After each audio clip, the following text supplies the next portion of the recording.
told me, "Are you sure that this is an agriculture event?" So we took it positively, and we hope that we will keep the level of interaction, the level of contribution, the level of insight as high and as good as it was yesterday. Thank you again for your attendance. Our apologies for starting a bit late.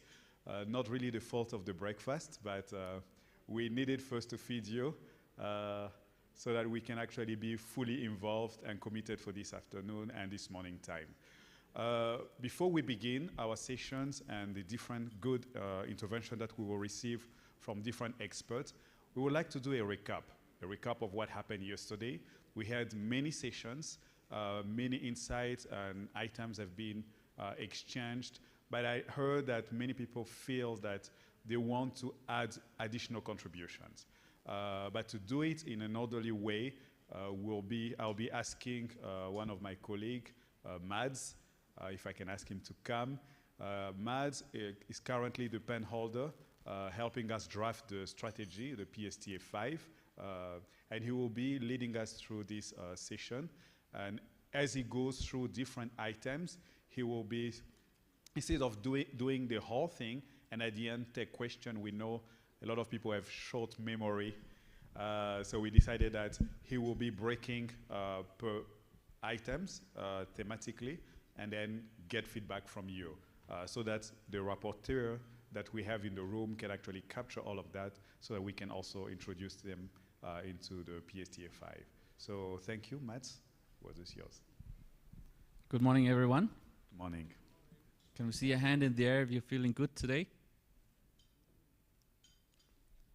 I see it's a good sign. We are ready for the day. And this session is just a quick recap. I trust Erik, you will help me manage the time because we have quite a lot to go through for the whole day. I'll need to go up here because I'll need to read my notes.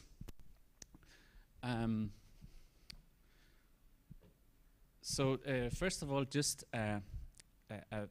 thank you for for this event, to the organizers, to Minagri, the funders, etc. I think the team who's trying to support Minagri pulling this together really depend on this knowledge seminar to capture all the good points that are here. And just to note that nothing that you're bringing up here is being missed. We have 3 teams capturing rapporteuring from these events. So we have a team from Minagri capturing main points. We also have our colleagues of consultants from the FAO participating in each session, capturing the main points. And then we have a team from Vanguard capturing verbal transcripts. And I had the pleasure of going through these transcripts this morning. And I can see there's been very rich discussions. It was a great day yesterday. We can really see the level of expertise that's present here in the room. So we are very grateful for your presence and continued participation.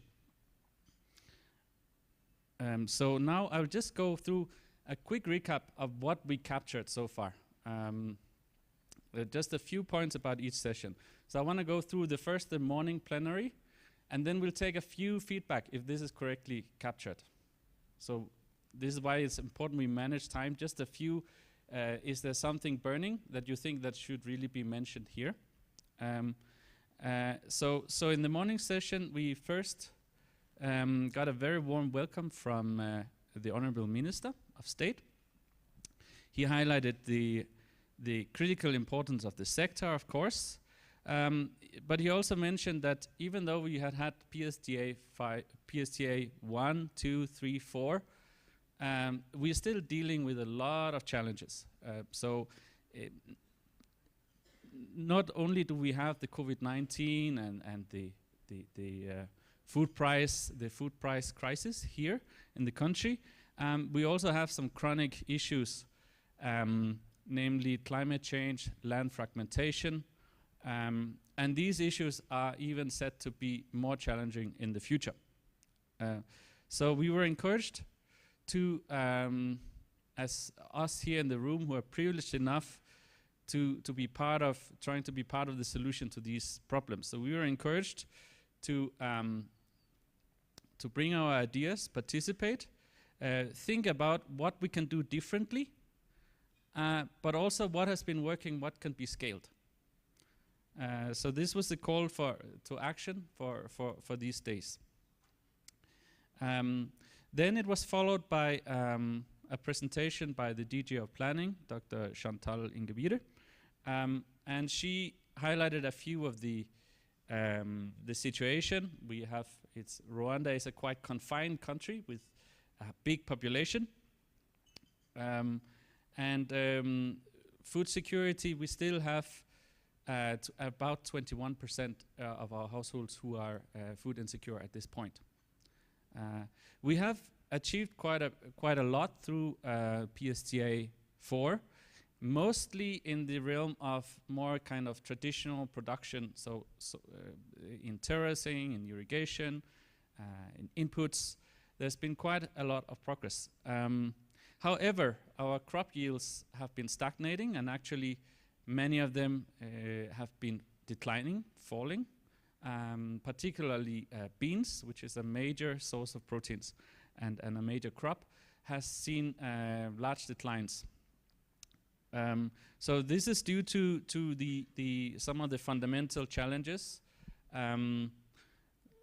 Climate change is one, the land fragmentation, the technology, the level of extension services, and the lack of markets and lack of finance for farmers.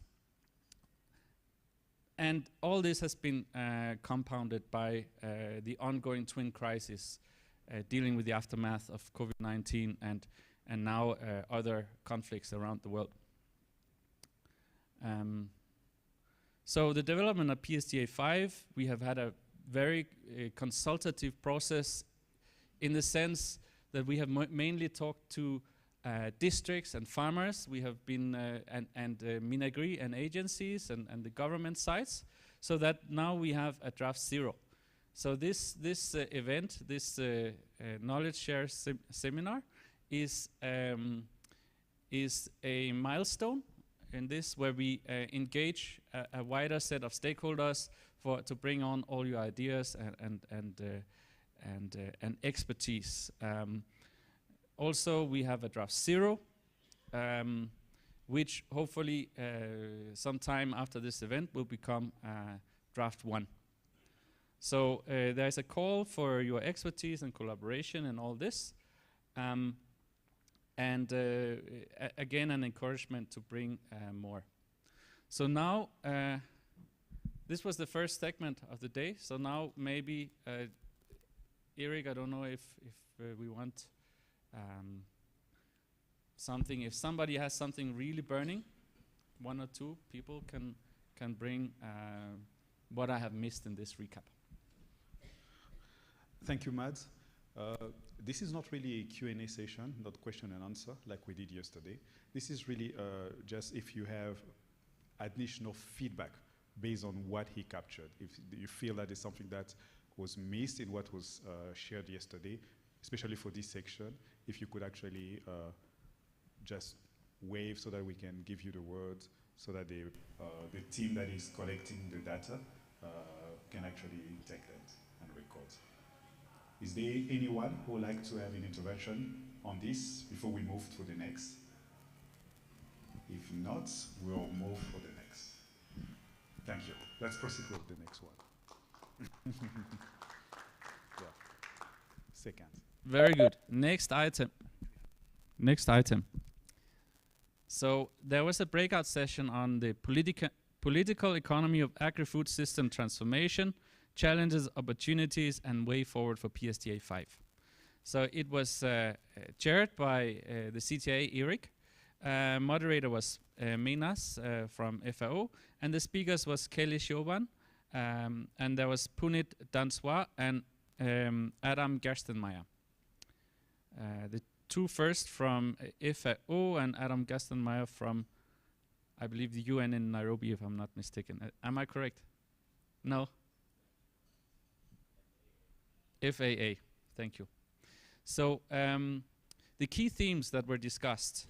Of course, we were discussing the sustainable transformation of agri-food systems and the role of institutions, especially integrating cross-cutting issues such as inclusivity and diversity was a theme. Innovation and technology was another theme. Political economy and financing the programs. And to underpin this, and probably the main theme, the interconnectedness between institutions and need for collaboration when we talk about food systems. Here, there was one of the main points and recurrent points that I see through the transcripts. There's a need to focus on the comparative advantage of different players in this, because there's many government institutions and development partners who play their own role in this system. It was also discussed very much the challenges around financing all this. Especially subsidies were discussed, and how you can leverage the private sector through subsidies. For example, you can look at the supply side in the financial market with, can you come up with financial products that are suitable for the agricultural sector, and what can you do on the public side, from the public side, to incentivize this, and especially also how do you promote the private investment through your public investment. There was quite a bit of debate around the land issues around. We know it's a small country with many farmers, so it's hard to commercialize. Farmers struggle to commercialize on their small plots that are getting even smaller.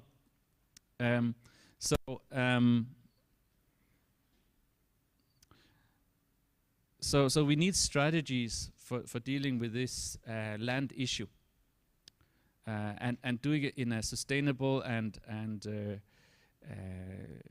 way that does not cause social harm. There was also quite a bit of discussion on gender and youth inclusion, especially streamlining in the policies, as well as value addition and MSMEs. But I think one of the most important themes in this discussion was again the coordination. So how do we foster effective coordination? And one particular proposal that was raised was to establish a food systems coordination unit to manage the food systems. Because one of the things is that there will be overlapping indicators and mandates. Who owns the results of, say, a nutrition indicator? Everybody contributes, but it's not naturally and traditionally an agricultural indicator. So the coordination will take the front row in this. So there's also some discussion on policy learning. Some points were raised on a new policy learning program that the Minagri is introducing in collaboration with FAO. So now over to the audience again. Hopefully we'll get some feedback from the participants. I wasn't there myself, I just read the transcripts. So please fill us in what we have missed. Any question? Mostly interventions? Yeah, thank you.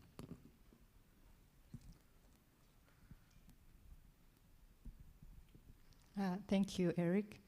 I think two things I did not hear. One is government budget allocation. How do we allocate budget as government and still have a striving private sector? I think that was also not mentioned. The other one was on different institutions in value chain, because we saw one of the pillars is strong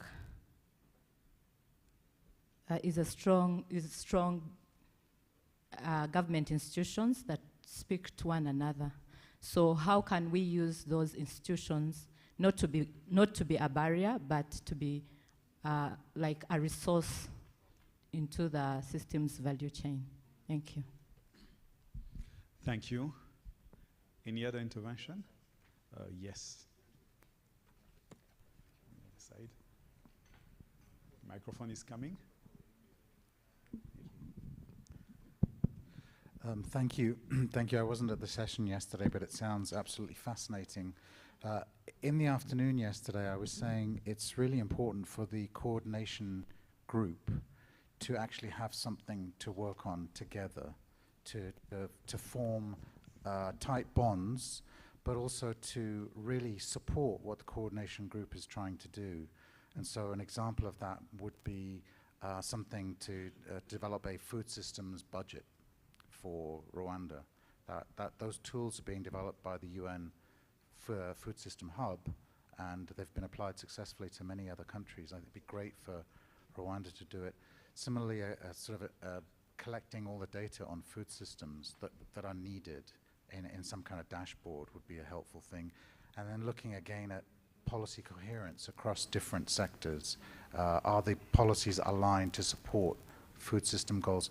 So those concrete kinds of activities will really, I think, give the coordination committee a flying start and support the members of the committee to do their work. Thank you. Thank you, Dr. Laurence Haddad. Minaz? Thank you. There was a point discussed about the non-food products, that the discussion started with the fact that the politics affects the economy, and then there is a politics of non-food commodities. In case of Rwanda, we have many non-food products, so it was highly debated and discussed that we have to consider while developing the PSTA5 strategy, forest products, hides and skins, timber. So these are the things which we have to consider while working on the strategy. Thank you. Thank you for the valuable addition. Anyone else? All right. I would like to also add one point, Matt. When you spoke about the policy learning, that was mostly as an example, but we can put them under the category of civil servant training, because that was one of the points that farmers and many people, different stakeholders in the sector, do receive trainings, but civil servants do not receive sufficient training in order to help either with the implementation of program or even proper design of those guidelines and strategy that are being used. So this can also be captured. Thank you. So,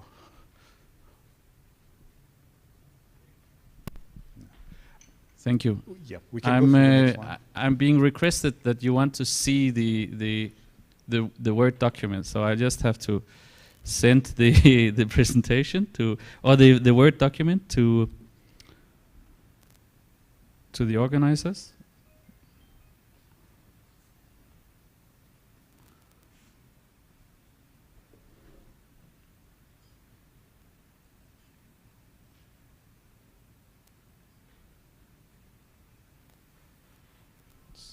Is this not correct?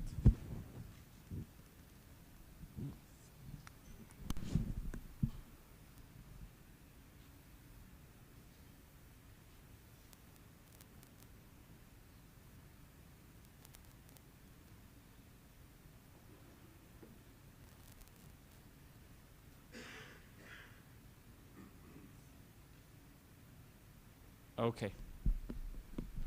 Meanwhile, we'll move to the second session, which was quite engaging, which was on nutrition-sensitive agriculture, a reflection on multi-institutional actions to scale up best practices for quality and safe food. So it was chaired by Dr. Marguerite from RAP and moderated by Silva Karumba from GAIN, Dr. Aurelia from University of Rwanda, and Hilda Vasantakalam from University of Rwanda and GAIN was also there, and then Samson this year from UNICEF gave an introductory presentation.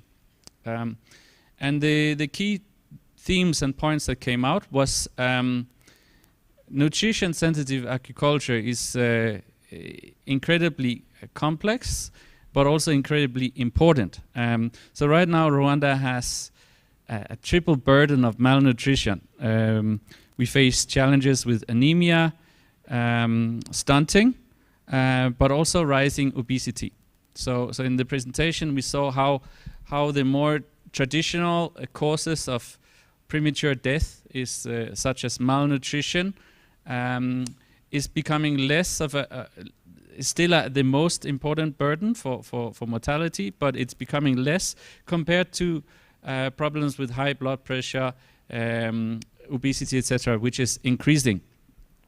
The economic impact of malnutrition cannot be underestimated. The returns to increasing, especially childhood nutrition, are incredibly high. In the order of, I believe you can correct me, in the order of 1 to 13 benefit cost ratio of improving nutrition for children in the Rwanda. And that might even be a low estimate. So how do we make, so then the discussions went on, and how do we then make a more nutrition sensitive agricultural sector? Well, first of all, we talked about the production level. You know, the availability of these nutrition sensitive crops and animal products is at the production level. There is a tendency to produce mainly staple crops, whereas the other types of crops are less prevalent in Rwanda.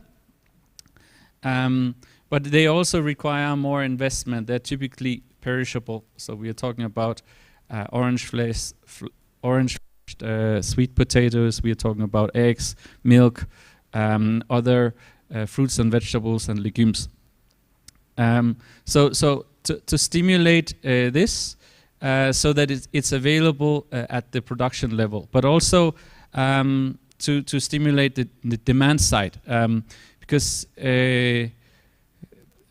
a lot of production will be exported because they're typically more expensive, the nutrition sensitive products.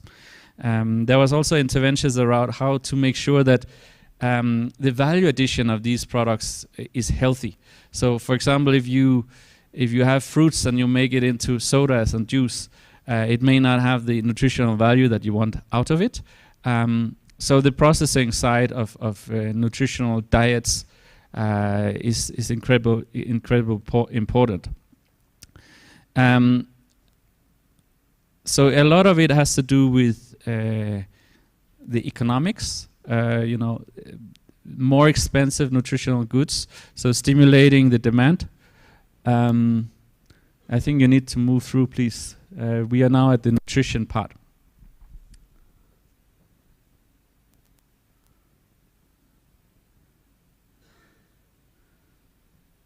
Yes. Yeah. One back. Okay. So so the convenience and accessibility that people have, especially how urban populations who may not produce these goods themselves can access the products. We also talked about food fortification and quality enhancement. Okay, I'll learn to use this on the fly. And how to replace this for the sector. So there was a call for innovative solutions to building these value chains. It requires finance and market systems interventions, and essentially a cross-cutting through the value chain approach to increase both the the availability and access of this.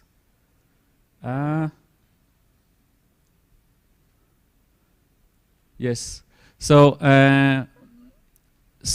some of other points that were suggested was to have national nutritional campaigns to change our eating habits, the education and behavior, and then first and foremost, again related to similar to what we discussed in policy, a multi-sectoral approach, because as you can see, the production level and the usage and the affordability, there is a whole nexus of collaboration required between institutions under Minagri, under Minicom, and under Minisante. So those were some of the key things we drew out of the transcripts. Thank you, Mads. I'd like to take also your feedback on this. Yes. Thank you, David. Thanks very much. Okay, I wasn't part of the side event, but one of the observations I have now, when you're talking about the multi-sectoral approach, is that I don't see the Ministry of Health. And the issue is also, how do we actually implement programs? I think that sort of collaboration is critical. And then also from an institutional point of view, what kind of changes are required within those institutions responsible? I'm thinking particularly within RAB, both for research and for extension. So I think that's something that should be incorporated within this overall strategy. Thank you. Any additional remarks, feedback on this session? If not, we'll go to the next one. Thank you. Okay, thank you so much. The last break session was on environmentally friendly interventions to address climate change, but also climate smart agriculture was a theme here. So the chair was Dr. Florence Uwamahoro, and the moderator was Liberal Siburikoko. And then we had participants. We had Magnifique Nzaramba from RICA. We have Professor Martin Nwaubizi from University of Rwanda, and we have Desiree Kagabo from CGR.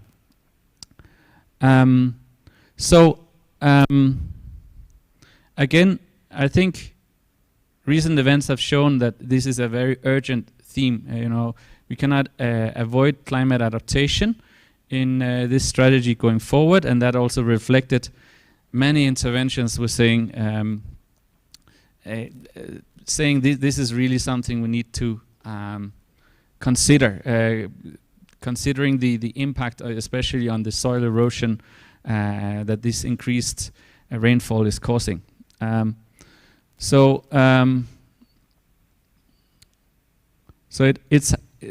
Climate change obviously has very high impact on the food systems, especially the vulnerable rain-fed crop production on steep hills, and this uncertain weather patterns.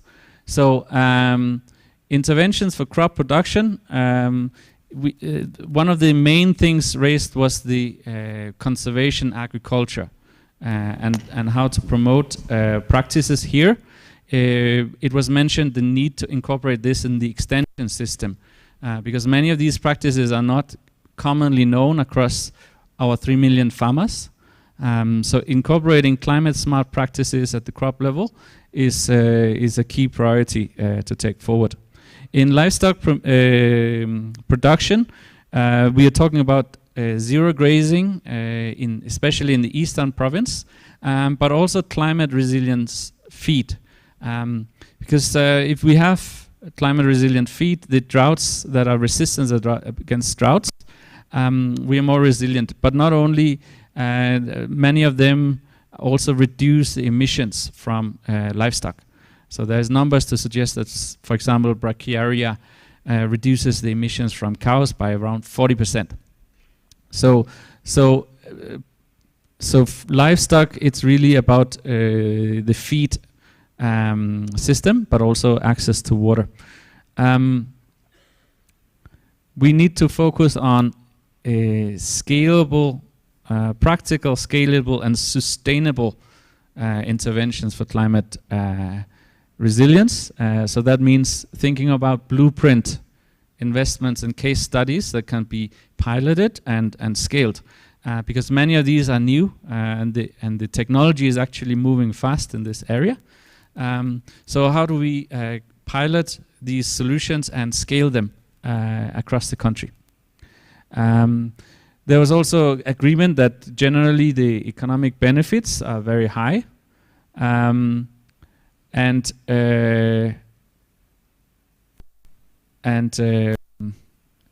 yeah, I think this should be considered when making these investments. And again, just to highlight, it's really about how do we promote it. The solutions might exist across the country, but how do we promote these techniques across all the farmers? And that is through an effective extension system. Again, I wasn't part of this session, so I will appreciate any comments and feedback addition. Yes. Thank you. To reaction, we start with David and we're going to with Peter. Okay.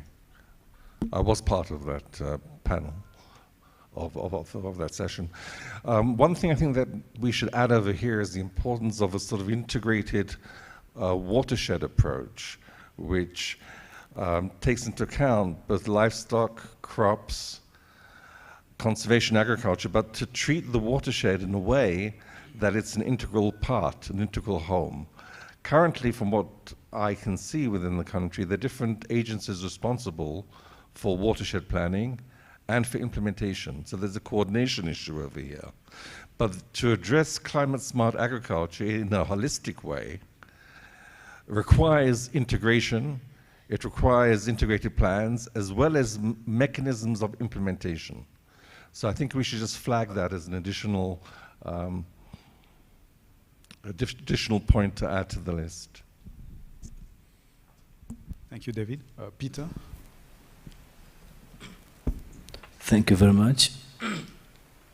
Mine is also to highlight maybe an opportunity that would be capitalized in this session that reflects what the farmers pointed out in the consultations we had with them, where they challenged us on how we integrate agriculture and environmental policy, whereby they state that they seem to have conflicting directives on them, and I think through the Food Systems Coordination Unit that was mentioned yesterday, there would be kinds of engagement to ensure that there is a lot of avenue to capitalize on from environmental policy, also with the environmental financing opportunities that are coming on. How do we leverage them to make sure that agriculture is environmentally sustained?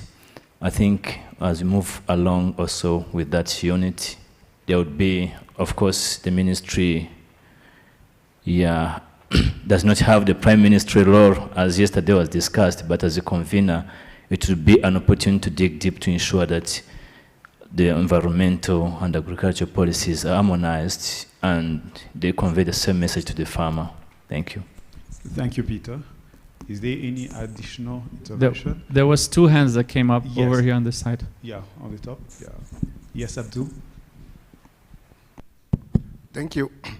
I think I want to make two additions. I think the first one, I think in the group, it came up clearly that each time we talk about the impact of the climate change, and we say it is affecting the level of the yield for different crops, we need to back all this with evidence and to do more analysis, more sense to know what is driving that, and to be sure that climate change is really at what level, and to make sure that systematically in the process. I think that's something very important that we discuss. The second one was also more generic about the PSTA5, the same thing that was discussed about nutrition. We need to make sure that all the things we have in this PSTA5 is really contributing to building resilient and sustainable things. We need to respond to this question throughout the different kind of pillars that we have into the document. The third point that we also mentioned when we talk about all these innovations and all these blueprint, we have to make sure that we understand the typology of the different farmers that we have in the country, and to see how do we position these interventions to different category of farmers that we have. And when we call commercial farmers, Do we really understand it? What does it mean? What does it mean with the different kind of community that we have? And we need also to learn, the minister challenged us yesterday, to do things differently. So do we understand how do we, even the way we are scaling these innovations, what are we learning from that? And how can we find a way to address, to come up with new ways of scaling, what kind of partnership will be required to really accelerate? I think these are the 3 points that I would like to mention that's really critical for this topic. Thank you. Thank you, Abdul. There was also an additional question on the same table. Yes, Liberal. Thank you. Mine is probably one of editorial. There's an important point that was made by Dr. Kagabo about bundled interventions around addressing climate resilience. I suspect it's your point 7, but the way it's written, it doesn't reflect the intention. He gave us a couple of case studies in a number of countries. It's not just having interventions that are not connected, it's having all of them into one place and how that can be effective in tackling climate resilience. Thank you, Liberal. Is there any additional point? If not, I would like to also make an additional point. I think there's an opportunity here to think about the biosafety law. We do have CGRR and RAB, who co-chair the research cluster of the agriculture sector working group. And we know that PSTA5 really want to be technological savvy, really to respond to reality. So it will be an opportunity to really see to which extent research in biotechnology can also be included as a way to combat the climate change in agriculture. Thank you.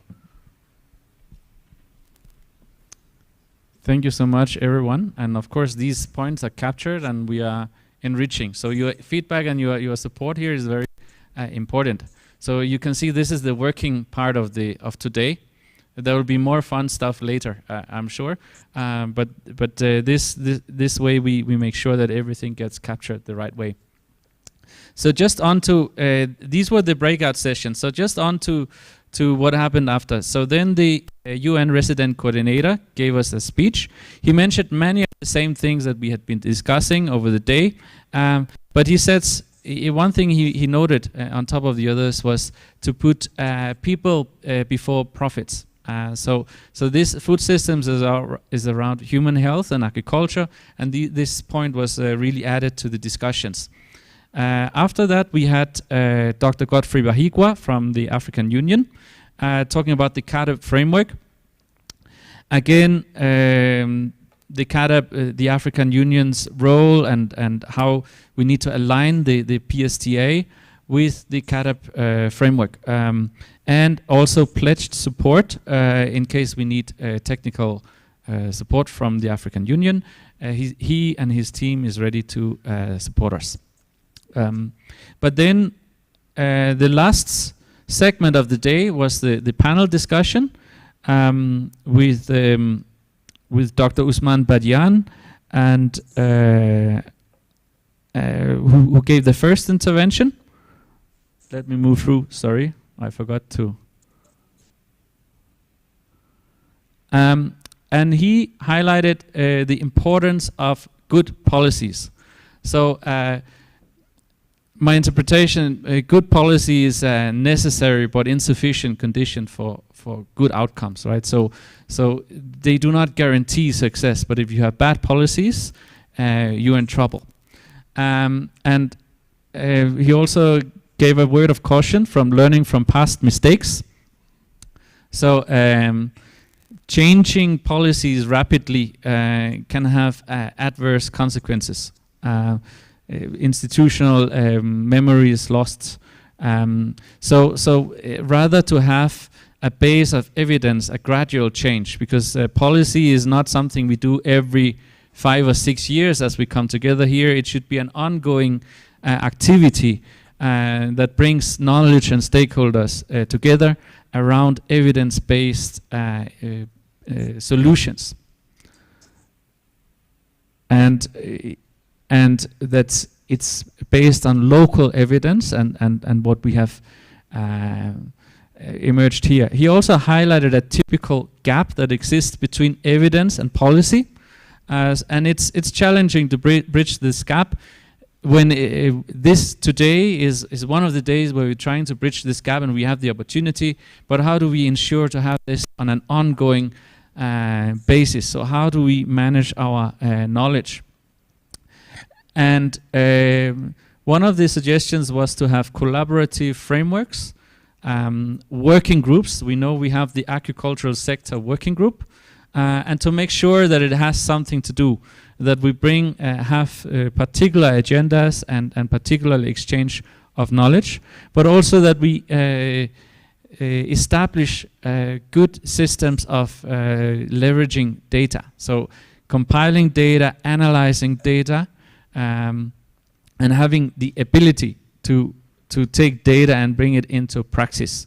So this was really one of the main points we saw. After that followed Dr. Lawrence Haddad from GAIN, Rethinking Agricultural Productivity for Food and Nutrition Security. So this was the title he had been given.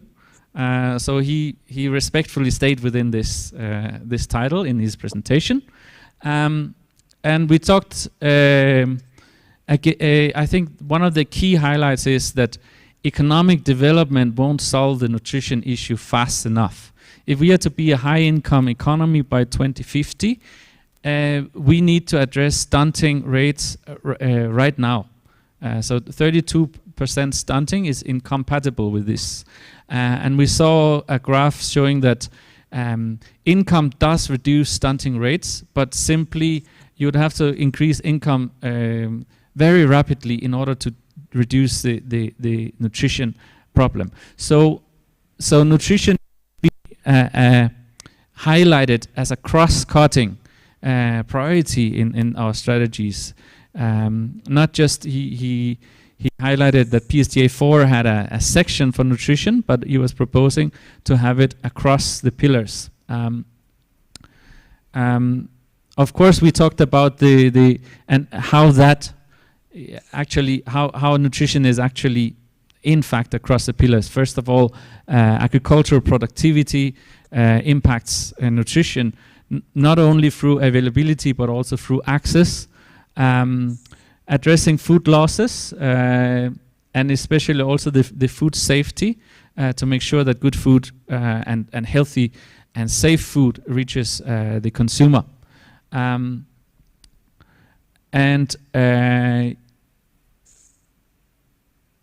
really highlighting the big opportunity, like we saw in the nutrition session, the returns to nutrition are very high, and we should leverage that opportunity. And we should think of long-term investments, because these returns are going to be with us for a long time if we increase nutrition, especially for children. Then the two speakers were joined for a panel. They were joined by the moderator CJ Fonsi from Axum, and then Janet Kim from remind me, I don't have the UN Women, yes. And very importantly, we discussed many of the same issues that had been discussed through the day around coordination of food systems, funding, but there were breaking silos, data evidence. But there were two things that came up, especially in the discussions. One of them was the gender inclusivity, where it was highlighted by Janet Kim that if the face of farmers is a woman, it should be reflected in the decision making in fora like this. So really highlighting the participation and building the capacity and participation of women is critical for the success of this sector, of this strategy.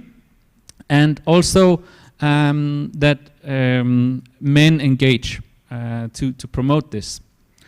Another key thing that was highlighted was the dichotomy that sometimes exists between the global and the local, and where many agendas here are driven by knowledge and decisions making made in some global headquarter.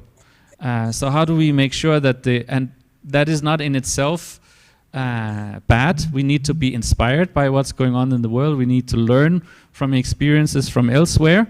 But how do we address the power dynamics of this? How is the local feeding into the global discourse, and how do we make sure that that institutions and discourses are driven also with evidence and participation from here?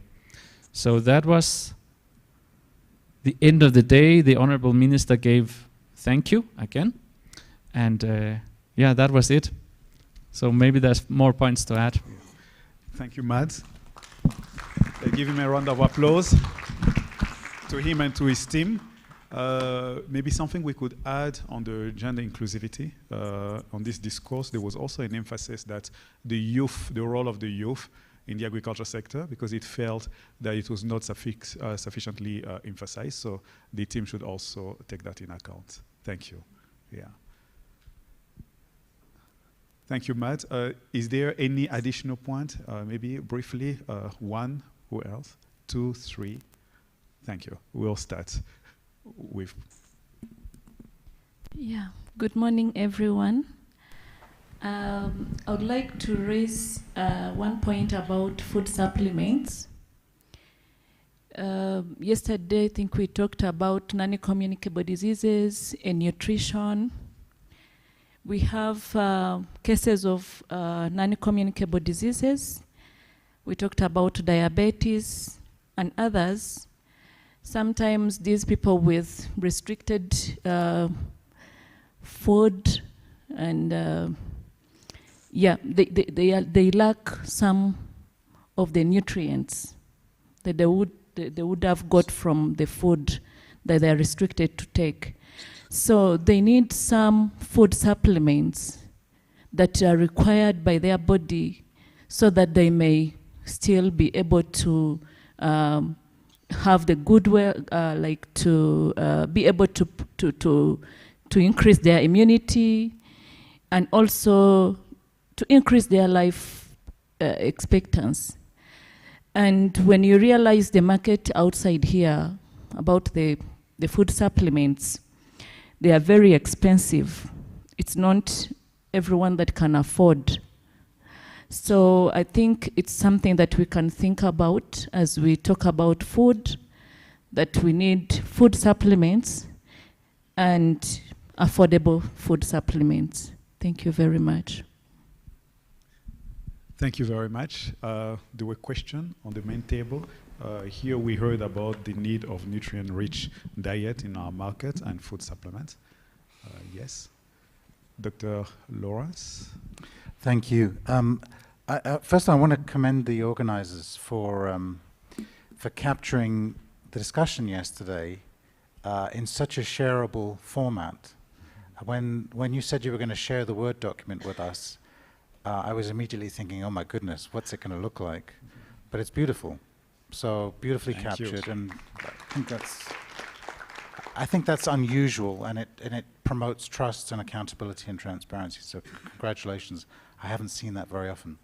Having said that, the note does capture the point about not just considering nutrition as part of a pillar within PSTA5.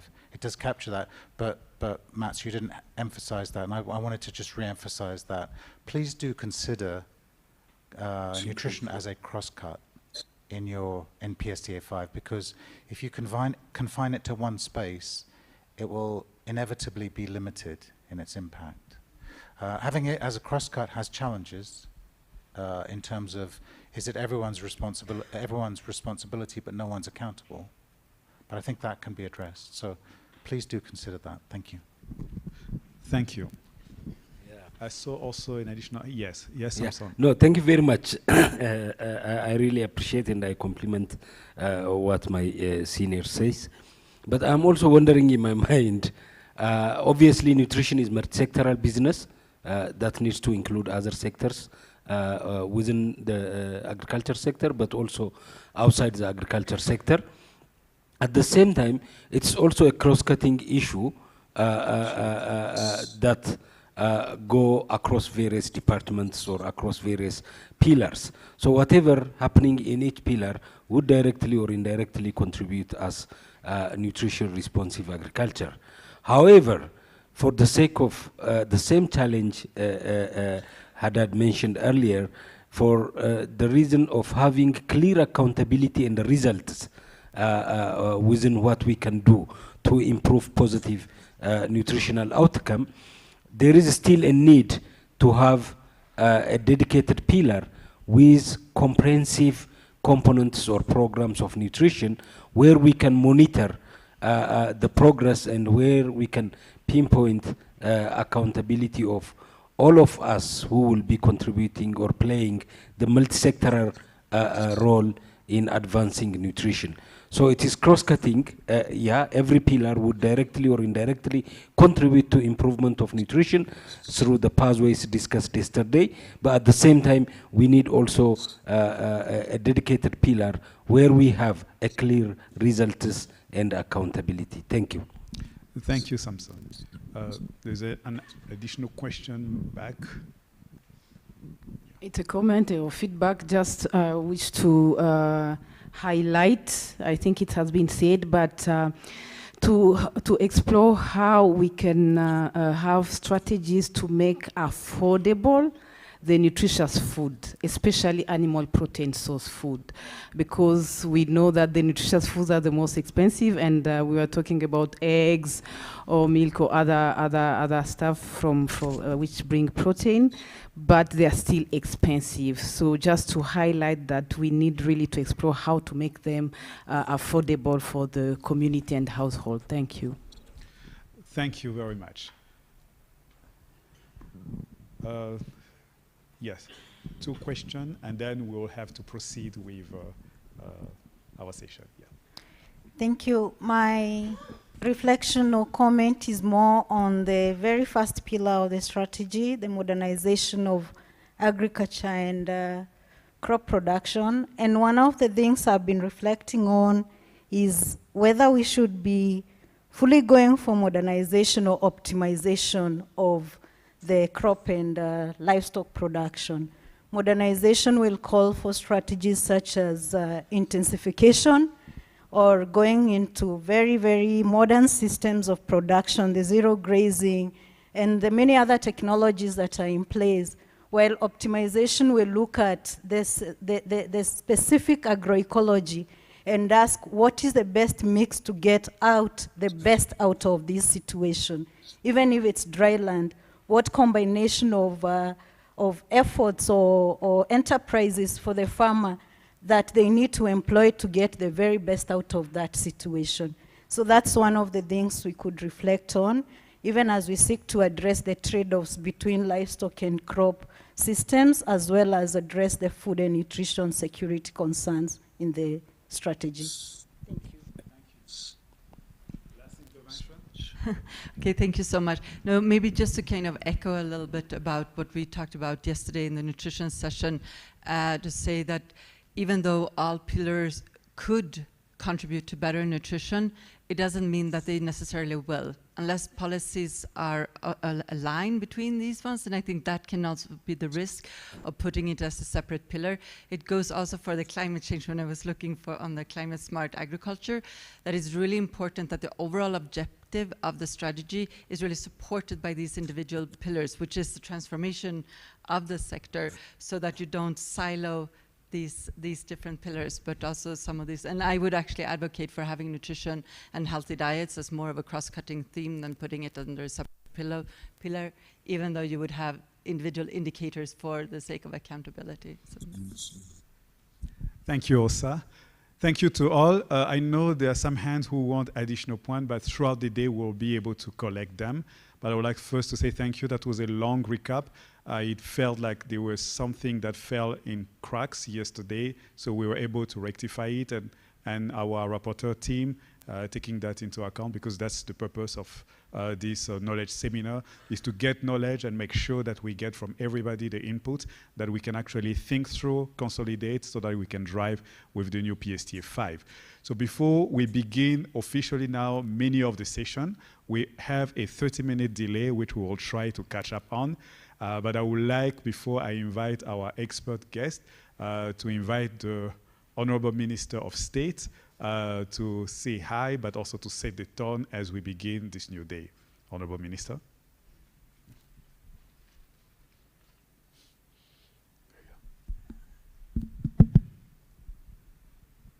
I prefer using this one. A very good morning, everyone, ladies and gentlemen. Welcome again on day 2. Very excited, and I hope that you had some rest. I think let me add my voice to thank the team that compiled all the takeaways for the last session yesterday. Please join me to thank them.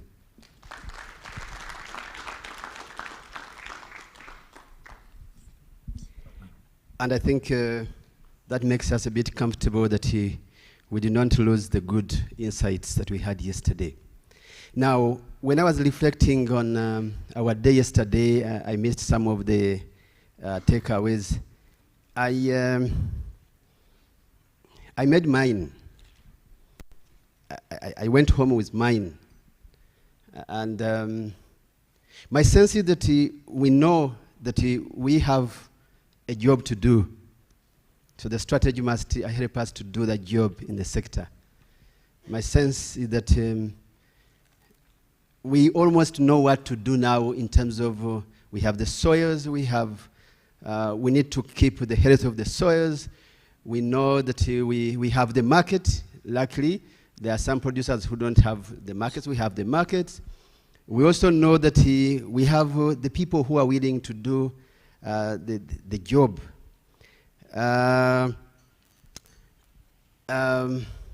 Justice happened yesterday in terms of how do we increase production, crop production, livestock, production in livestock. How do we use research and development to come up with the better varieties and the breeds? We're convinced that we need to think about very good climate resilient agriculture practices, conservation agriculture. We feel very sharp, right? Like we know what to do. We also feel that we know that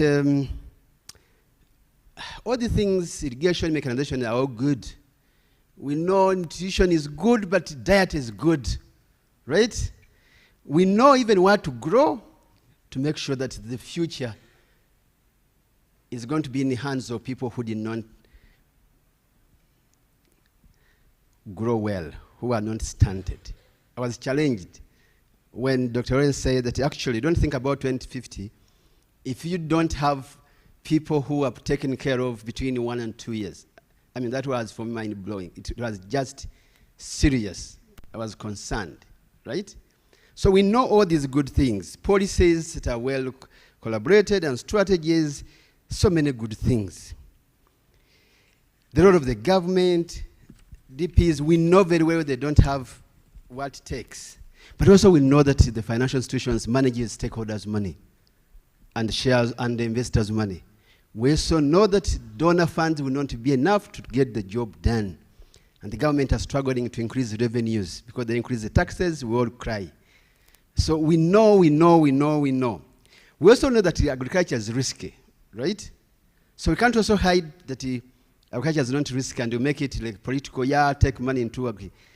The question that we have this day, today, how do you attract investment into the sector? All the good things we have mentioned and we all agree, signed off, stamped, they need money. Where do we get the money to do that? Where do we get the investment to do that? Building capacities and capabilities of our farmers is as good as having the viable business. How do we get the farmers equipped with these practices?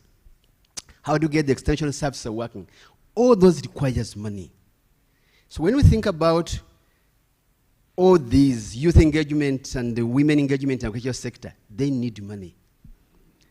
I'm a small farmer. I grow some few vegetables. I am torn between getting school fees by selling them and eating them and feeding them to my children, not to be stunted. What do we do? How do we attract investment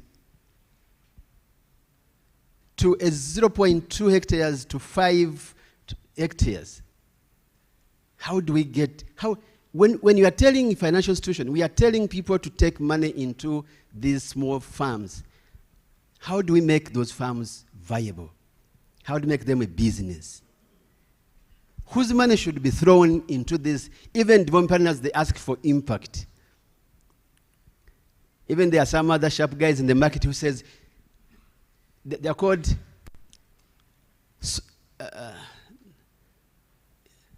impact investors.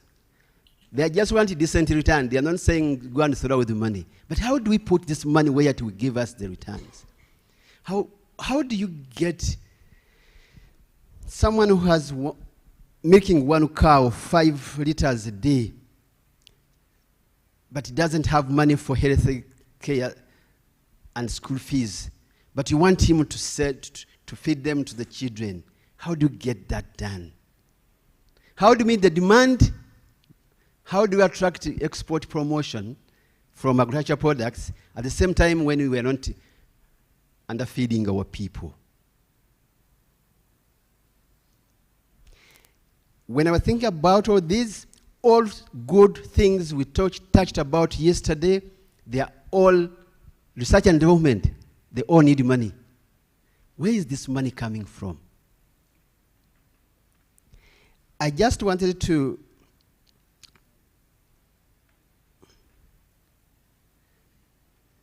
give 2 examples that are very practical in our case, and I'm very sure in many African countries and some Asian countries.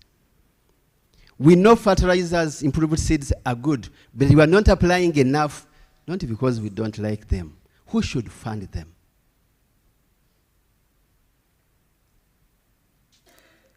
When you're talking about post-harvest yesterday, the financial institution is thinking, where's the market?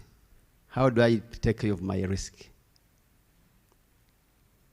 Friends, I just want to throw these questions to everyone, that as we go now, scientists, I hope they are not the majority in the room, they are doing their job to be innovative, but they need to be funded. Financial institutions and as the DPs and the government, the resources are scarce.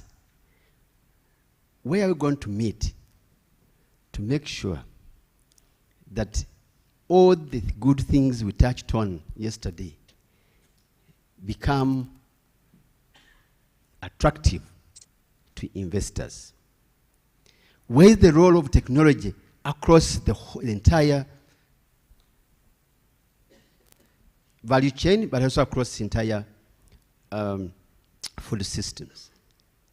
Or the agents and actors in the food systems and related food systems like energy, like logistics, like transport, like you go on, they all need money. Where is the money coming from?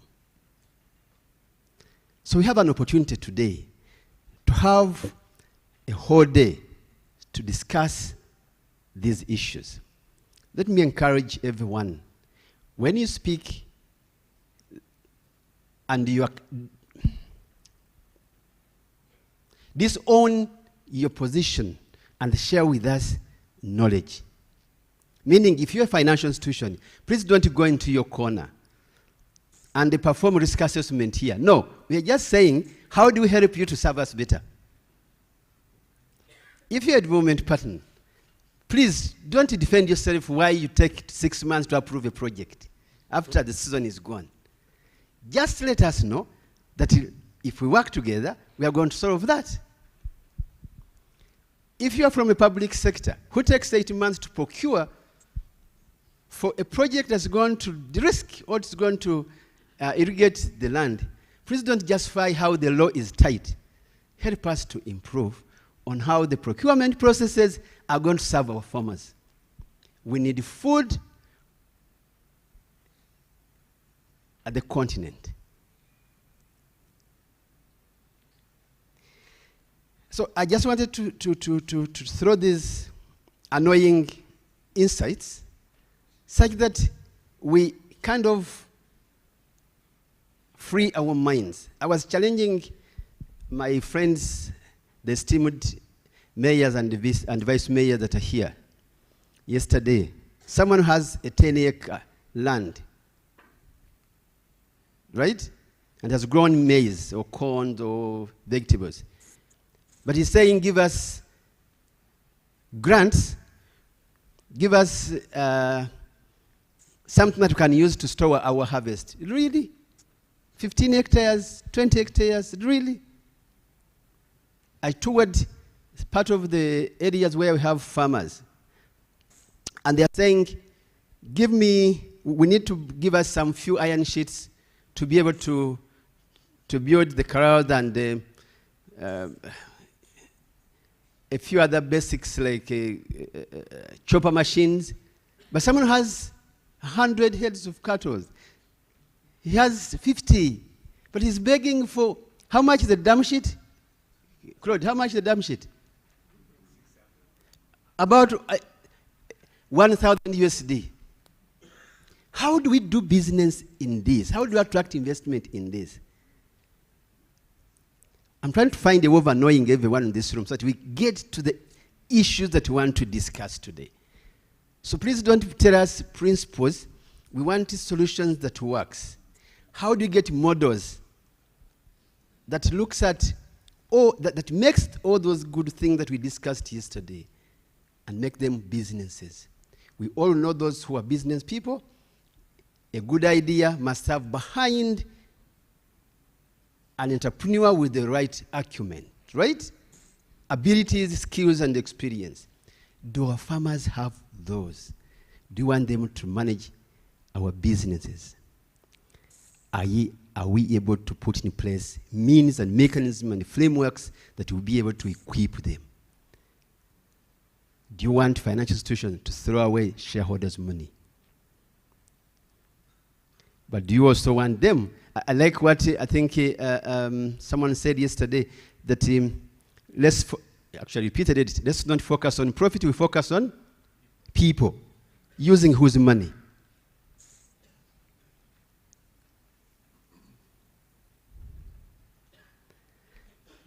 Thank you very much once again for coming on time. I wish you a very, very, very productive day. And I'll keep quiet again for the rest of the day so that I can learn. I wish you a very fruitful discussion. Thank you, Honorable Minister. Thank you. Though you say you'll stay quiet, I'll keep the microphone close. We never know for any of your interjection or reaction.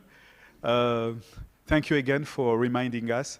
As the Honorable Minister was speaking, I got reminded what I heard from one of our local motivational speaker in the region.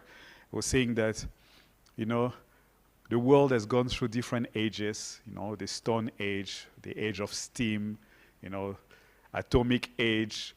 And then he said, you know, now we are in the age, the digital age, the age of information. And the minister wanted to split it in two. The first part is we know. But the we know will not really change things because we know it. We also have to go to the next aspect of information, how to do what we know. Otherwise, our knowledge will be sterile.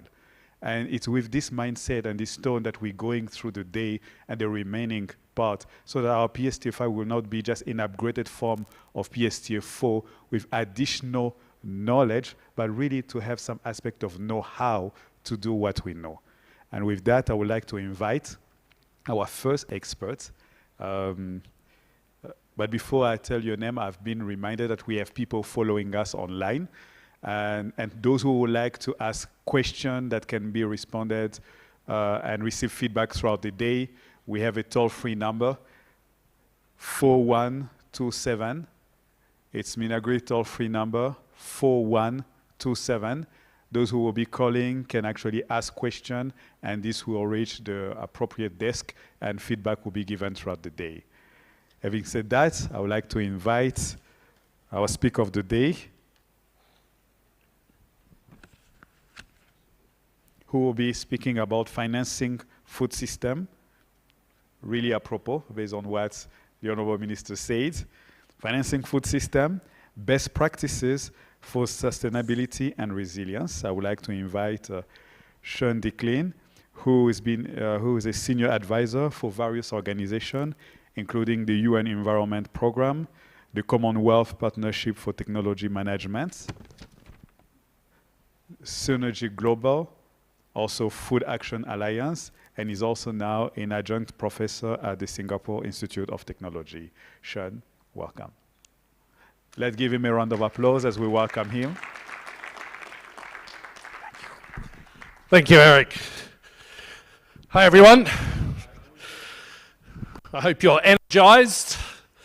Thank you, Minister. That was fantastic. It sort of set up exactly what I needed to say. So that cuts out about 5 minutes of what I need to say, which is that for me, I just want to say I've just stepped down in my capacity at the World Economic Forum, where I was an executive director, and really enjoying this role where I can actually play an advisory role with different countries. And so I've actually been based here for the last month or the last 3 weeks working on other projects elsewhere, but really sort of getting to grips with where Rwanda is at. And it's really exciting. I've been in Rwanda once or twice a year, maybe with the exception of COVID, since about 2007, since the last big food crisis, and it's just always exciting to see the progress. And what I'm excited about today is this idea that you're already in that space of saying, we know what we need to know. What were your words, Minister? We're sharp on what we need to know. That PSTA5 was very much around those pillars of productivity and that. And then if you're going to look at the whole framework for PSTA5, it's how do you unlock this flywheel of progress? And that's not going to come by, even more knowledge on productivity. I mean, this country has shown that really it has the ability to be capable to grow very well and to produce. It's taking on board some of these tough challenges, like how do you look at nutrition as a cross-cutter or across different ministries, which is going to be so key to that food systems approach. How do you build in the whole environmental agenda? The challenge, though, is do you just do that in a way that relies on classic sort of government donor funding approaches, or do you unlock the whole investment capability for Rwanda? And I'm just going to make 3 points today for you to think about. The first one is, do you have all of the right frameworks in place to make that happen? If I look at India, for example, on obviously a much bigger scale than Rwanda, but still very much driven by smallholder farmers. They realized a few years ago that finance was not coming into the sector. So they mandated that all banks and all financial institutions had to be putting a significant percentage into productive sectors. Now, I don't think that's still the case. I know there's talk about that here in Rwanda. I could be wrong. But where banks are being mandated to do that. What was interesting in India was this suddenly, about 4 or 5 years ago, forced all of the banks to rethink agriculture and to see, do they have the enabling environment to do that? Are the tools in place? And so in the last 4 or 5 years, in India, you've seen a massive development around digital financing tools that can, a whole array of startups working in this space, to sort of catalyze that. Because the banks have to move, I think it's up to 20% of their financing into productive sectors. And so that means they really have to understand, do they have the financing modalities to do that? So you have to incentivize it in that way. I was very excited yesterday when I talked with the Rwanda Development Bank that they were saying that they're using money together with MasterCard Foundation to really look at whether the SACCOs are professionally set up to be able to be financial vehicles, whether those small farmer producer organizations have the ability, are they set up to be able to use digital financing software in a way that they can receive digital payments? It's interesting, when I talk to everyone here in Kigali, mobile financing, everyone seems to use it. When I'm out in the rural areas, it's not so much used. It's used, but a lot of the farmers are still preferring cash in the markets. If you're over in Kenya, even if I was buying apples, 200 kilometers away from Nairobi, and I was buying 6 apples for a car journey, I could pay the farmer using M-Pesa. So how do you get that digital currency being used right across the whole rural sector, up and down the value chain? How do you make sure that the sort of financial literacy is in place to do that, that is rural development orientated? So that's the first point I want to make. Do you have that enabling framework? Is government providing that kind of incentive modality? For example, like mandating the banks have to put a significant percentage of the money that goes through them into core productive sectors in the country. Are all of the players enabled to be able to use digital currencies in a way that enables the whole agricultural value chain? The second point I want to make is we have to start to break the silos. We shouldn't be thinking about agricultural financing just around for agriculture. There is a lot of money sitting out there in different areas that could be focused specifically around the agricultural agenda. There's a lot of green finance that could be unlocked. So interesting, if I talk to Rwanda Green Fund here, to Fanewe, they're saying that a large percentage of what they'll end up actually financing will be land use and what you would define as more traditional agricultural areas. But are you set up properly to really pull all of that money that is maybe being allocated internationally for renewable energy, for green finance, for carbon sequestration, and make it that the agriculture rural development sector is a really strong vehicle to tap into that financing? In South Africa, I'm working at the moment on a series of projects that link the mining sector to the agriculture sector. So in Africa, linking resources to agriculture and looking at where some of that financing mechanism can come in will be important. Looking at financing that may have been used, in terms of fintech, and pulling that into Rwanda to say, look, we want to look at ag tech and pull some of those financing vehicles that are available in Africa but have been targeted towards fintech or able to really tap into those financing channels. I'll give you one example just to give an example of that. I've been working with the Commonwealth recently who want to set up an ag tech fund for the region. So a food and ag tech fund. And initially they wanted to set up quite a traditional, narrow ag tech fund.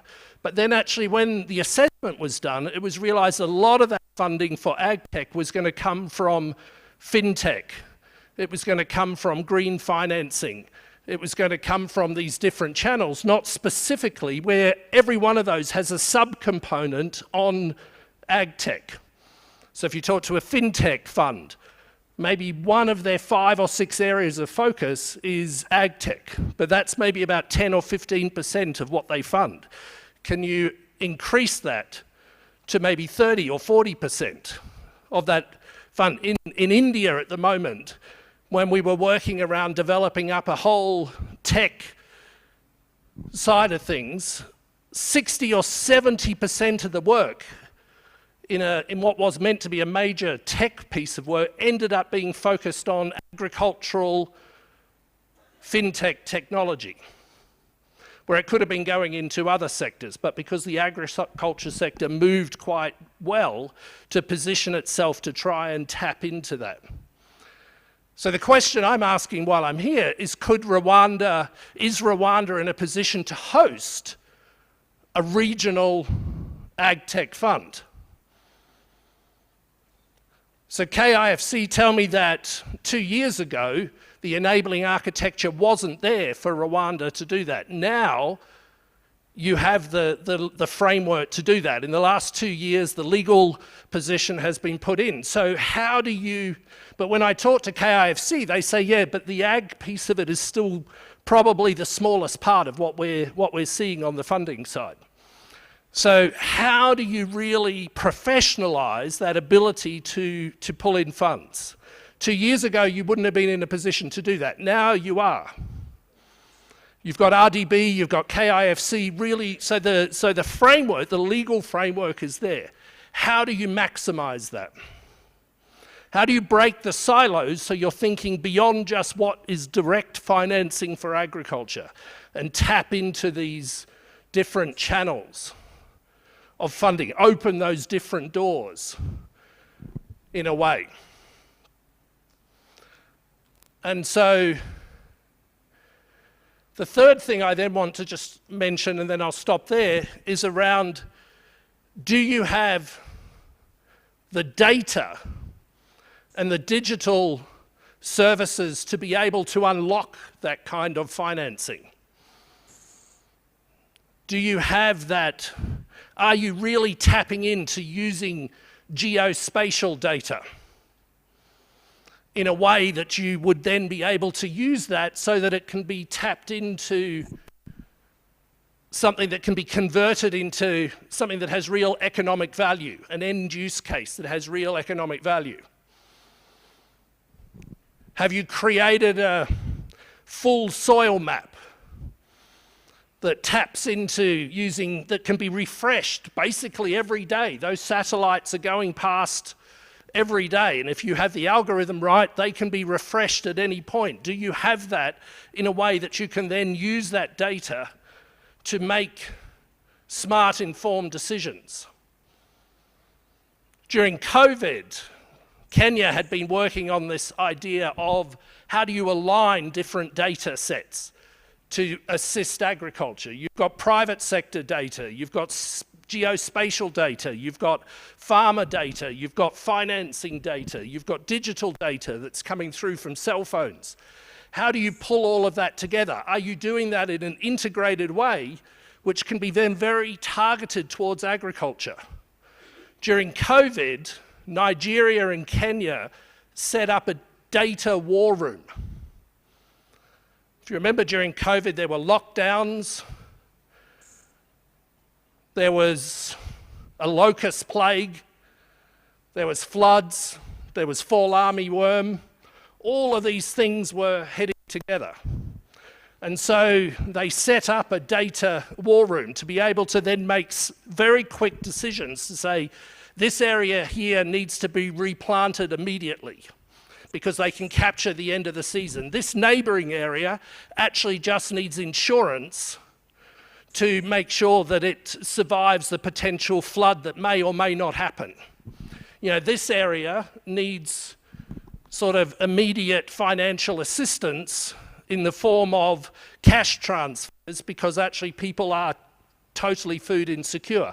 And they were able to do that not just at a country level, but at a county and a sub-county level, because they could pull all of that data together and make those informed decisions. Now what they're trying to do is, having set that up, is can they convert that into unlocking a whole series of financing mechanisms? Can they use that to drive entrepreneurship growth in a way that, you know, sort of captures some of that financing? And then once you've done that, in parallel to that, probably the last point I'll leave you with is around then, how do you then look at the financing that will drive SME growth? If you're going to get the kind of nutrition in, and actually I point at Lawrence Haddad here because he's at the international level, he was one of the few voices that was stepping up during the whole food systems conversation and saying, if we are not getting financing in place for factories, for SMEs that can do the kind of nutrition added work, if those financing mechanisms are not targeted and appropriate to the countries that need them, like Rwanda, then you will not get secondary value-added development. I did a tour of Africa Improved Foods on Friday, and it took them 5 years to get the business model right for that. 5 years. Most businesses will not take that kind of patient long-term risk. But that is the growth opportunity for Africa, is to bring this in so that agriculture is seen as an investment destination, and then that is creating the value addition that is needed to drive jobs and growth. But do you have the financial muscle, and do you have the system in place to really unlock that? So I know you're in your comfort zone around knowledge and production systems and nutrition and all of that. I want you to feel quite uncomfortable today to be asking each other the questions on, are we really doing what we need to do to unlock the financing that will create this flywheel that will basically then just start to keep spinning? Because otherwise you'll be here in 10 years' time waiting for the next government or donor funding allocation to make this work. And I can assure you that will not drive progress in Rwanda. Thank you.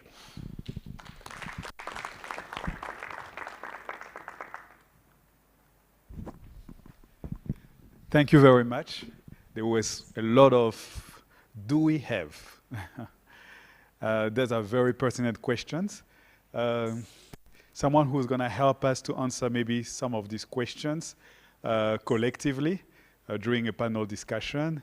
I would like to invite Liberal, who's going to help us call experts and lead us into a discussion to make it really fruitful. Liberal, can you join me?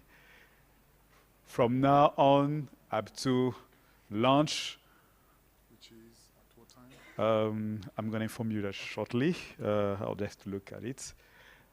Liberal will be leading the session, and so if you see me, that's good news for you. Lunch is closed. Okay. Thank you very much, Eric. Clap, big clap for him. I wish I could do like Sean did and walk around, but we need to follow protocol. If you don't mind, I'll stand here to try and both moderate the panel and also the audience. I understand we have a participant who is going to join us online. I don't know whether the technical backup team is ready with our panelist that I want to introduce. Just wait for me if it's ready. Good. So the first panelist I want to introduce is Al-Walid Al-Tabani. I should go up here, actually. Al-Walid is currently the practice manager for the Finance, Competitiveness and Innovation practice for the East Africa at the World Bank. Before that, he was on external service from the World Bank and was a senior advisor to the Minister of Finance in the transitional government of Sudan between 2020 and 2022. Al-Walid spent 9 years in the East Asia Pacific region of the World Bank as the lead financial sector specialist in Indonesia and Vietnam, where he led the World Bank's Finance, Competitiveness and Innovation Global Practice Team and advisory and lending programs. Where was I? Prior to moving to East Africa, to East Asia, yes, Al-Walid worked on several assignments in East Africa, MENA, and Washington, D.C. in the World Bank and MIGA. Al-Walid has extensive work experience on advising countries on a broad array of economic and financial sector development issues and has undertaken assignments in more than 30 countries. He joined the World Bank in 2002 through the Young Professionals program and holds 2 master's degrees from the University of London and the London School of Economics. Please join me in welcoming Mr. Al-Walid. You are most welcome, sir. Can you hear us well? Testing the sound. Yes, can indeed, you I can hear say you hello? very well. Can you hear me? The voice is a little bit low, please. Can you hear me? I Yes. can hear you well. Yes. Can you hear me? I can, yes. Excellent. Warm welcome to you, Al-Walid. I hope you don't mind me addressing you that way. No, that's perfectly fine. Thank you so much. Great. I think I'll call Sean last because, I don't want to expose you on this thing. Let's get the younger ones first. Next, Innocent Nwari is a banker. He's the head of retail banking at BPR Bank Rwanda PLC, which is a subsidiary of KCB Group. Innocent has more than 20 years of experience in the banking sector and worked for several commercial banks in Rwanda, including BCDI, EcoBank Rwanda, KCB, and now BPR. He holds a bachelor's degree in economic science and management from Kigali Independent University and is currently pursuing 2 master's degrees, an MSc in financial engineering from the World Quant University in New Orleans, and an MBA in finance from the University of Rwanda.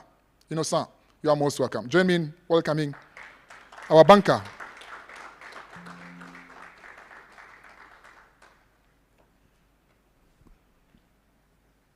The other panelist is Mr. Chavdar Trifonov. Am I right pronouncing it correctly? I hope. Mr. Trifonov is a seasoned professional with 20 years of agribusiness experience. He has various roles in trading, operations, and strategic management in some of the leading global agribusiness companies like Cargill and Bunge. Over the years, Mr. Trifonov developed a true passion for agriculture and technology, which is the focus of his business in Rwanda. Established in 2020, EA Agro is presently developing its maize and soybeans farming operation in Gabiro Agribusiness Hub. Mr. Trifonov, you are most welcome. Please join me in welcoming him. And last but not least, Sean, they introduced you. They now know you. And this August panel will be trying to answer the question of the minister, how do you get the money? All right? So I would start on a low key with an easy question for all of you, because we are talking about getting the private sector into the mix. And the PSTA5 had a shift where the government role would move from being market actor to market enabler and getting the private sector to be centerpiece of the investment. So, who is the private sector? In your own experience, and who are the stakeholders we should address as private sector in Rwanda? Let's get this one clear first. All of you, quickly. Yes. So the private sector, everything which is out. How switch on, please. Work? Yes. Okay, so the private sector, everything outside of the public sector, which is working for profit, which is taking it out, the NGOs and all of this.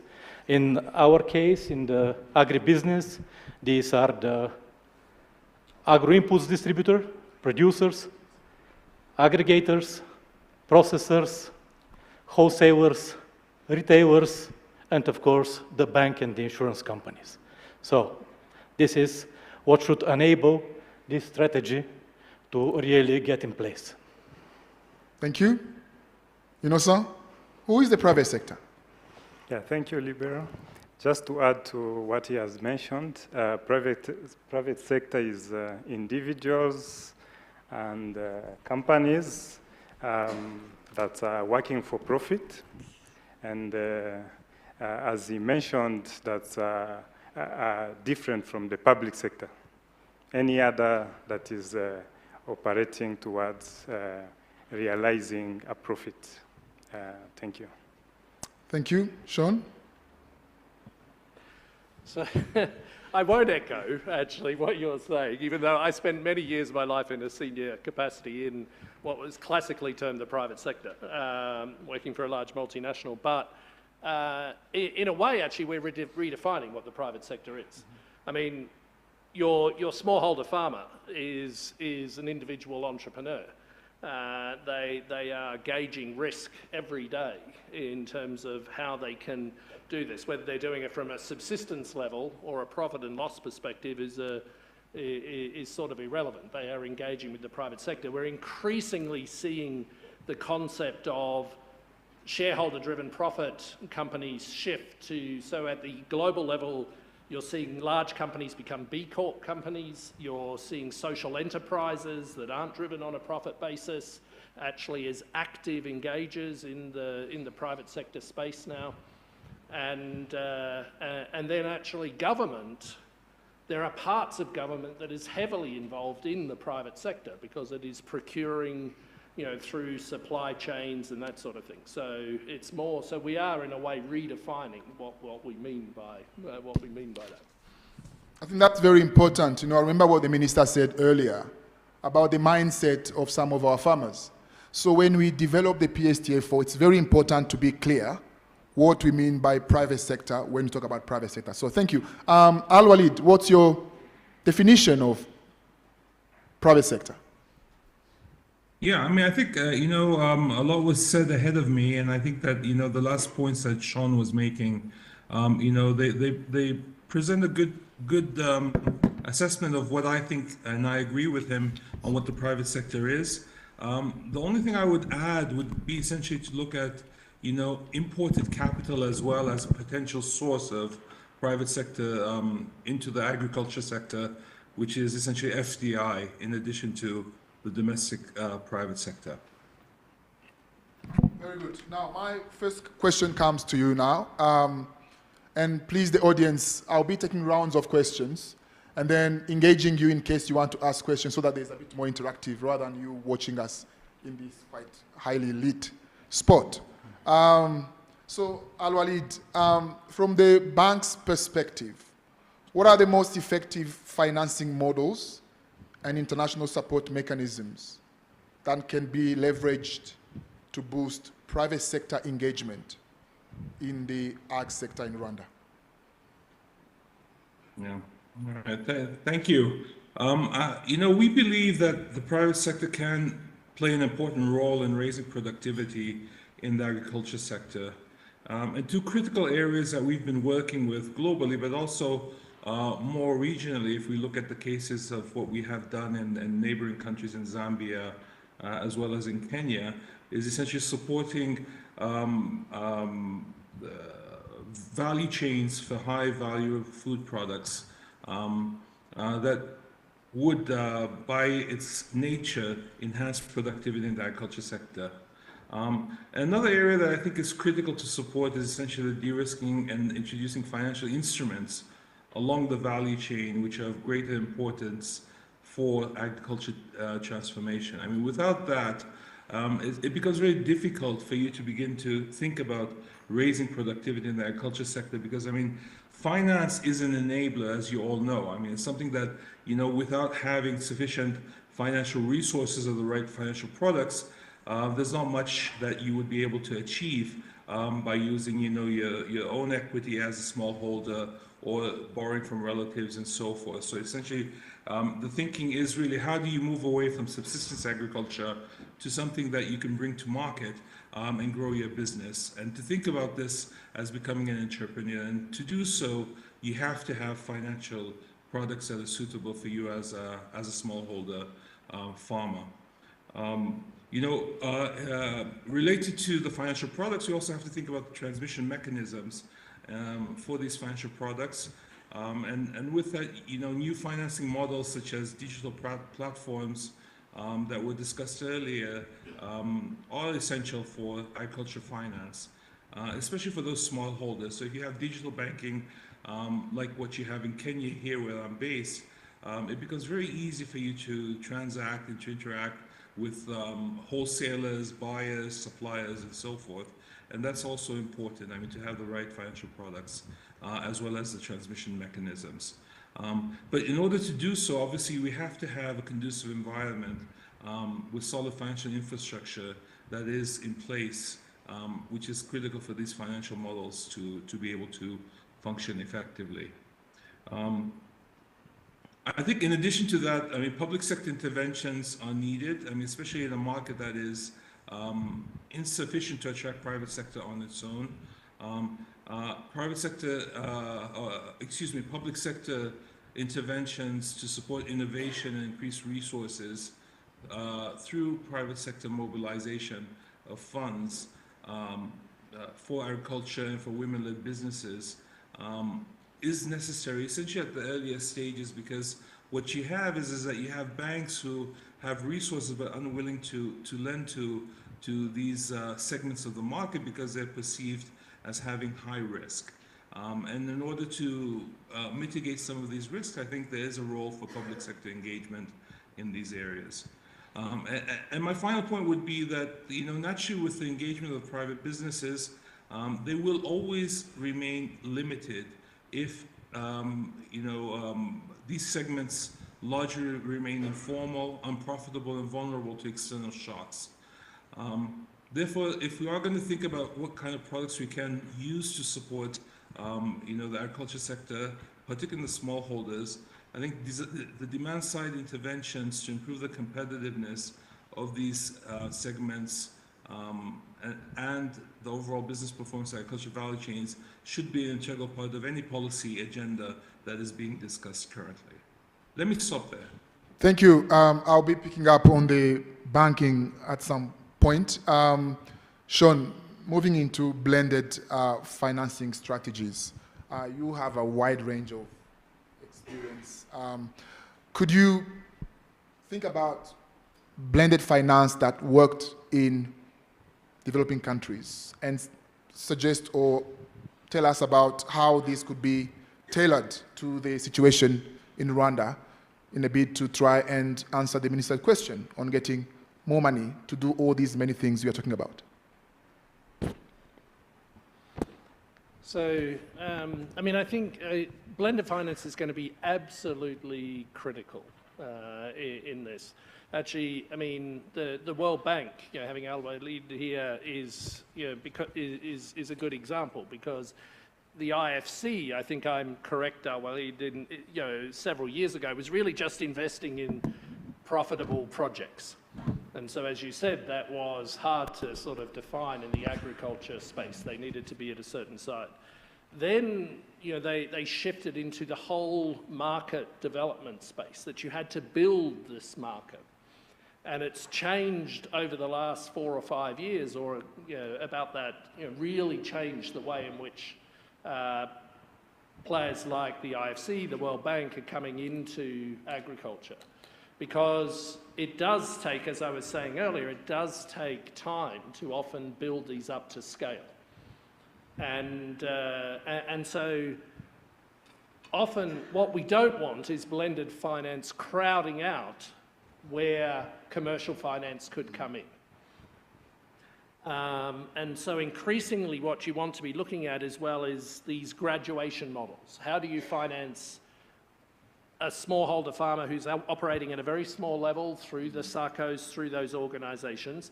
That's a microfinancing model.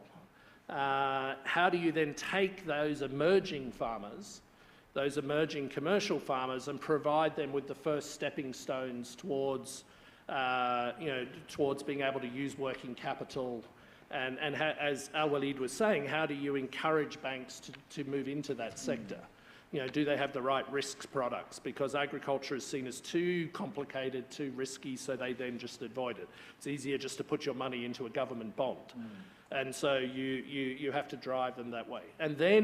But then you need to look at, are you bridging between those two steps? And then are you bridging between that and the point that you're setting up more medium-sized enterprises? They could be medium-sized enterprises of cooperatives. I come from New Zealand, which is a small country like Rwanda, and it's interesting because the dairy industry is one of the most successful developments in New Zealand. When I was growing up, there was hardly any dairy; it was mostly sheep. But it's still a cooperative. It's maybe 20% of the New Zealand total economy, but it's still run as a cooperative. The shareholders are the farmers. And so you can run very professional cooperatives in a very business-like way. But do you have the financing mechanisms to do that? Because and then finally, is there money being brought in to drive the shift to equity? How do you then, is there a stepping stone to actually be able to come in and provide equity, not debt, but equity? So you've got working capital, debt, and equity. All of those need to be broken down in terms of blended finance. And then finally, the area of things like insurance. If you go back to the beginning of the 20th century in America, America's agriculture was driven off two things: access to subsidized loans, so cheap loans, and insurance. And that, with climate change coming, that insurance piece is going to become even bigger. So do you have the right insurance products? And are there the right kind of de-risking mechanisms and blended finance to create that graduation through those different phases and to build out those individual components? Thank you, Sean.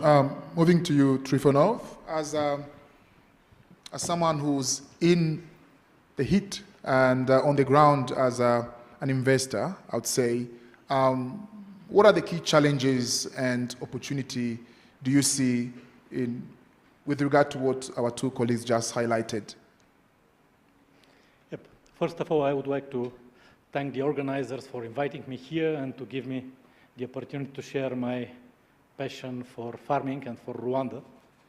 So the organizers have changed my badge with Gabiru as a representative of Gabiru Agribusiness Hub, not of EA Agro, but I will use the occasion to become a sort of ambassador, because this project is one of the major projects of the country, and it's very strongly related with the topic of the whole strategy to build a resilient and sustainable food system. I first came here in 2020, in the beginning, before the COVID, due to some shortfall of the crop, maize crop in 2019, we were importing maize from Bulgaria to African Improved Foods. So I visited them beginning of 2020, and it took me just 2-3 days to fully realize the potential and the opportunities which Rwanda, and especially the agribusiness market, the farming sector, is presenting. So during the lockdown, which I spent in Bulgaria, I had a lot of time to read and prepare my homework. So in September, when the country opened, we moved to Rwanda, established the company then in September 2020. So in the last 3 years, we had a lot of opportunity to explore and really to mark what are the challenges in the country. we started to plan, and now we're already developing our farming project in Gabiru Agribusiness Hub. It's a 1,000 hectare farm, and we created a good team, and all of us were we are working hardly to bring this commercial farm next year in operation. As this topic, I will try to go a little bit outside of my Rwandan shoes. I will try to talk more like a foreign investor here. So generally, for me, Rwanda is probably the best place to invest and live in Africa. It's clean, green, safe, has good governance. The country has a very ambitious goals, good vision until 2050, which will require a lot of development in the food system, in the agriculture. Gabiru Business Hub, as I said, is probably one of the best examples and one of the best projects which can really bring this realization. It's a project which everyone in this room can be proud of. It can be a good example for many countries on this continent and not only on this one.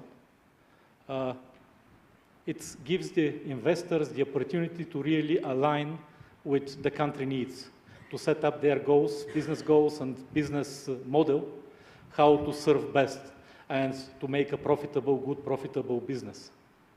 Let's say, for instance, on our project, it almost ticks and checks all the boxes of the discussion today. We're bringing a new technology, precise, very intensive, mechanized production of maize, soybeans, and chili pepper. We attracted a very high caliber agronomist with a lot of experience from South America, South Africa, East Africa, who will lead the team of local agronomists and will develop them. We're bringing operators from Europe right now because we have some skill gap here, but that means we have the ambition to create a local skill set, talent base here. So this is why we already started training some of our operators, which are coming, local operators, which are coming from the construction business. We are already operating them, training them to operate the modern machines. We want to work closely with RICA as well as the other university and schools which has specialized in agriculture in order to develop and support the young talent, of course through internships and scholarships for the best of them. We are bringing very precise equipment, even with drones, which will help us to really monitor the land, to monitor the crops, to get good and efficient decisions, which is bringing a lot in the environmental part, because we'll use less chemicals, less fertilizers, and of course less compaction on the soil. We are setting up the whole project will be with drip irrigation supplied by Netafim, which is, I think, the technological leader in this sphere. It is a fully digitalized system as well, which can save 30 to 40% water, more than 40% of electricity, and 20 to 30% of the fertilizers used compared to more conservative systems like pivots and some other kinds of irrigation. We are also building a silo in the area of Gabiru, which will store our crops plus the crops of our farmer clients. It is very close, so it will greatly reduce the transit time of the wet maize from the field to drying and storing from days and weeks to hours. So this way will greatly eliminate a lot of post-harvest losses and will keep the quality of the goods good.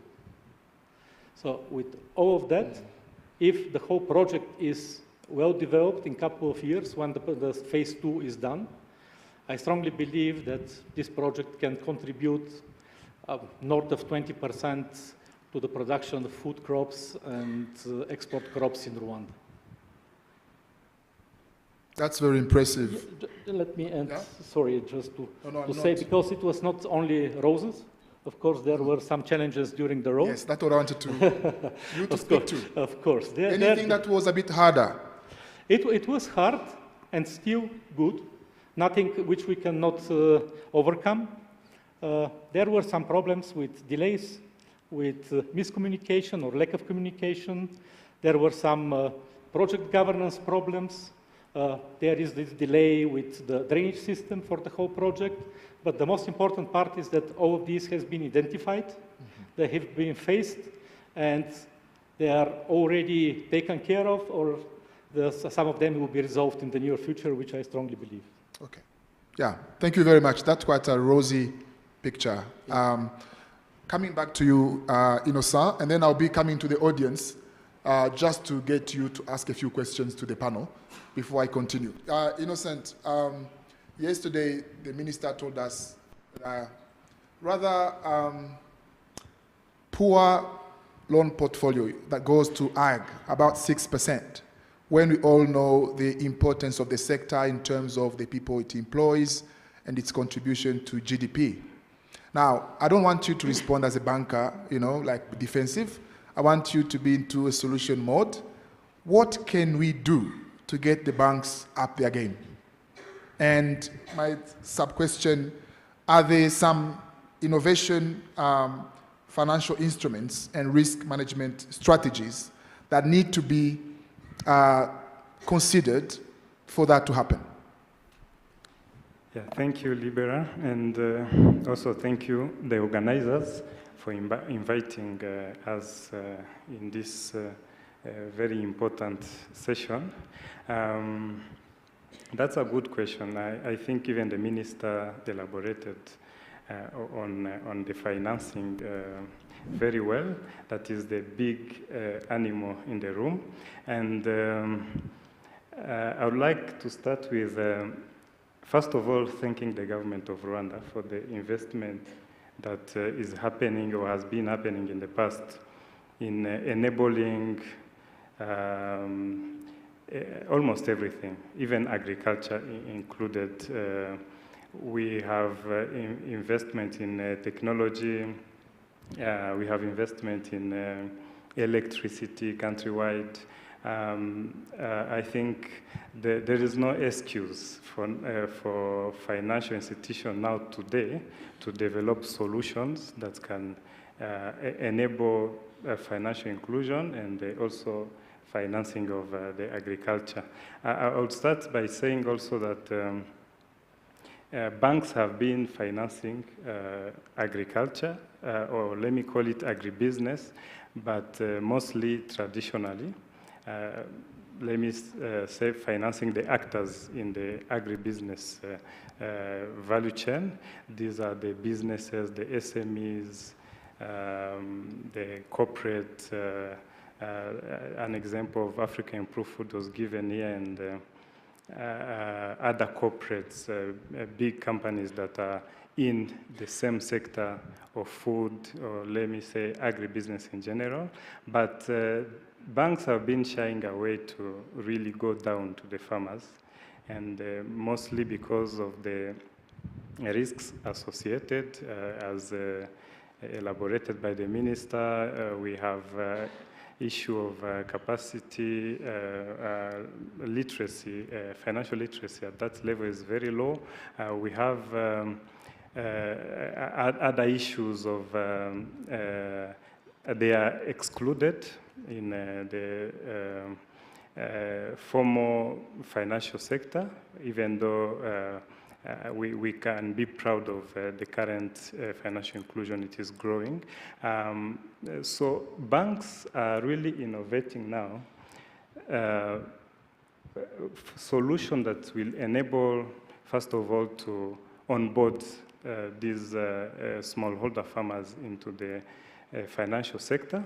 by having the digital account opening solution, by partnering with telcos that are having these smallholder farmers as their customers, enabling, first of all, that onboarding in the financial ecosystem, and also partnering with other fintechs that are bringing up solutions like savings, lending,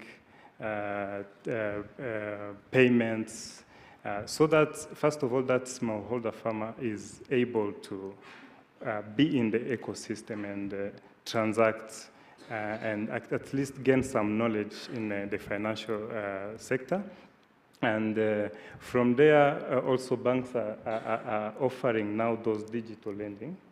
I can give an example of the bank I work for, that is BPR Bank. We are putting in place that let me call it a digital platform that will enable us, first of all, to onboard them, to give them a way of transacting with different actors in the value chain of agriculture, but also for their own day-to-day life transaction. If they want to save, the government has put in place the Ejoheza. The banks are integrating also with those different partners like Ejoheza, like Irembo for government payments. All those things will then bring them in the ecosystem, and then the bank will be able to have the data. As Sin mentioned, we need to really score these customers and be able to start lending to them. But I can mention that currently, we are at least able to lend those that are organized in cooperatives. We're able to give them different financing, input financing, asset-based finance if they want to buy machinery or any other asset-based financing we can do. And we also finance different investments, but mostly depending on the seasons of any different crop.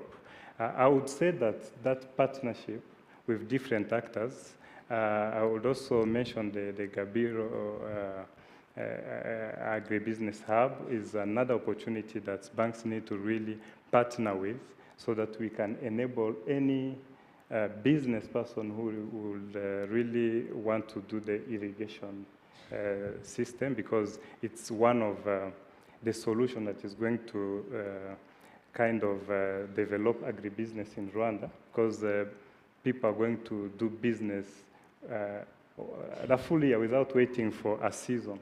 So as banks, we are also interested in supporting any business person in the private sector that will be interested in this kind of...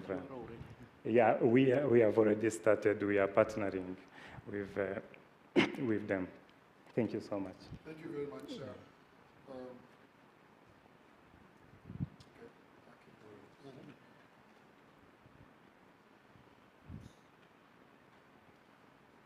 It's this one. Thank you very much, Innocent. Let me check in the room. Do we have quick questions for the panelists? Yes, I can see one hand there. I'll take about 3. The roving mics, please. The gentleman in the middle. If you could tell us your name and then who you want to ask the question. And there's another hand on this table. I'm Puneet. I'm from FAO. I'm an economist in the trade and market and commodity groups. My simple question is that if a farmer doesn't have an ability to save, how he can invest? A simple example is that all of us here, when we go to own a house or buy a house, we go to ask for a mortgage. The first thing is asked about us is, what's the ability for you to pay back the loan? That means, what's my ability to save? All these smallholders, farmers, do they have an ability to save? That's, I think, a missing component.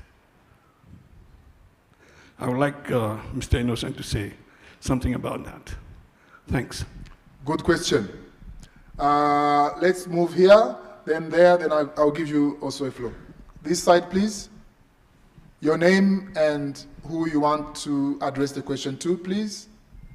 Yeah, thank you very much. My question, sort of comment, my name is Dennis Karamuzi, and I manage a USAID funded project called Aurora Wihaze.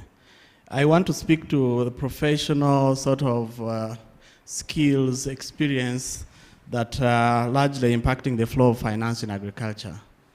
And I want to start by saying I'm originally a vet, but I'm not a practicing vet. And when we speak to skills, there's many of you guys in this room that I know that are not doing what you're supposed to do. But that's because we have had to find a way to keep alive, really flourish.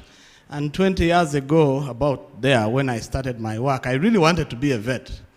I couldn't be because the needle and steering vet might struggle to survive in this sort of environment.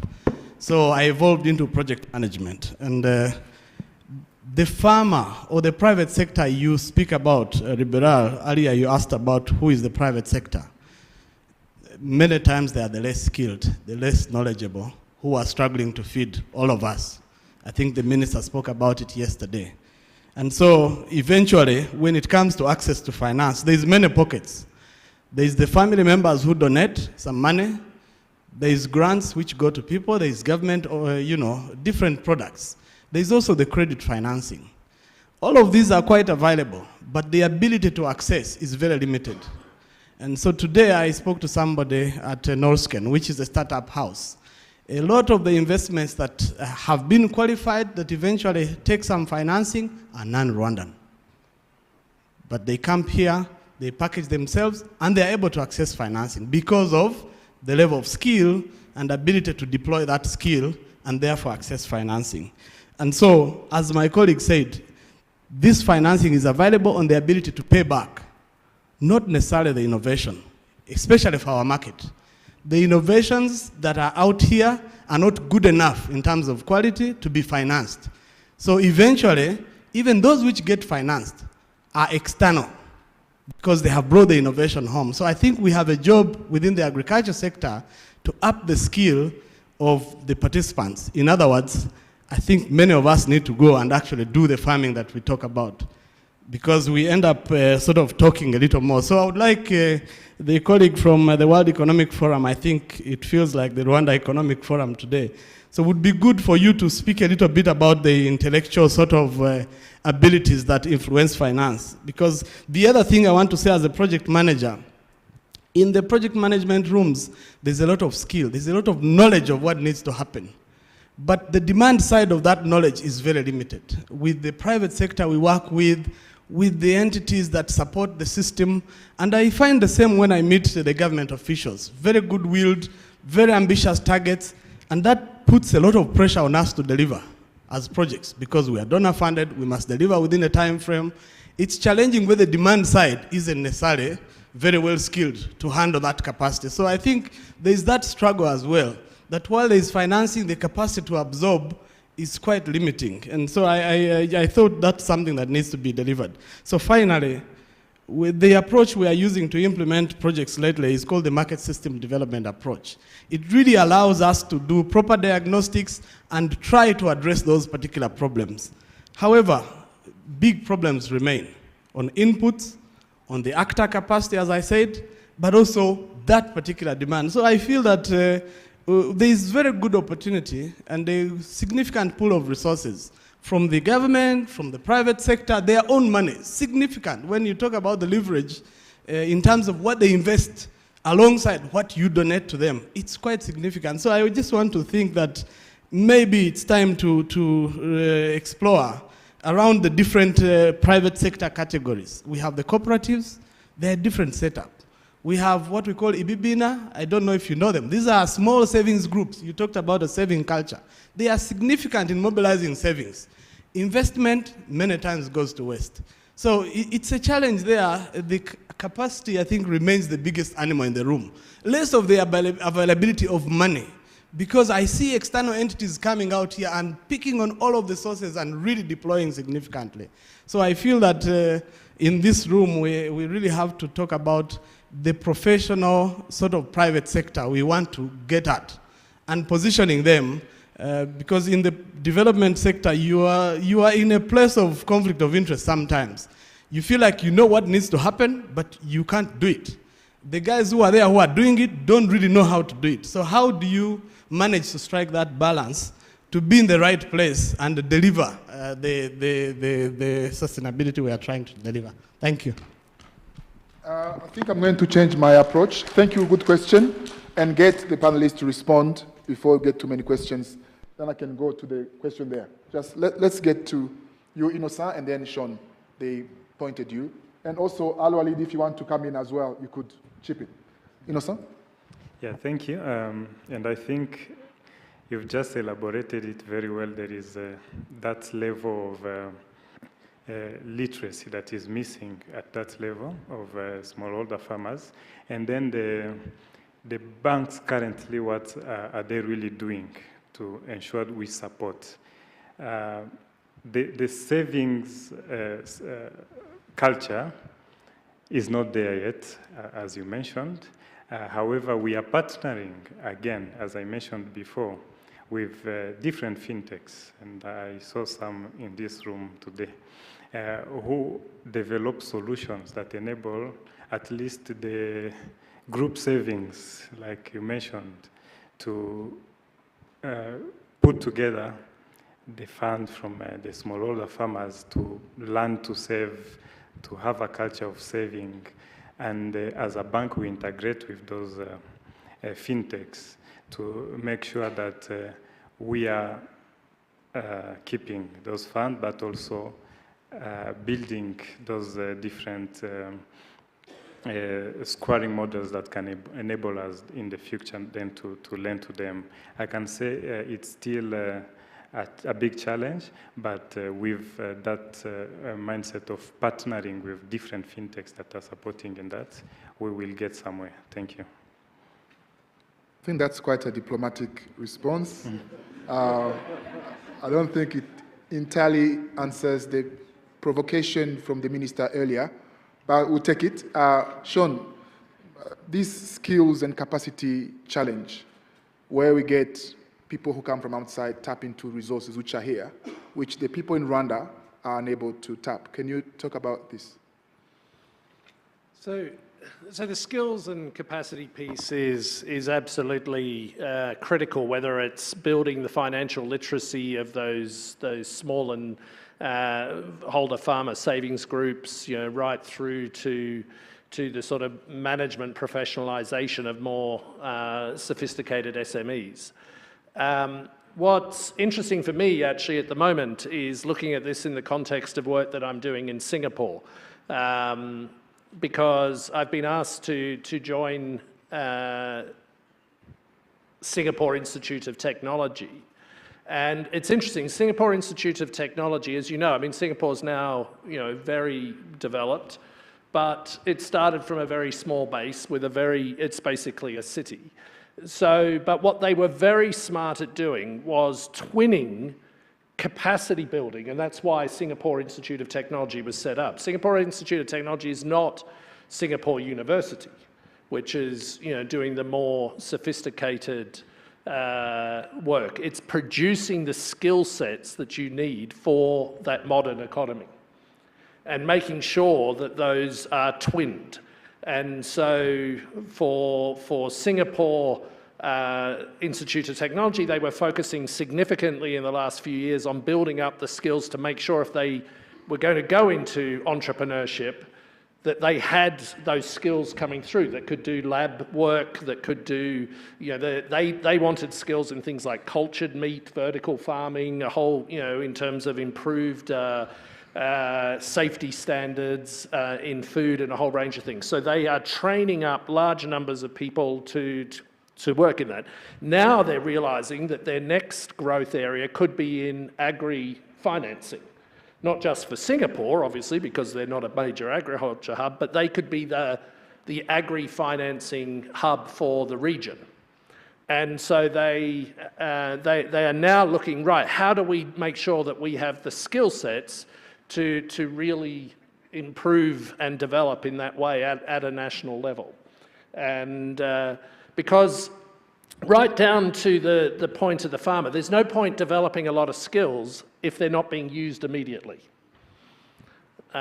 This is the problem. People are often trained for something that actually isn't, you know, you want to be going straight into jobs that you're using. If you're training someone in how to use some kind of smartphone technology at the farm level, there needs to be an application that the farmers can use immediately. Otherwise, that training is basically wasted.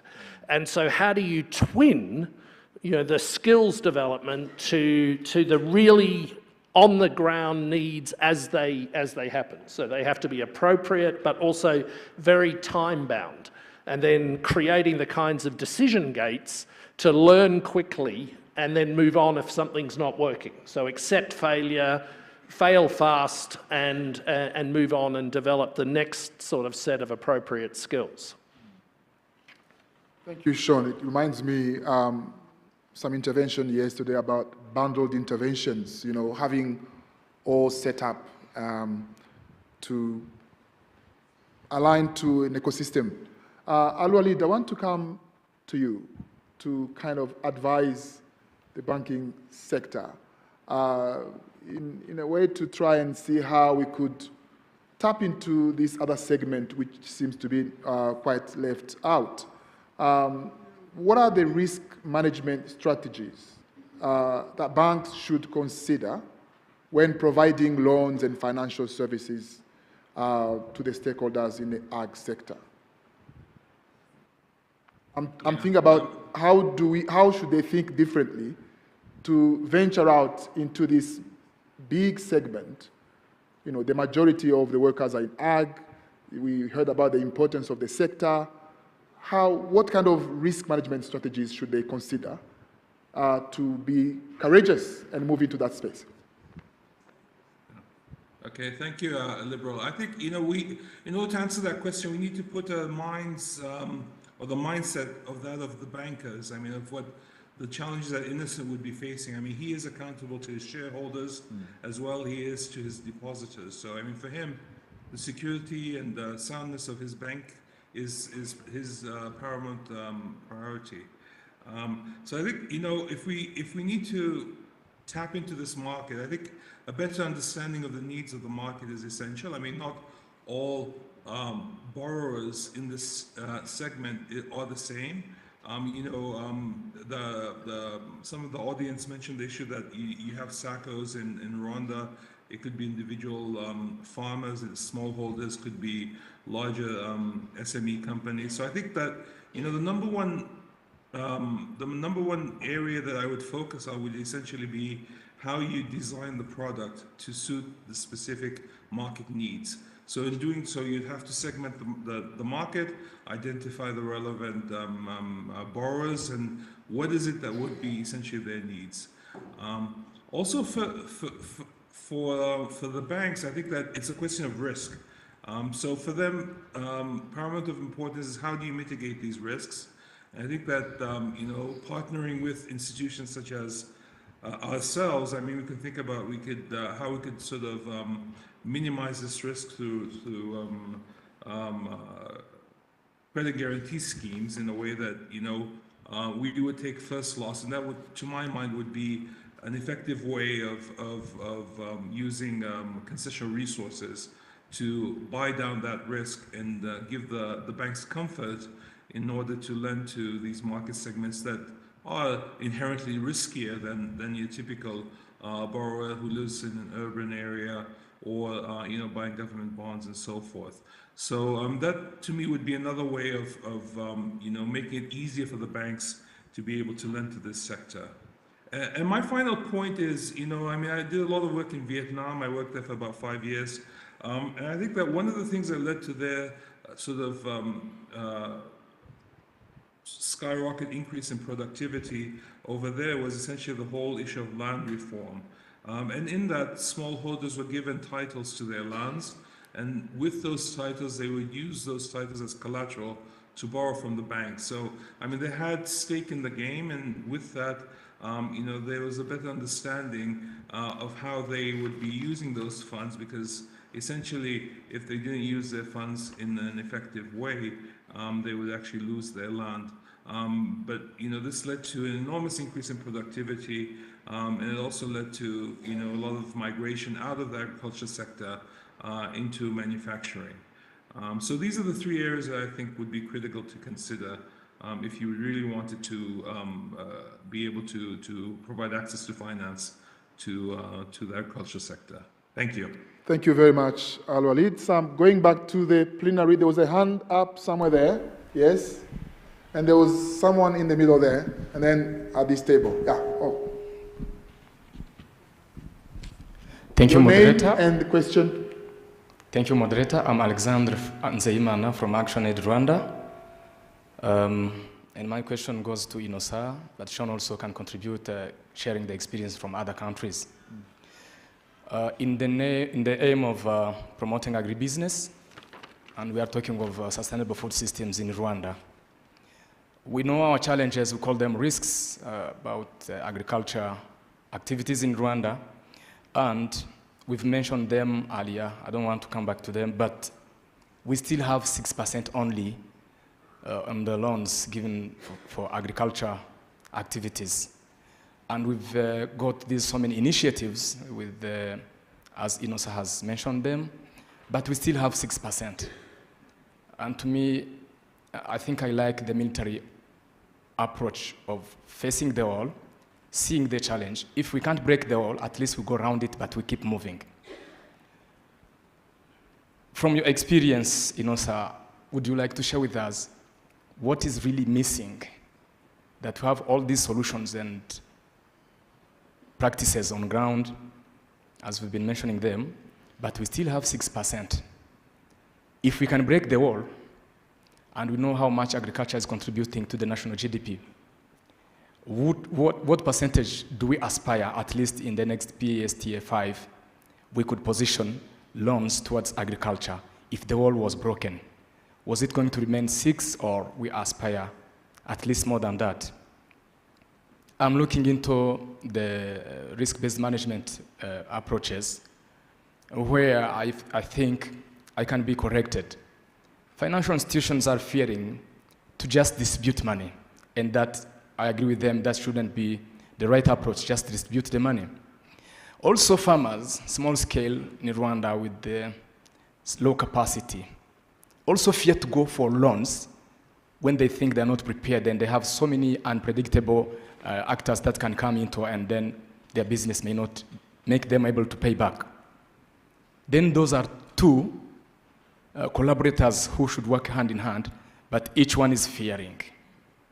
Then what is the wall in between these two?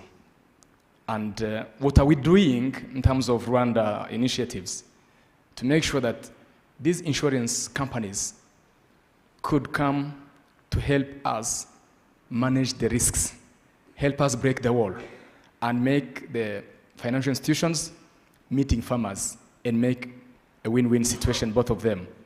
And if they have a problem of capacity, as somebody has already mentioned, that somebody is coming from abroad with a very good business plan and skills and capacity, they tap into the Rwandan market, they overtake it, and they take the money and they run the business. What are we doing in Rwanda to make sure that the capacity building of the small-scale farmers, who are the majority in the agriculture sector, can be developed so that we don't keep talking of 6% loans given to agri initiatives? Thank you very much, and if you can give us the situation in Rwanda, I believe Sean can also tap into this, giving us experience from other countries. If they faced the same challenge and they were able to overcome, what were the options they used? Thank you. Thank you very much. Just to make it easier for you, so if you're not a banker, suppose you changed roles, and you're maybe the Minister of Finance or Ag, and you had all the powers, how would you change, the situation in the banking system to break this wall? Don't speak as a banker, speak as someone who is helping the ministry to develop a strategy. Yeah, but not now, just to help you thinking. And I want to ask if there are any people from the insurance company world here.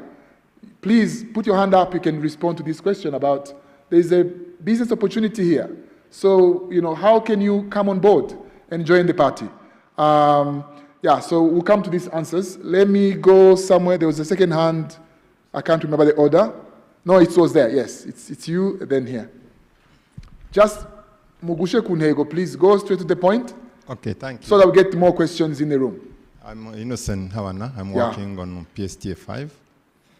My question is somehow in line with what has been discussed. Gabiro AgriHub was presented really as a good model of investment in agriculture. And it has all the technologies, and it has also access to finance easily. But in Rwanda, we know that the government is developing many schemes where really we are investing in irrigation. But these new schemes, they really lack what Gabiro is doing. They lack skills, they lack technology, and they lack financing. Since we see this model as really a way to go to increase productivity in Rwanda, which best model are we proposing for those smallholders? Because those ones, they are not investors like Gabiro. They are smallholders who are owning and managing big schemes, sometimes bigger than Gabiro. Though now addressing to the bank, don't you see them really as potential clients who can partner with you? You make business, but also themselves, they make business and profit. Thank you. Thank you very much. There was a hand, yes, on this telesphore and then on this table. Thank you very much. My name is Telesphore Ndabamenye, Director General of Rwanda Agriculture and Animal Resource Development Board. I wanted to have to put a comment that I wish the panelists can give views on it. I'm an agronomist, but since I have been working in the agriculture sector, and as long as we are developing now the food system strategy, what goes wrong into the financing systems mostly is to start not thinking on the sustainability of the financing. We are using the fragmented financing systems. Someone is financing in processing, and when he goes back, there is no production. Someone is financing in production, and when he goes for post-harvest, there is no machinery. So I still believe that once we go to the system of financing and developing the financing into food systems, we will be needing a comprehensive, sustainability-based financing mechanisms. Second, I think we need to think about the right beneficiaries. When you target the wrong beneficiaries, there is also risk into the financing. So there has been this blame game between the finance, the farmers, the off-takers. But once we develop the product in the comprehensive way, it can sort out some of the problems that we have in the financing in agriculture sector. Thank you. Thank you. Very good contribution. This table here, please. Next, behind you, Telesphore. Your name, please, and who you want to respond to your question. Thank you so much. Mine is a contribution. Okay, good. My name is Janet Kem. I'm the UN Women representative here in Rwanda. I just have actually moving towards what the minister said yesterday, harnessing all the ideas of yesterday into real business as we concretize priorities for the PSTA5. The first thing for me is about what we're talking here of financing, especially the small holders. I was asked to talk about how do we finance gender equality once, and my answer was gender equality money is where the money is. And I think the money for agriculture is where the money is. And if the money is in the bank, because we know that's where money is, how do we get it to finance agriculture?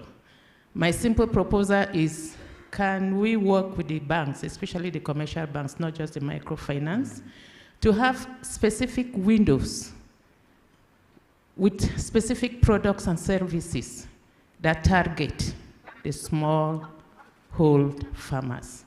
Because when we talk of these specific windows, they come as a comprehensive package. Is that something we can think of as we move ahead? My second is an initiative that UN Women started in this country some years back. The Buy From Women platform, which was a holistic platform that started with supporting women farmers to collecting, improving, parceling, and creating a market. So it was responding to both the supply and the demand side of agri, to the extent of capacity building, knowledge sharing, and encouraging serving. So it was a holistic chain, and it didn't take off. It is an offer.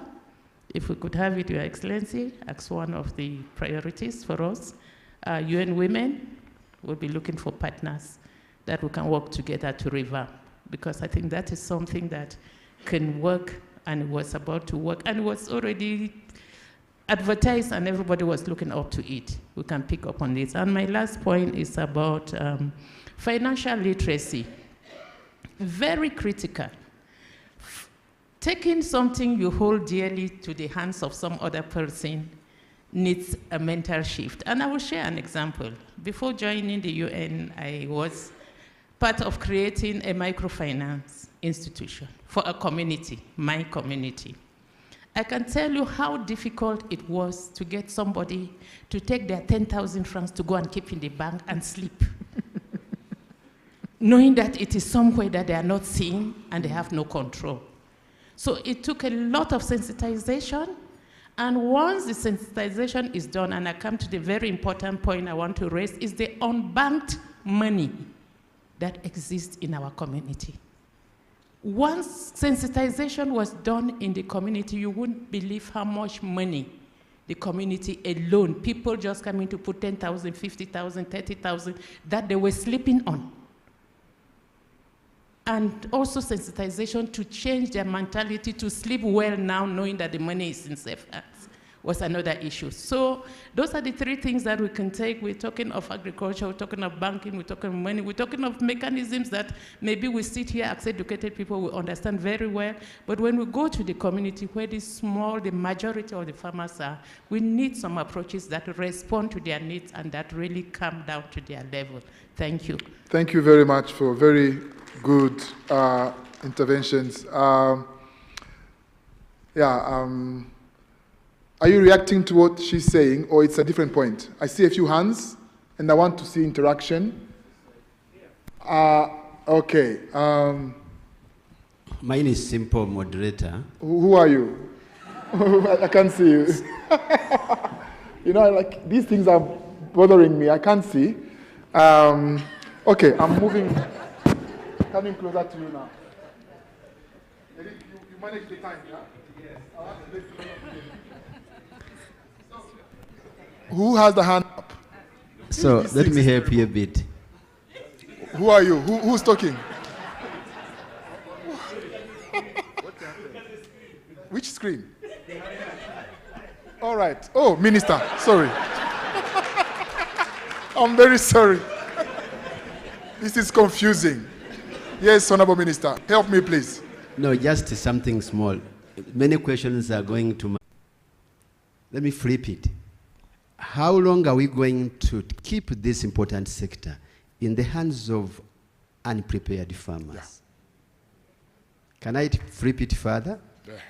How do we attract prepared entrepreneurs into this sector? That is key to all of us. Thank you. Very good. So can I see the bankers in the room and the financiers to answer this question, yeah? Hand up for the bankers. Excellent. I'm not a banker, but someone can answer to the question. Yeah. So thank you very much. My name is Amat Sen. So I'm not a banker. I used to work also on financial system, and I've been also working on some of these questions and answers. Number one is on insurance and how to make sure that we get the right product and also the right answer when it comes to bringing people into the ag sector. Yesterday there was something, so one of the colleagues talked about bundling. Yes. They present. So, and there is evidence. If you are in the ag sector and you don't have the bundling system, your production, which is always 2 tons per hectare, whether it's maize or millet or whatever crop it is, will not move to 10 tons per hectare. So the bundling is pretty much simple, mostly 5 elements. Number 1 is input. You need input, like either it's fertilizer, seeds, or certified water to start.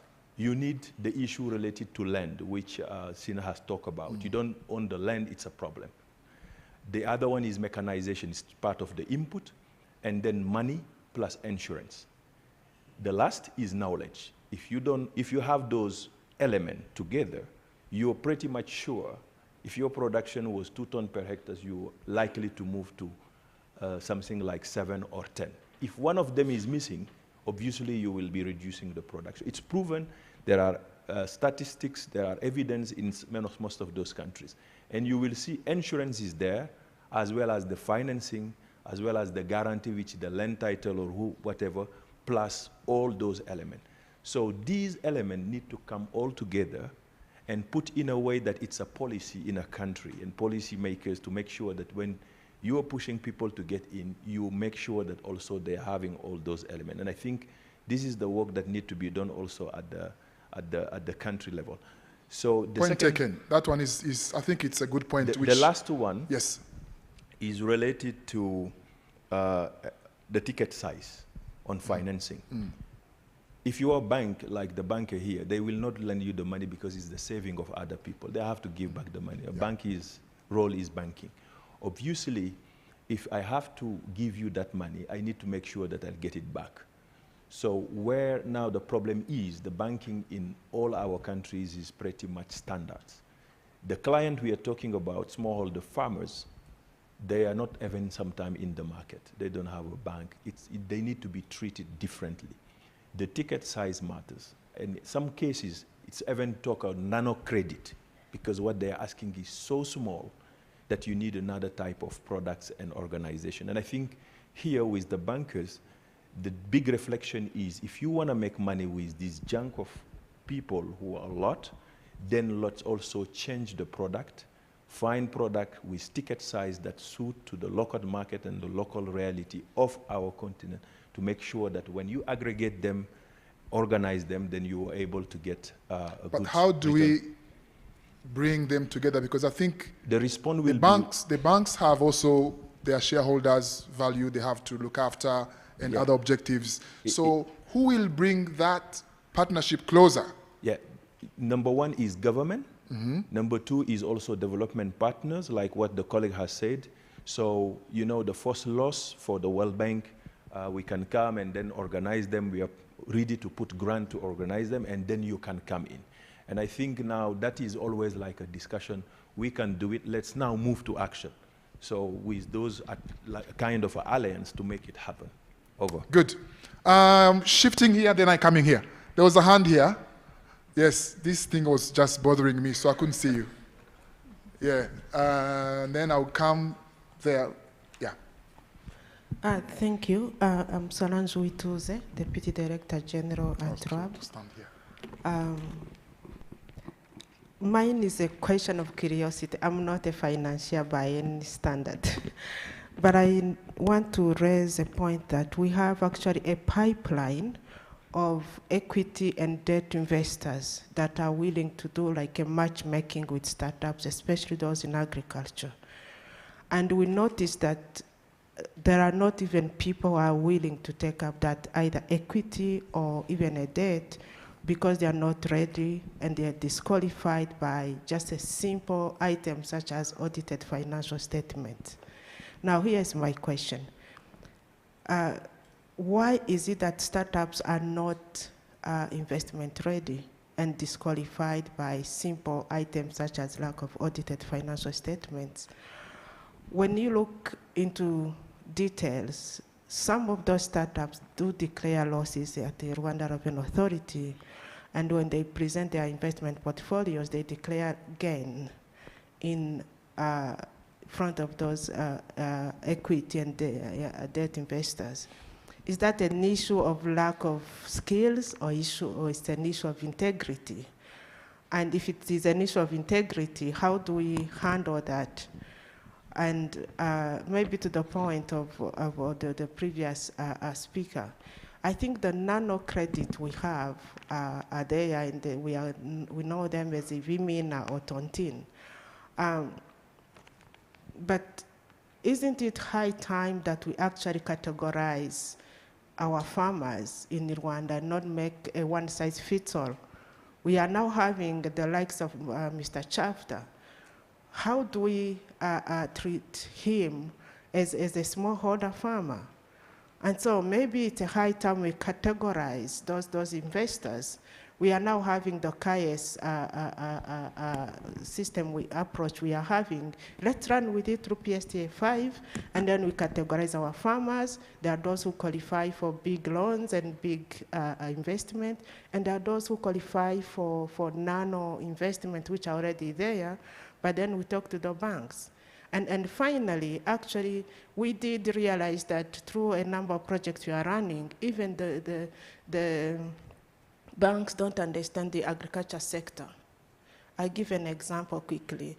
We had a small loans we are running through the support with Enabel, and then they give a grace period of 1 month to a chicken farmer or pig farmer, whereas we know you cannot pay, a chicken cannot be grown up to pay for its own investment at least before 6 months. The same apply for pig farming, or you can scale it to a dairy farming or beef. I think there is an opportunity for cross-learning. The banks should be willing to understand our sector, which is very important, that has been overemphasized or cannot be overemphasized. But really, let's, in PSTA5, quit treating all farmers as equal. Let's do categorization and then make the nano credit for those whom we want to lift up from that level, but also give a tailor-made product to those who are able to take it and actually run with it. Thank you. Thank you. I'm wondering on the question of whether startups are investment ready, whether it's a question of ethics or integrity or capacity. I don't know who to put it to, so if there's any startup here who face this, I'll be delighted to give you the floor. Startup? Okay, so give us a quick response on this. Why are they not investment ready? They are. Okay. My name is Magnifique Nzaramba. I want to give suggestions. Okay. One, I think sometimes we unfairly blame the bankers, because even us ourselves, we need a softer landing to get started so we can get credit. Now, let me start with us in the agriculture sector. How many of us implement projects with sustainability in mind, with a kind of a business idea in mind, even if it's just a public project that we're implementing? In most cases, we implement projects as charity, and then we expect sustainability and returns on investment. I think in our next PSTA, we need also to revisit the way we do design projects, development projects, whether they are philanthropic or they are grants, whatever it is. I think that's an element that we need to do. And I think it's only then that also bankers will come in and look at the projects we do as viable. Because it's a bit absurd that you invest a lot of money in a project helping small-scale farmers, and then you expect a banker to come and start from zero, when you yourself, you don't even have data to help that financier to start on. So I think that mindset or shift in how we design projects and how we implement them, we need to change.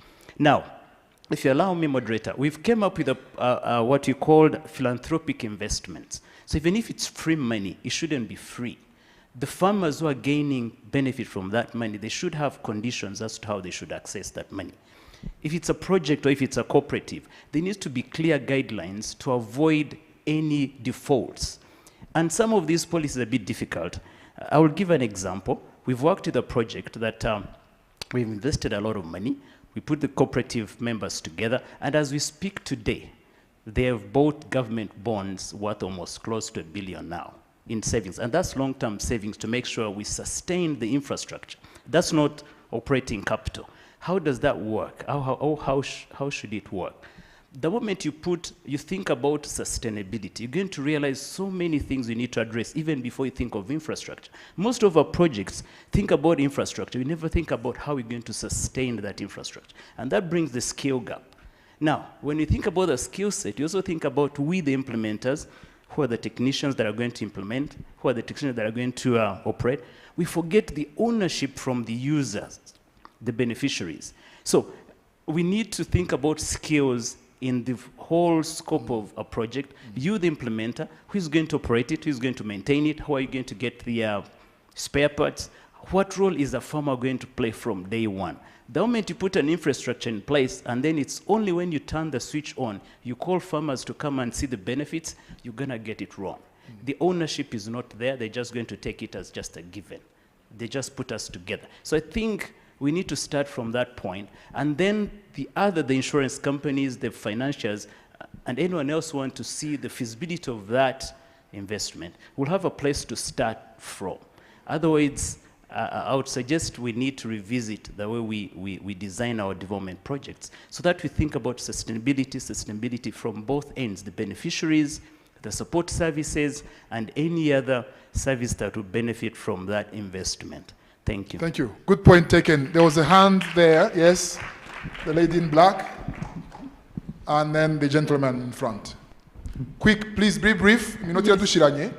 Yes, thank you. I'm Lucia. Your name and... Thank you. I'm Lucia Zgiriza. Mine is also a contribution. I want us to see the other side of the coin, on the side of the financials. There's also limited knowledge on these value chains that we work in. And if they don't know how they operate, it's even hard to come up with products to these value chains. So I'll just give an example of the experience we had in Ora. We are in small livestock. But when you go to a financial, they'll not be able to differentiate between, let's say, if it's poultry for layers or broilers. So if they don't have that knowledge, of course, we'll not find products tailored for that particular value chain.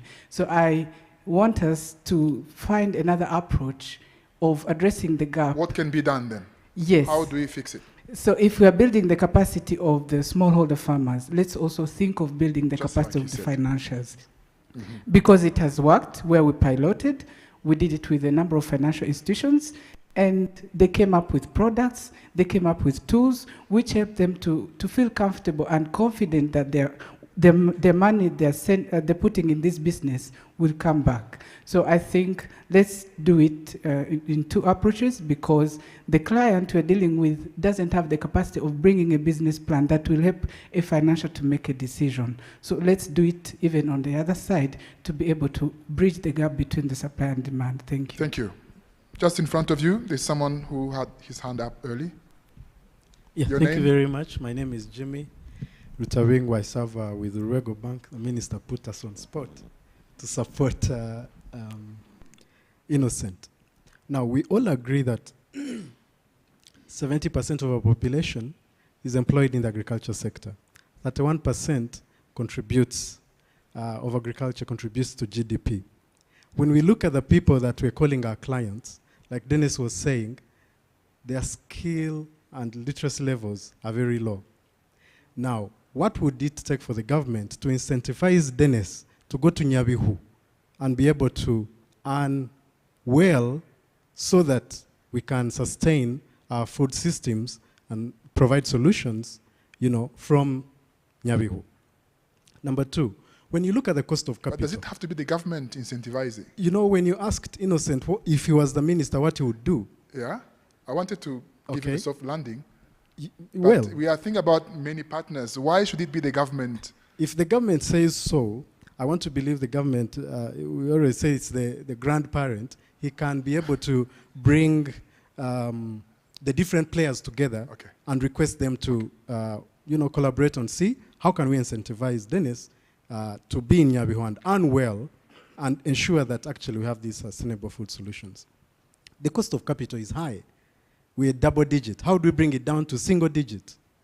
When you talk about savings, our savings contribution to GDP is about 14.35%.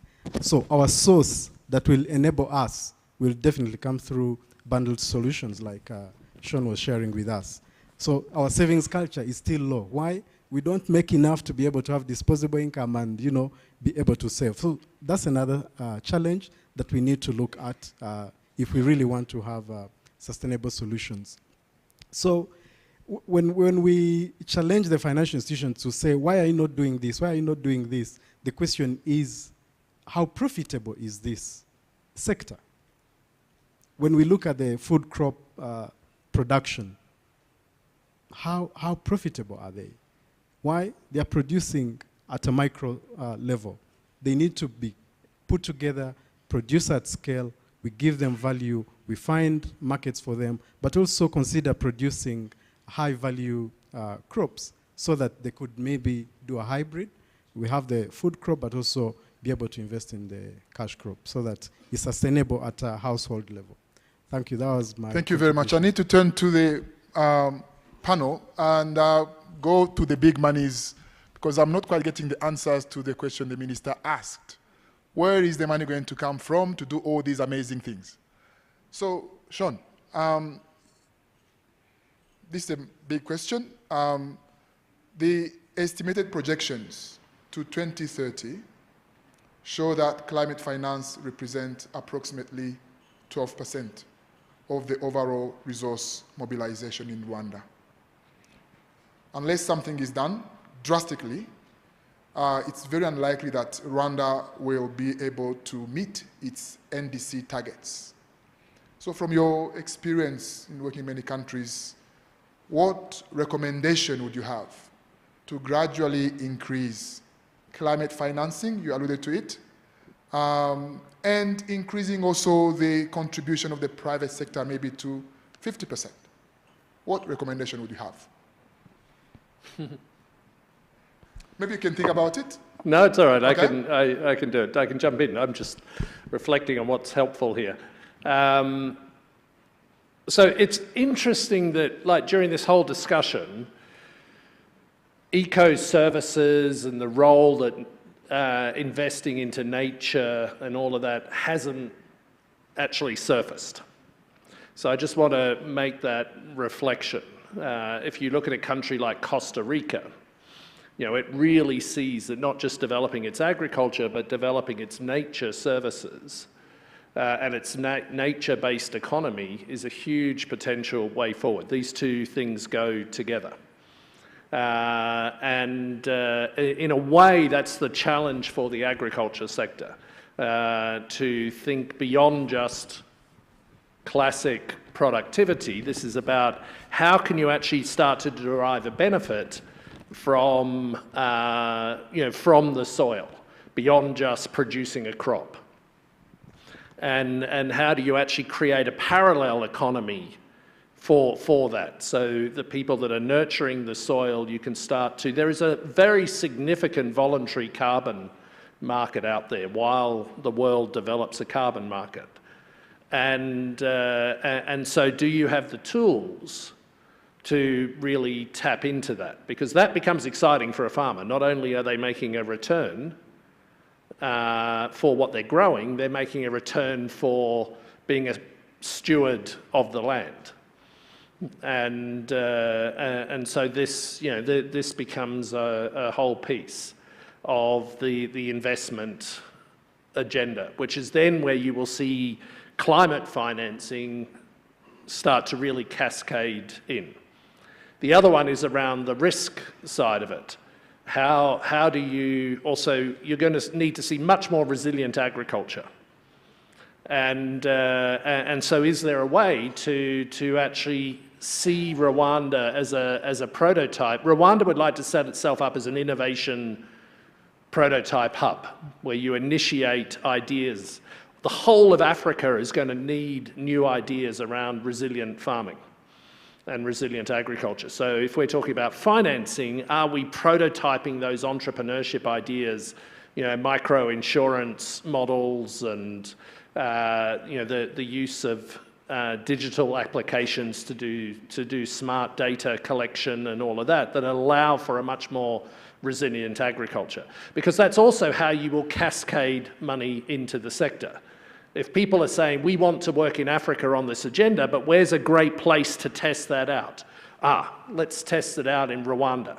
Then you get those companies starting here and it becomes, you get those startups.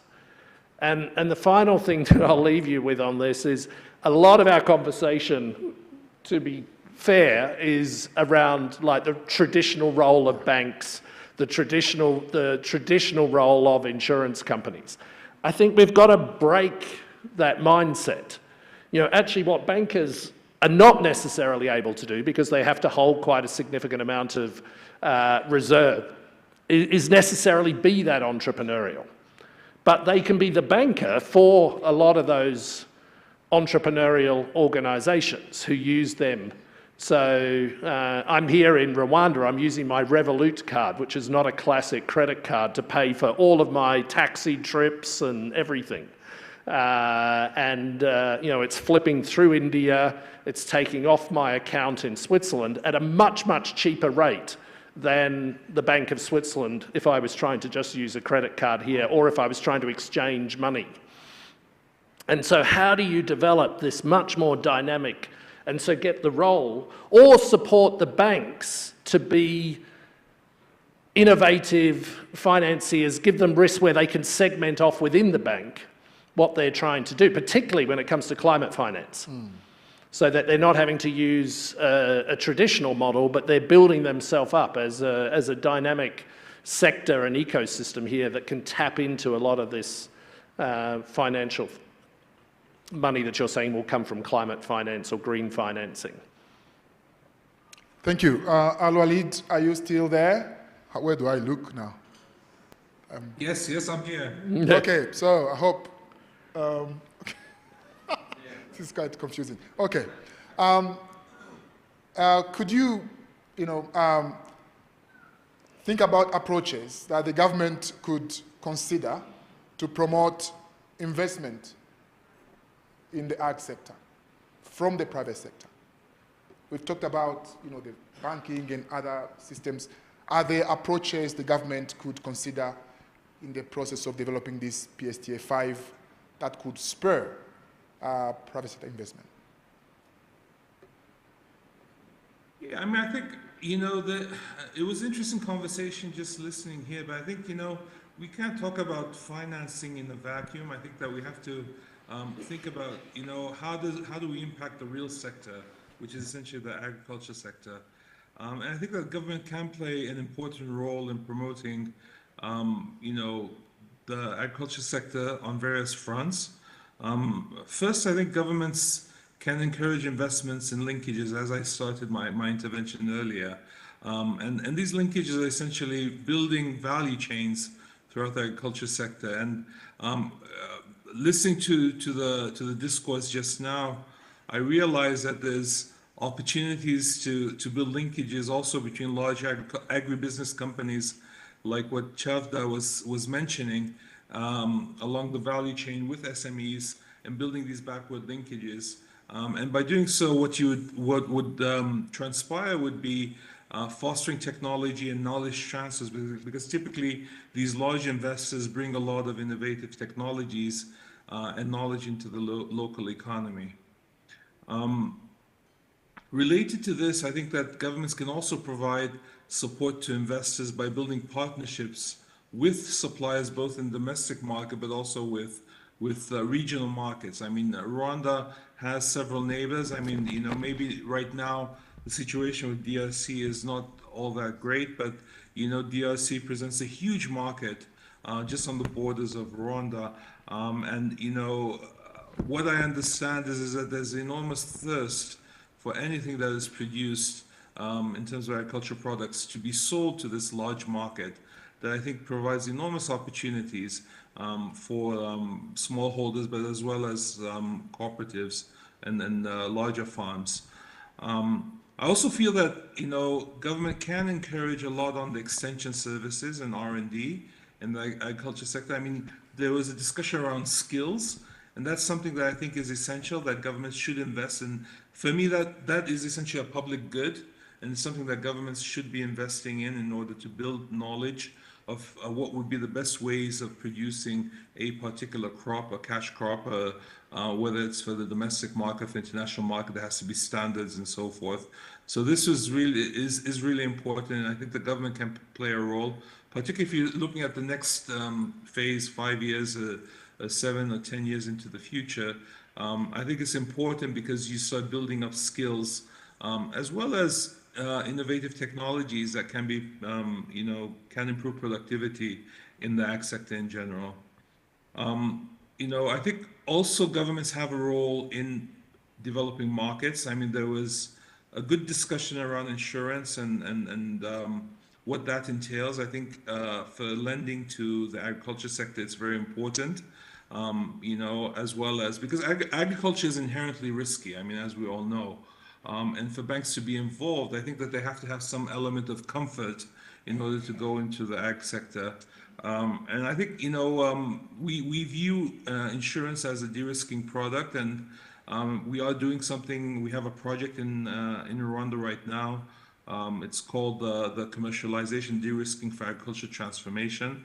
And we have an element there which looks at de-risking products, which is essentially insurance. But for insurance markets to work, it's a question of data, because for you to be able to manage risk at a portfolio level, it's really about scale.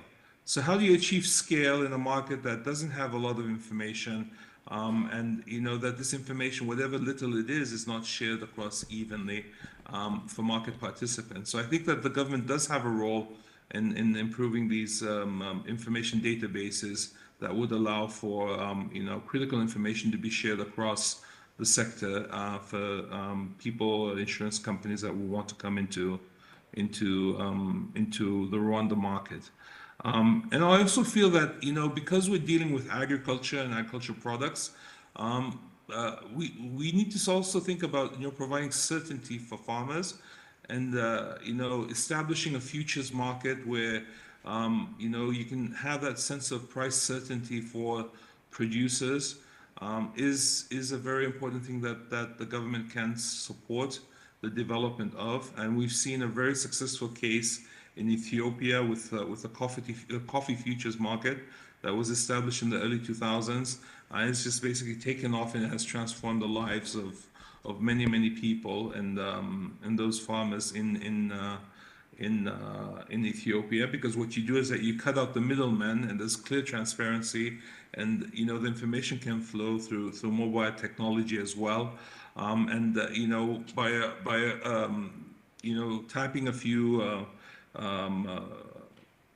tapping a few times on your phone, you can really realize what the real price of what your produce is, and this sort of helps the farmers, or incentivizes the farmers to be able to produce for those markets that they want to sell into. And finally, I think that it's important that there has to be channels of information exchange. I mean, everything we're hearing now, for me, it seems that there's no feedback loops in terms of what should be the appropriate policy. And I think that governments can play a role in establishing channels for government communications with agriculture sector investors on expected responsible business conduct, including reconciliation ombudsman services, so that investors can contribute to government decisions and provide global best practice or whatever they're seeing in other parts of the world that worked very well, and they can bring to the market in Rwanda. Let me stop there. Thank you. Thank you, Al-Walid. Now, do we have a farmer in the room, an actual farmer? Just want to hear from their perspective. Hands up, farmers. I just want to hear from your perspective. We are talking about farmers, and we want to. Yeah, munavuga muri mushaka. Kinyarwanda, Igifaransa, Igiswahili, turabisemura. Yeah, so how can we get you? Mbaza mu Kinyarwanda. Mubaze mu Kinyarwanda. Turimo turaganira ku ngamba z'igihe cy'imyaka nk'itanu ko twateza imbere buhinzi ariko twibanze cyane ku mafaranga. Financing ni iki mu Kinyarwanda ra? Ishoramari urabyumva ariko wewe turaziranye urabyumva, Joseph urabyumva.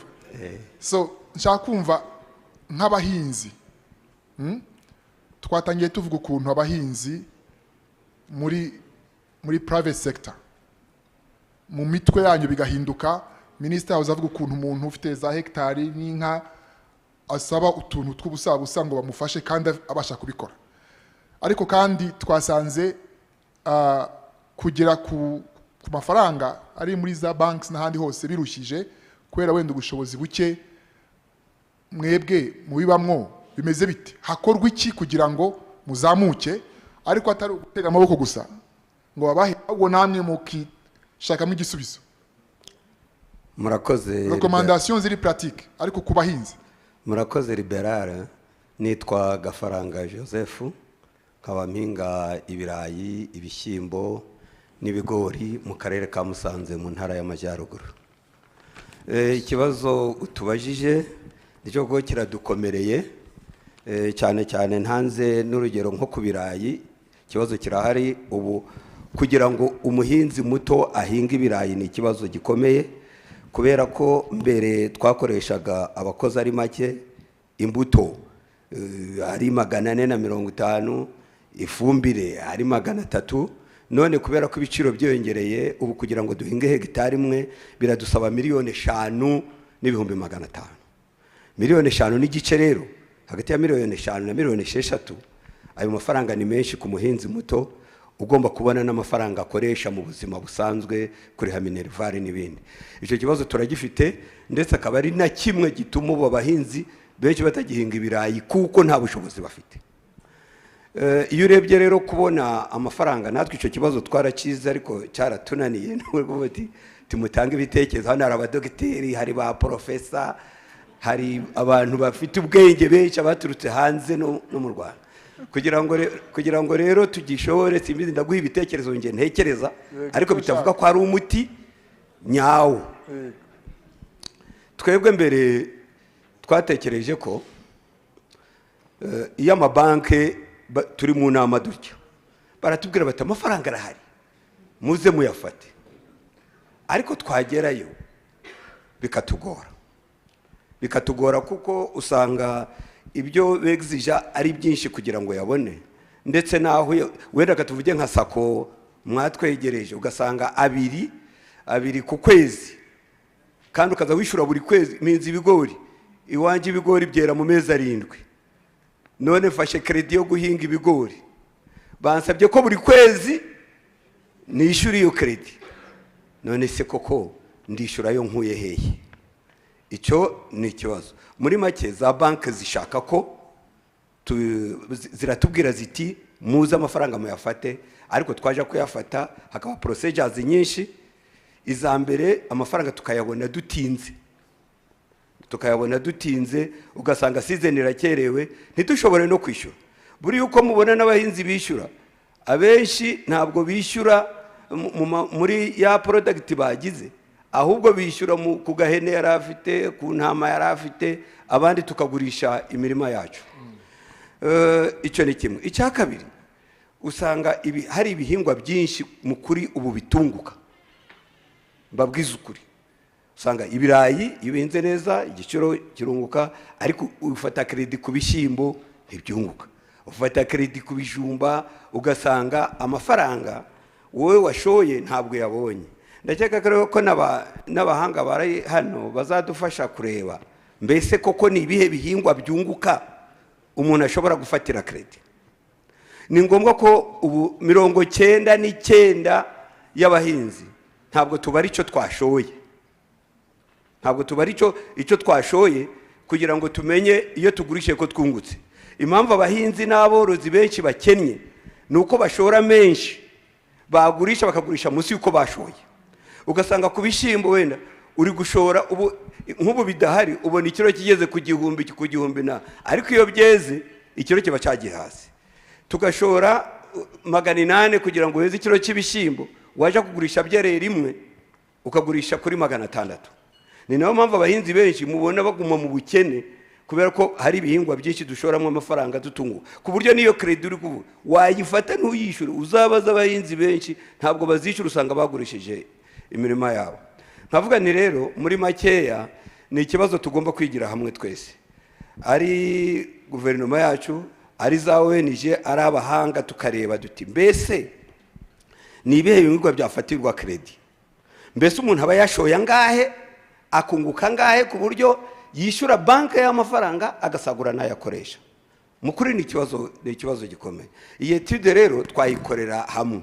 Twanatekerezaga ko uretse ko ari ibitekerezo biturenze, twatekerezaga ko dukwiye banki y'abahinzi. Natekereza ko dukwiye banki y'abahinzi kuko abandi bantu b'amabanki y'ubucuruzi bari gushaka amafaranga, barashaka amafaranga yihuse y'abacuruzi, nanone ni banki z'abacuruzi kandi barashaka bafavoriza abacuruzi, baracuruza uyu munsi bakagurisha uwo munsi, bakaba banakwishyurana buri munsi.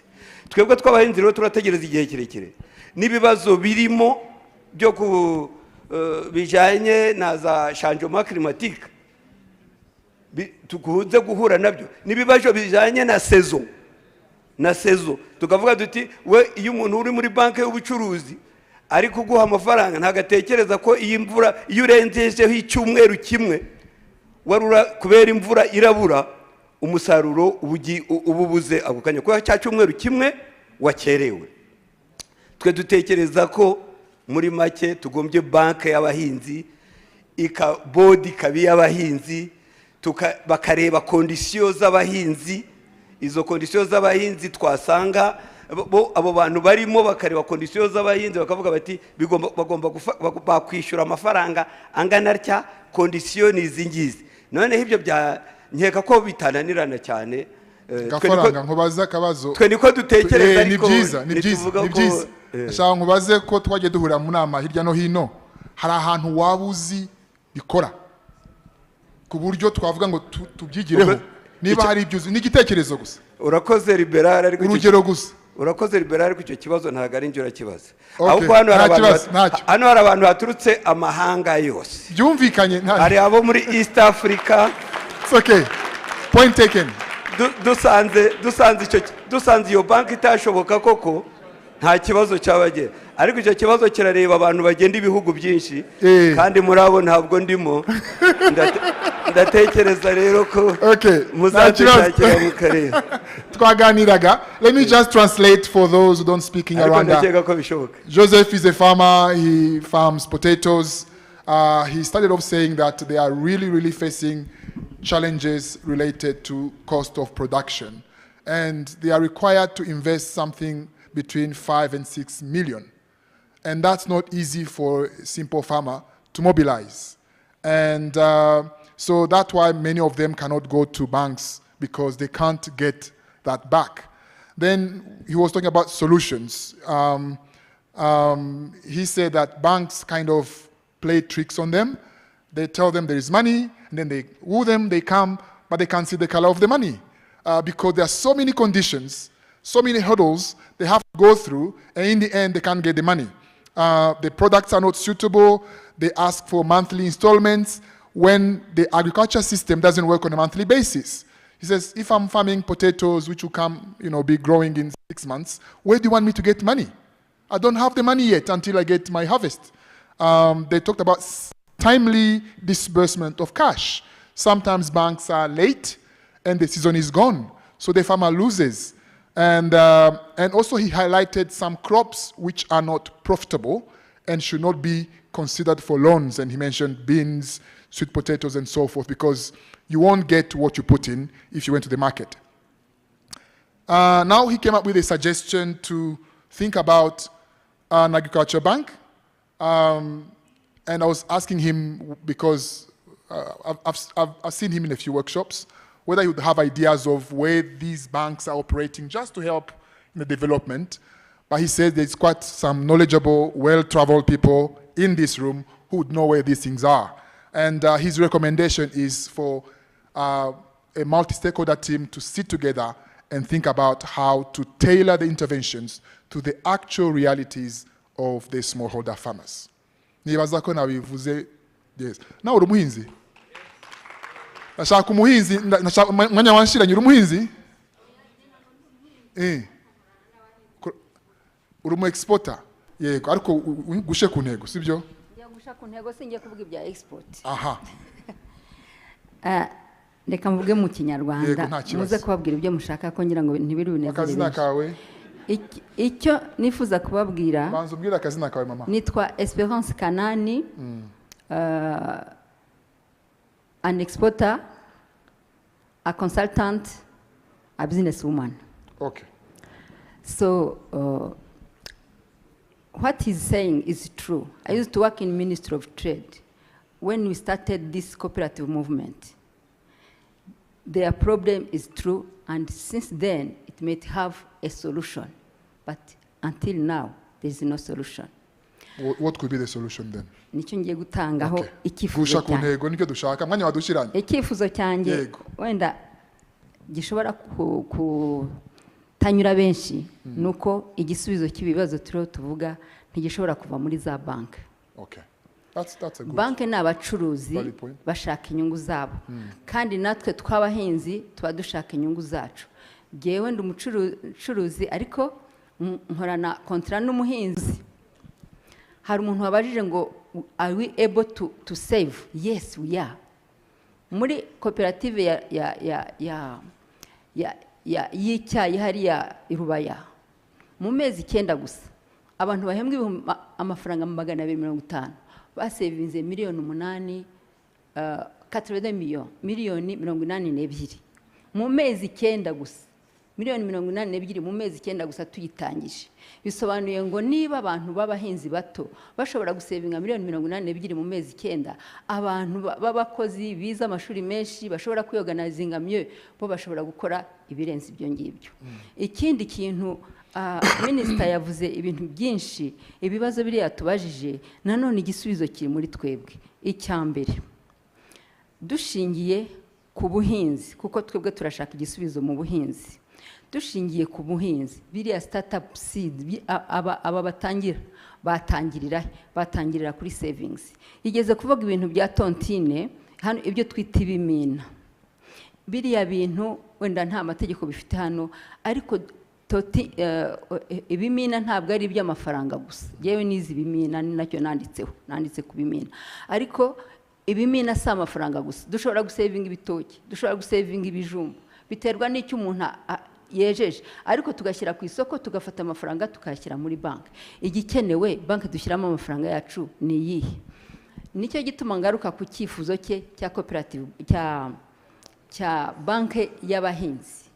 Banki y'abahinzi tujya gutangira amakoperative kera, bohereje abantu benshi mu bihugu bitandukanye kugira ngo bajye gushaka kuki abandi basagitizinze mu makoperative, natwe twabigira gute.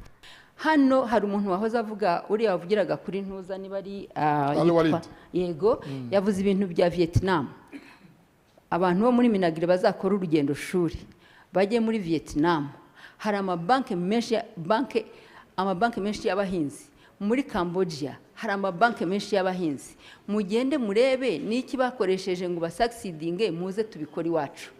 Kubera ko hariya muri Vietnam ni abahinzi cyane cyane, ariko bafite amakoperative y'ubuhinzi menshi aho ugiye hose urayihasanga. Bazakora urugendo shuri bagende bagereyo bavugane nabo, kandi baranadukunda. Muri Cambodia nabonye basa naho badukunda cyane. Bazagende bagereyo bababaze ni gute babikora kugira ngo babikunde, babizane tubikore hano nkuko twabikoze mu makoperative. Banki y'abahinzi, abahinzi ubwabo niwe biri yabo, nibo basavingamo amafaranga yabo. Bya bintu byo kuvuga ngo ntibasavinga birashoboka. Amafaranga ayo baguriza na yabo avuye muri banki yabo. Nushaka gushyigikira ubuhinzi akayajyana muri banki y'ubuhinzi, ntajyane muri banki y'ubucuruzi. Ko bashyira nakoze muri Minicom hari ikintu cyitwaga PPMR. Hari amafaranga bagombaga guha abantu, ariko wa wundi uri mu beneficiaire yahajya kuyafata bakayamwima, ahubwo bakayaha undi mucuruzi ugomba kubishyura. So amafaranga y'abahinzi ajye muri banki y'abahinzi, nubashyigikira basange muri banki yabo. Ikindi oya hari kibiri nshaka nyarutse icya kabiri, banki y'amakoperative. Abantu ni babashyire hamwe mu masekiteri. Buriya amakoperative ibihugu byose byatembere byatangira amakoperative. rero icyabuze hano si uko amakoperative atakora, ahubwo hageze igihe tukiyatangira byaragenze, ariko hagera igihe abantu bashakamo inyungu zabo ziri prive, ariko management ni bya bindi bahoze bavuga bya trainings, babigisha bakanabasuiva kugeza igihe cooperative bank n'abantu bose bagakorera amakoperative. Leta yari yakoze ikintu cyiza, abantu bose bakora ikintu kimwe bakishyira hamwe bakagira koperative yabo. Ubwo iyo abantu bose bagize amakoperative yabo akora ikintu gisa, dufite des unions, dufite même des fédérations. Ikigo cy'amakoperative kirahari, twabyubatse kuva hasi kugera kuri confederation. Ibyo nyuma bisubijemo bigakora uko bikwiriye gukora, bagakora na banki y'amakoperative. Ibyo bishobotse byaba ari ideal. Noneho akanyuma nifuzaga kuvuga, yewe rero ndi umucuruzi, yakugusha ku ntego mwanya wanshiranye, ngenda umucuruzi.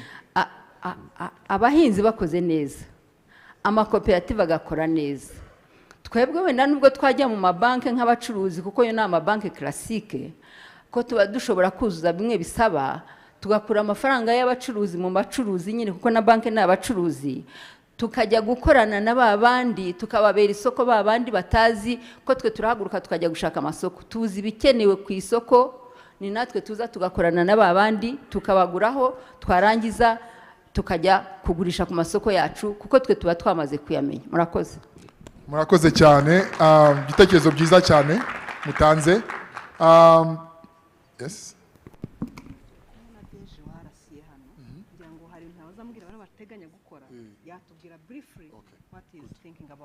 I understand we have the DG of RCA here.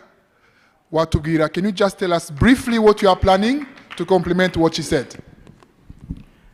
Murakoze cyane, reka naje nsabe kubivuga mu Kinyarwanda kugira ngo gafaranga. Mbere yo kuvuga reka mbanze nse muri ibyo yavuze, kuko those who don't speak Kinyarwanda will be lost. Maybe you will No, to be too much. I'm not a professional interpreter. Reka mvuge ibyo yavuze, wihangane gato, urahita uvuga nawe, sibyo? So I just want to tell you what she said so that you can hear the response. So she's Esperance. The first point she said was that banks are not the solution.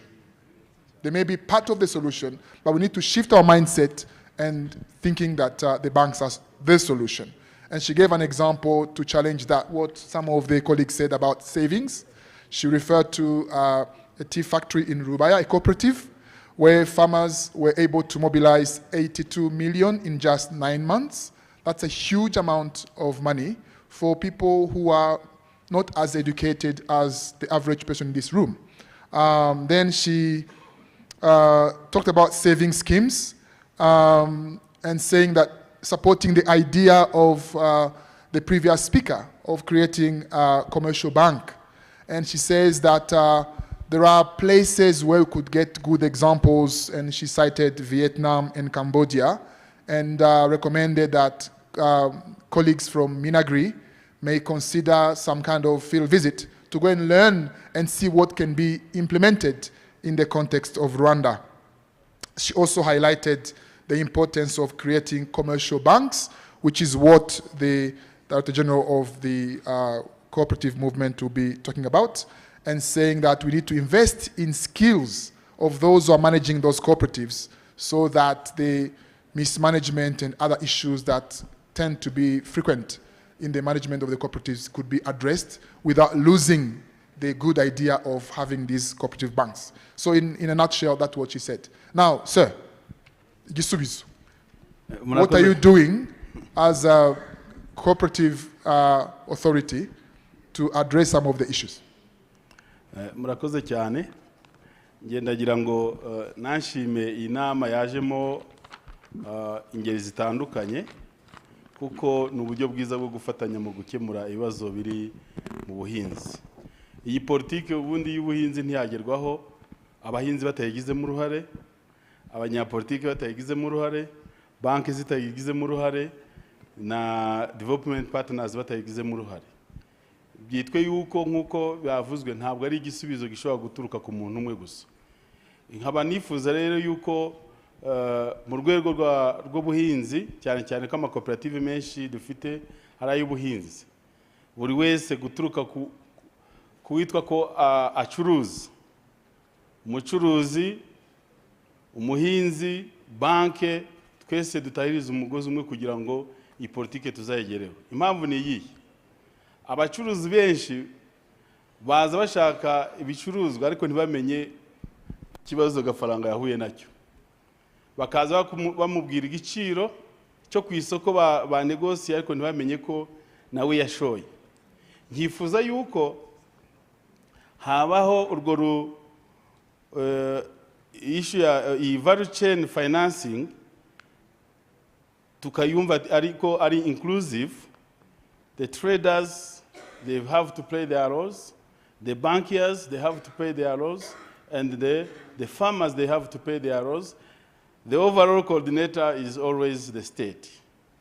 Nge nkumva yuko cyane cyane amabanki yikuremo yuko ubuhinzi ari risk sector.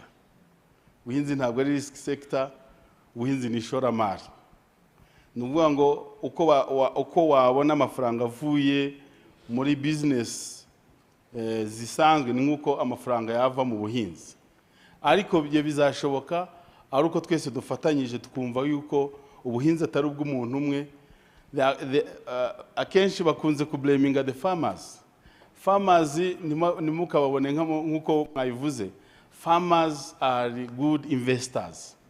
Kandi nitutabaha imbaraga niho tuzagaruka aha ngaha tukabona ibyo umuvandimwe ejo yatweretse yuko tutarya, ntaho twajya tutariye, then stunting rate ikiyongera. Nashaka emphasizing yuko twese tugire uruhare mu guteza imbere ubuhinzi. Financials bivanemo ikibazo cyo kuvuga ngo they don't trust farmers. You have to trust farmers. Farmers are good investors. Ikindi nuko muri RCA turimo dukora assessment ku ma cooperative dushaka kuyashira muri categorization. Ndashimira mon frère wa Agra kuko ari cyo ateganyije kudukorera. Nabonye na nyakwa hari hano, ndizera yuko bazabidufashamo. Turashaka guha imbaraga cooperative zubatse neza, nizitubatse neza tukazongerera ubushobozi kugira ngo zibe koko inzira y'iterambere. Nkumva rero ibibazo bihari muri iki cyumba bizashira ari uko cooperative mudufashije dufatanyije twese hamwe mu kubaka cooperative zifite ubushobozi. Kandi nkuko mugenzi wacu yifuje agricultural bank, yaba agricultural bank yaba cooperative bank, nimuzishakiye muri Bangladesh cyangwa heye, no muri Kenya zirahari, no muri Tanzania zirahari. Ni examples nziza twareberaho kugira ngo twubake the banking sector cyangwa financial sector yacu yindi ifasha abahinzi ndetse n'amakoperative muri rusange. Murakoze. Murakoze cyane. Quickly,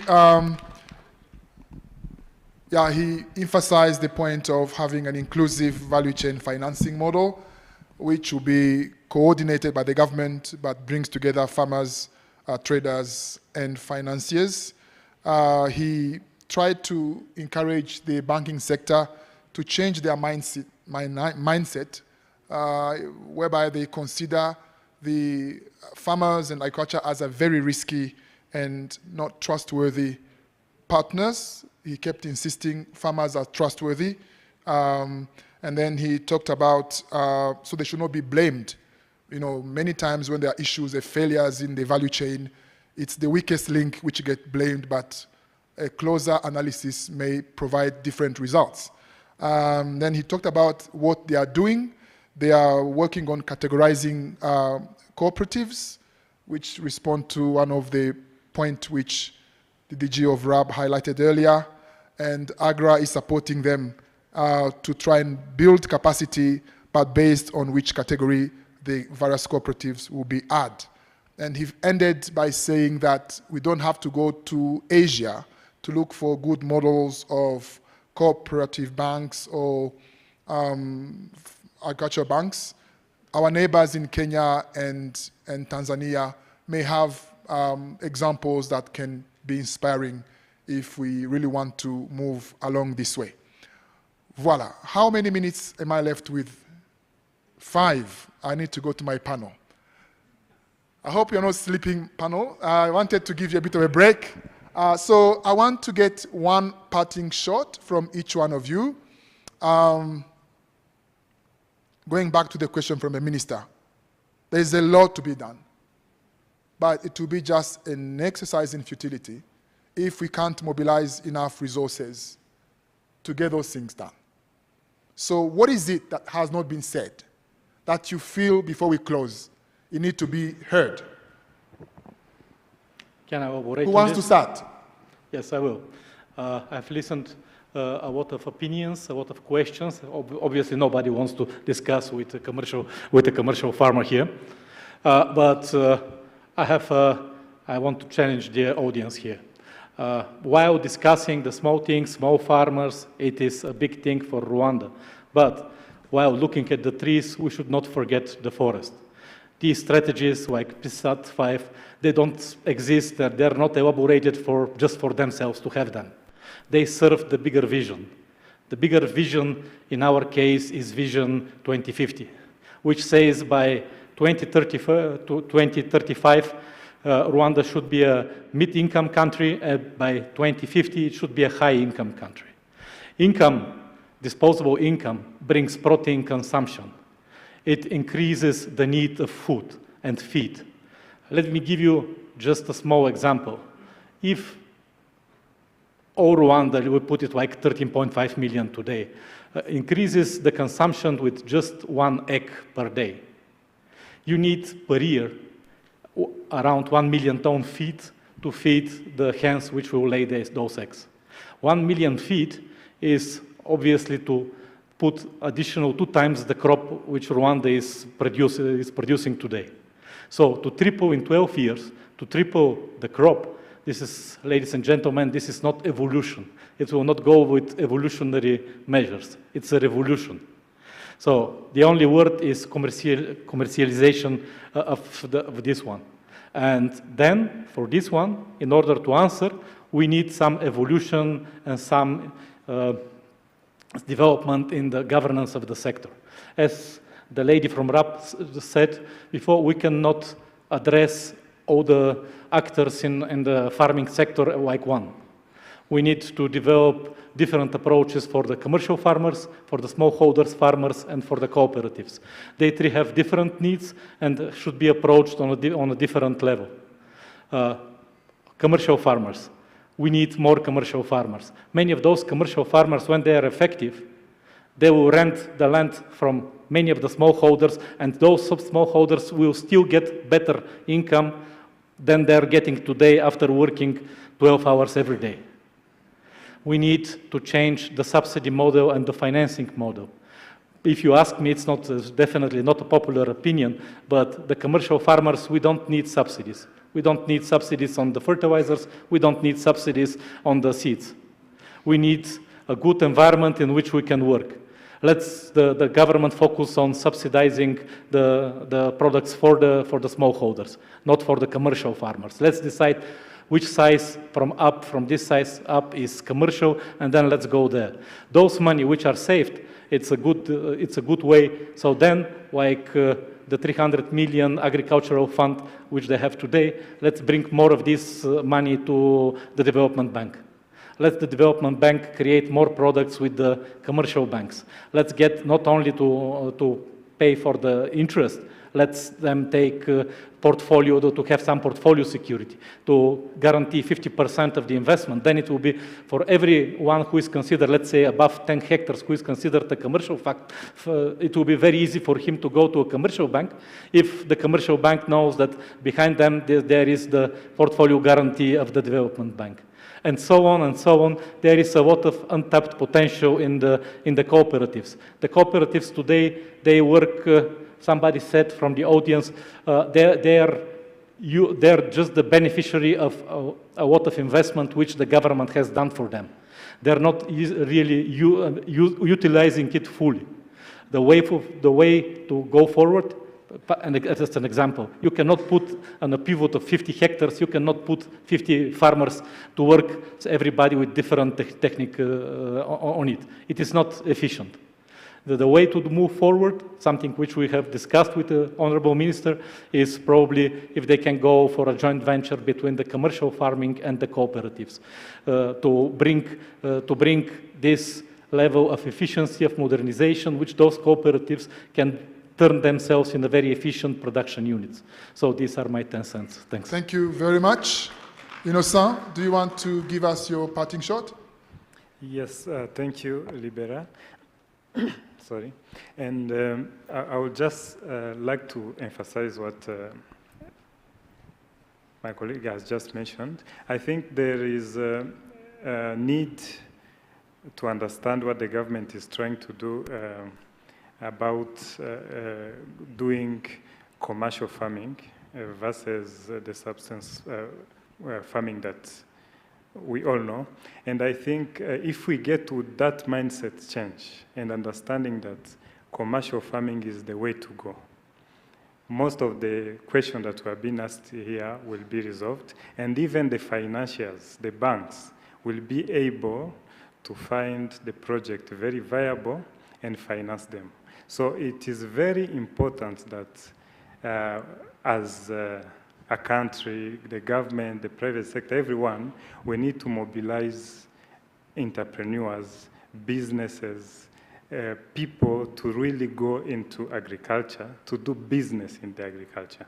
And if that is achieved, I believe 100% that the financing will follow. Because as we discussed here, we were talking about the issue of viability of projects that have been presented to the banks, or the risks that, that these smallholder farmers are having. But in the event that it will be now people who are investing so that they can earn money, I'm very sure they will do a proper and viable project for a bank to finance. But also, in that full value chain, there are so many actors that are needed. For example, if we are talking about the issue of literacy, I think that's, it's a problem, but it's an opportunity for some investors to think about and invest in that sector of making sure that there is literacy. There's an issue of smallholder farmers. There are so many, you cannot finance them traditionally by taking, let's say, analyzing a file of a customer to give them a small tickets, like my colleague mentioned here. But if you are able, as a fintech, to develop solutions that will reach the mass. So briefly speaking, the issue that we are discussing here, the problems that are here, they are opportunities for businesses. And all of us, private sector and government, let's mobilize people to understand that there is a very huge opportunity in agriculture for them to invest in and to do it commercially. They will make money, and the banks will finance. Thank you. Thank you, Innocent. Sean, your parting shot. So, I think it's exciting. I've heard a couple of things today that really stood out. One, that you have to take a full value chain approach. Interestingly enough, when I say that, the one word I did not hear once in this session, maybe you've talked about it in others, was the consumer. And so, how do you create that demand side pull and shift from a productivity mindset to and a supply side mindset to a demand side mindset? Because that's what will drive investment into the sector. The second, which has come up a little bit, but not much in this session, which I was interested in, is regional trade. I thought when the person from the cooperative spoke, she was going to talk quite a bit about regional trade because you were doing export. That is also potentially the jewel in the crown for Rwanda, to see itself as a player that facilitates that regional trade. To Solange's point, to the Deputy Director of RAB's point, that differentiation becomes absolutely critical.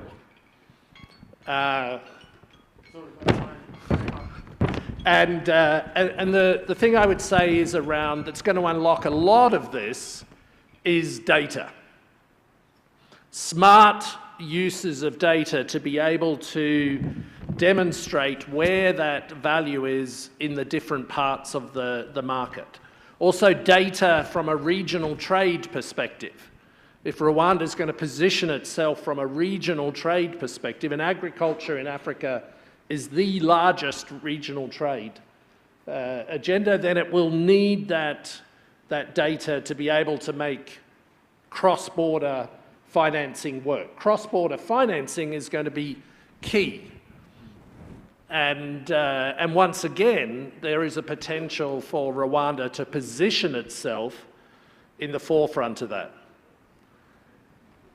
The one concern I have, I understand it from a farmer's perspective. My father is a farmer. I come from a farm. He's retired now. He's in his 80s, but I come from a farming background. I don't think the answer is to set up an agricultural development bank. I think this will crush innovation.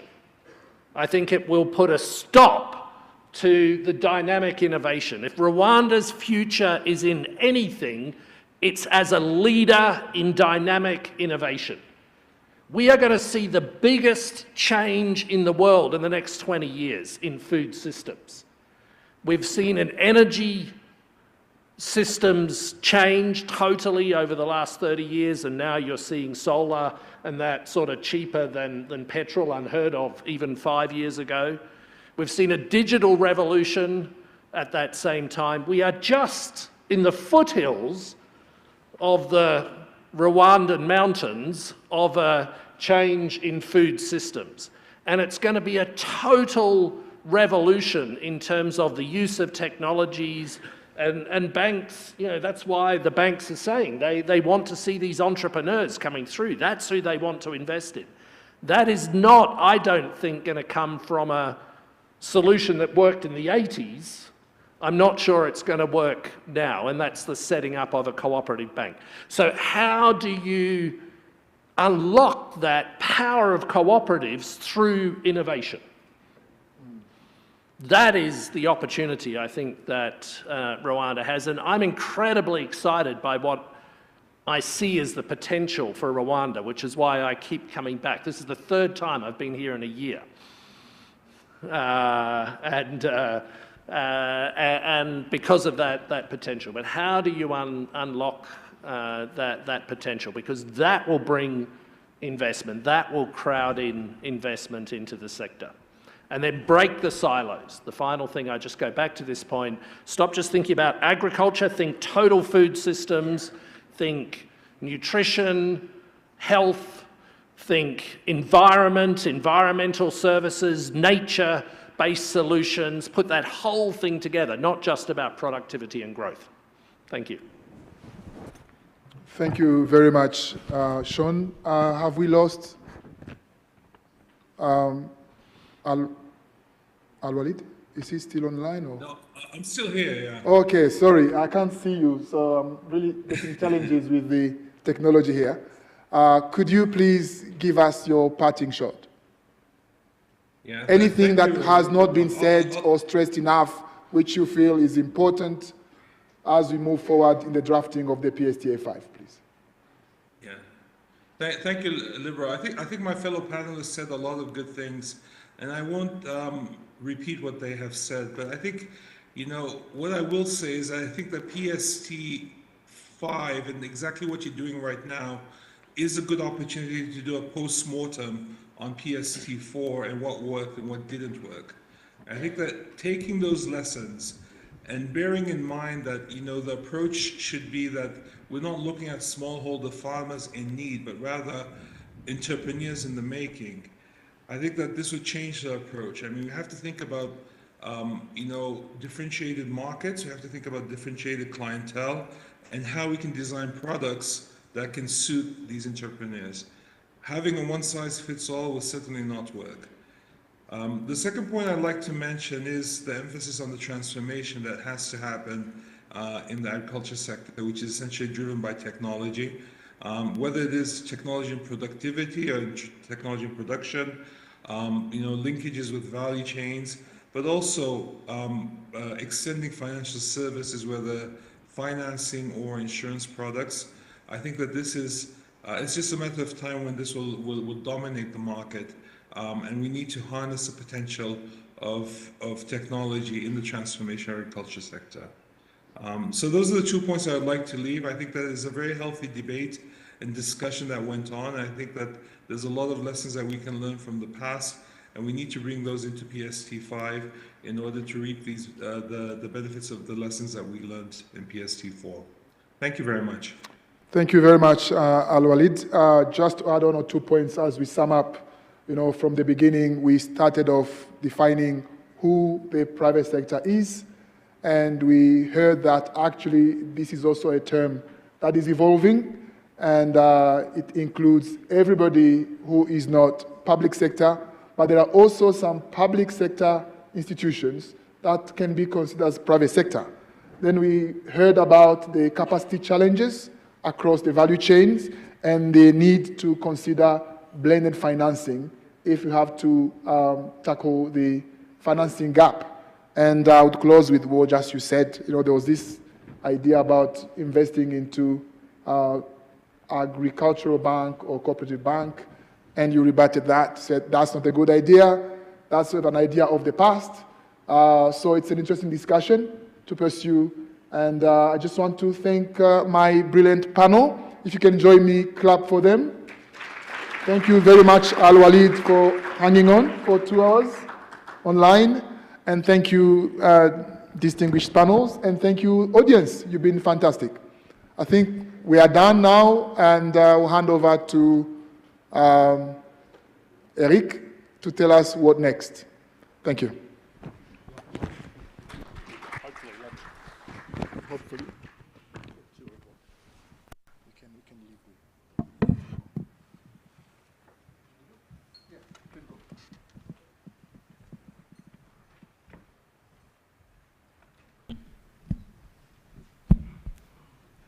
Thank you to the panelists. A round of applause again for them.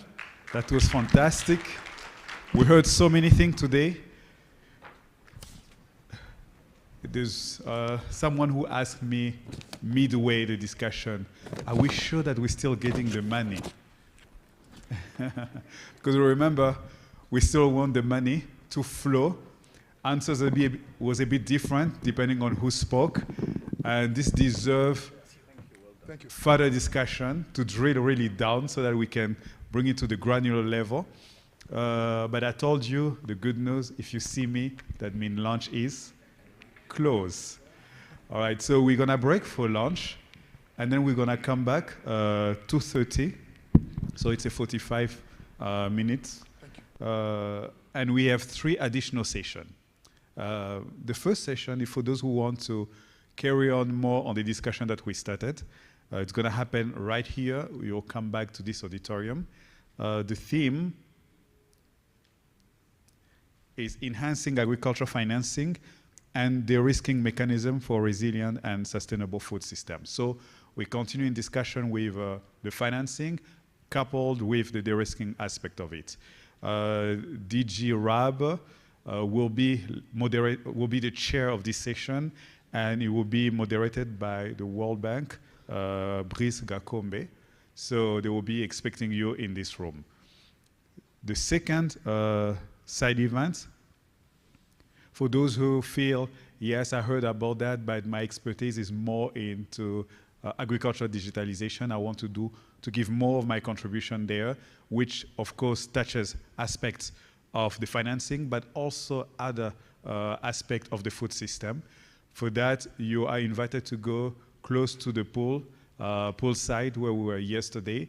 It will be led by Minagri CDO, Chief Digital Officer, Martin, and co-led by the Tony Blair Institute, Tony.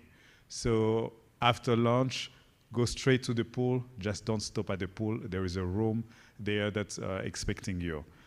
The third one is going to be a large session that coupled 2 themes.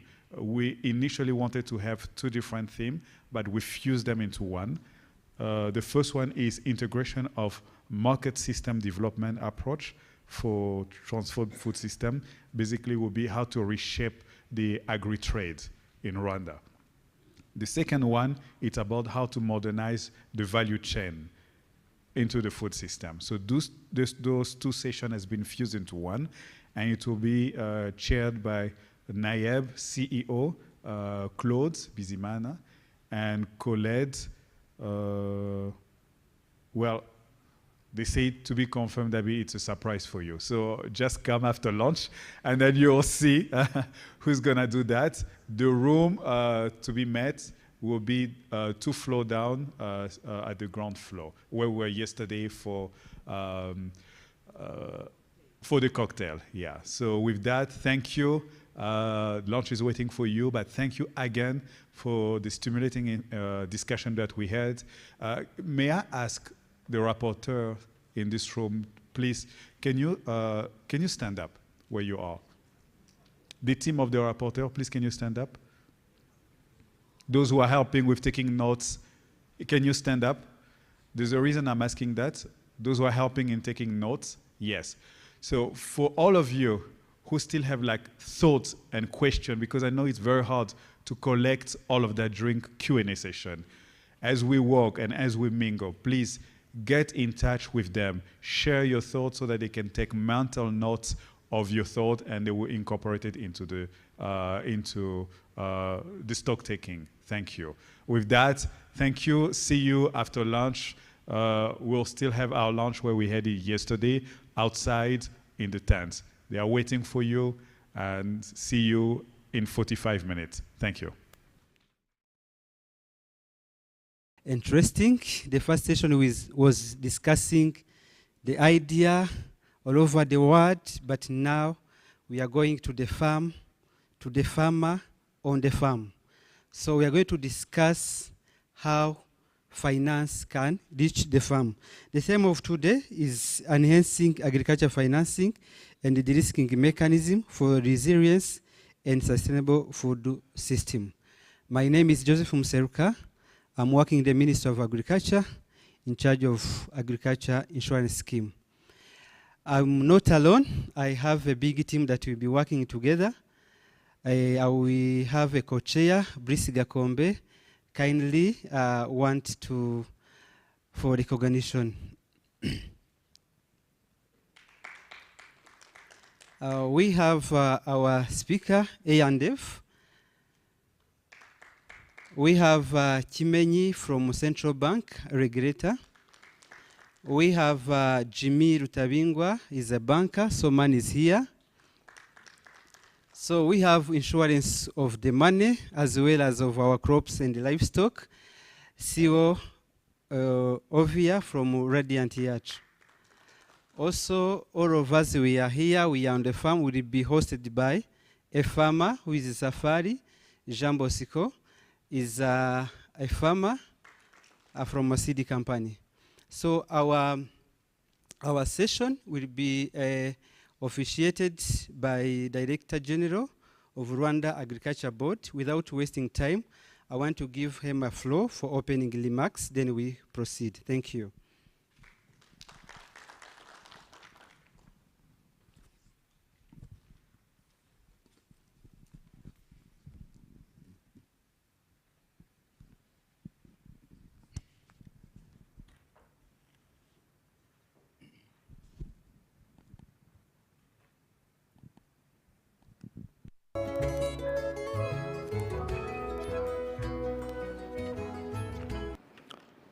Thank you very much, moderator, for this occasion.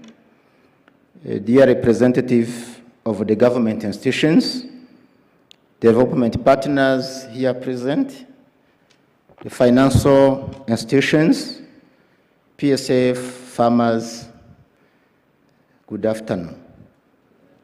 So I would like to thank you everyone for this positive response to this side event with the title of Enhancing Agriculture Financing and the De-risking Mechanisms for Resilient and Sustainable Food Systems.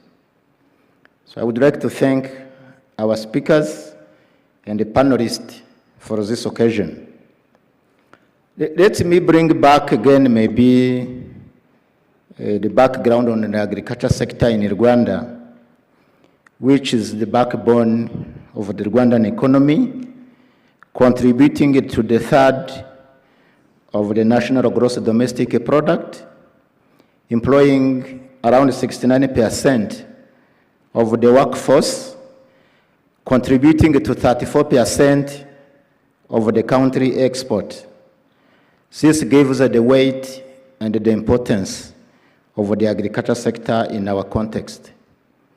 Even if we go beyond for the Vision 2050, we have to have a sector which is well transformed from labor intensive, from raw productivity and subsistence based to a mechanized and a highly productive agriculture sector with the professional farmers and the commercialized value chains. So to achieve this goal, the government of Rwanda has made significant financing and de-risking agriculture effort in different priorities.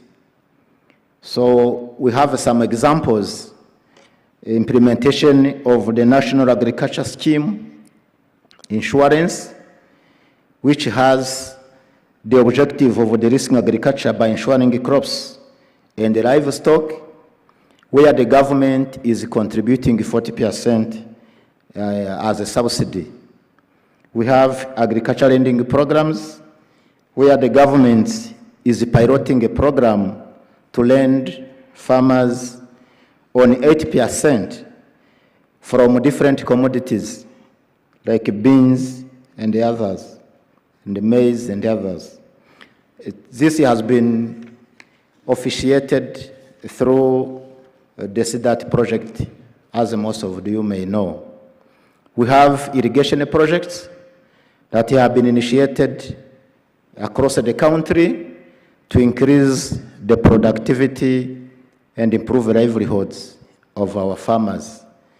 Those irrigation schemes or projects are already established, and some of them are ongoing. We have got enhancement of smart agriculture, which is one also the key priorities for the ministry, to make sure that we increase the productivity.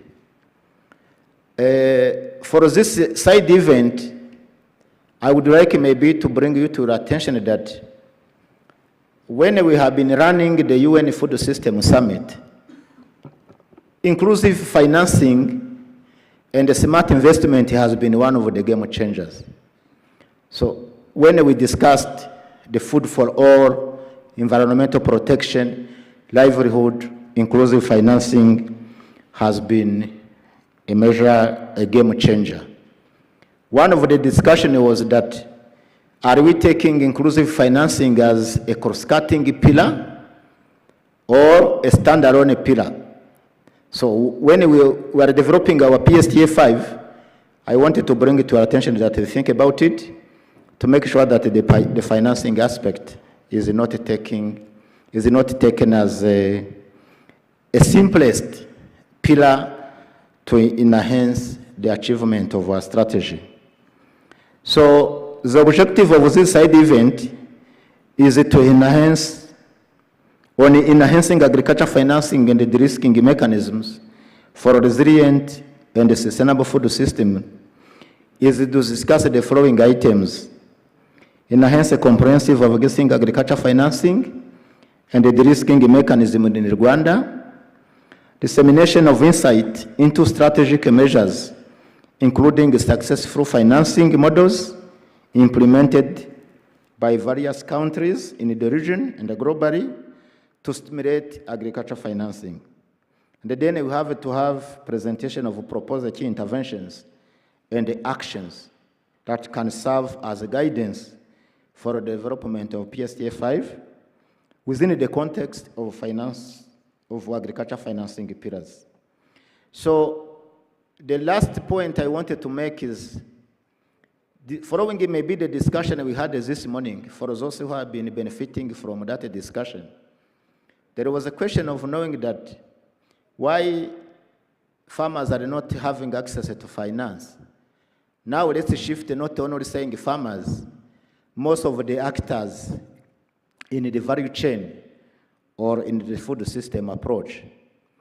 When we have been discussing again with UN Food System Summit, people have been talking today on the farmers aggregation, farmers categorization. If we wanted to make a full and a very powerful PSTA5, we will be needing to think on two aspects mostly. Are we doing reforms or we are accelerating what we have? Some people may say, let's make reforms.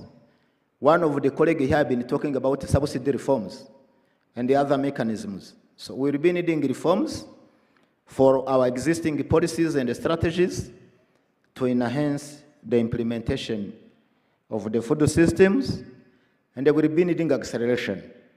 If we have to do acceleration, we'll be needing financing as well as the capacities in different ways. So without taking much time, I invite you to listen carefully to the presentations and our panelists to make sure that the side event is successful. We expect your impact interventions to inform the PSTA5 development. I thank you for your kind attention.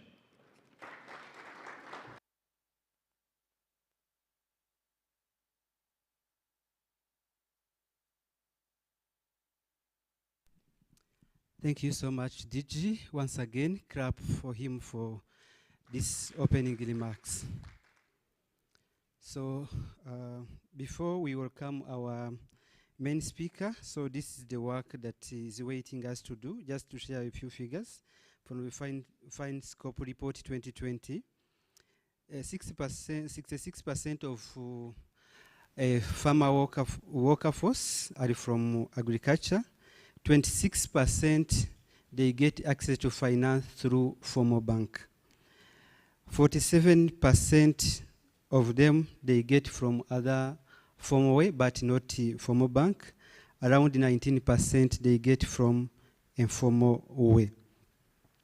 We still have a lot to do. If a farmer don't have an account, cannot get a loan, it is very difficult whatever we do to be achieved. We are going to welcome our main speaker, Yandev Saha. Kindly move forward. So Yandev is more than 50 years experience in agriculture financing.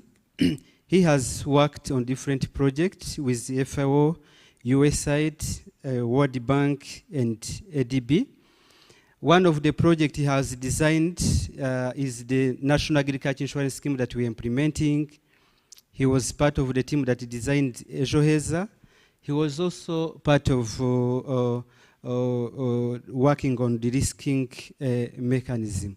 So A&F, please proceed with the presentation. Thank you.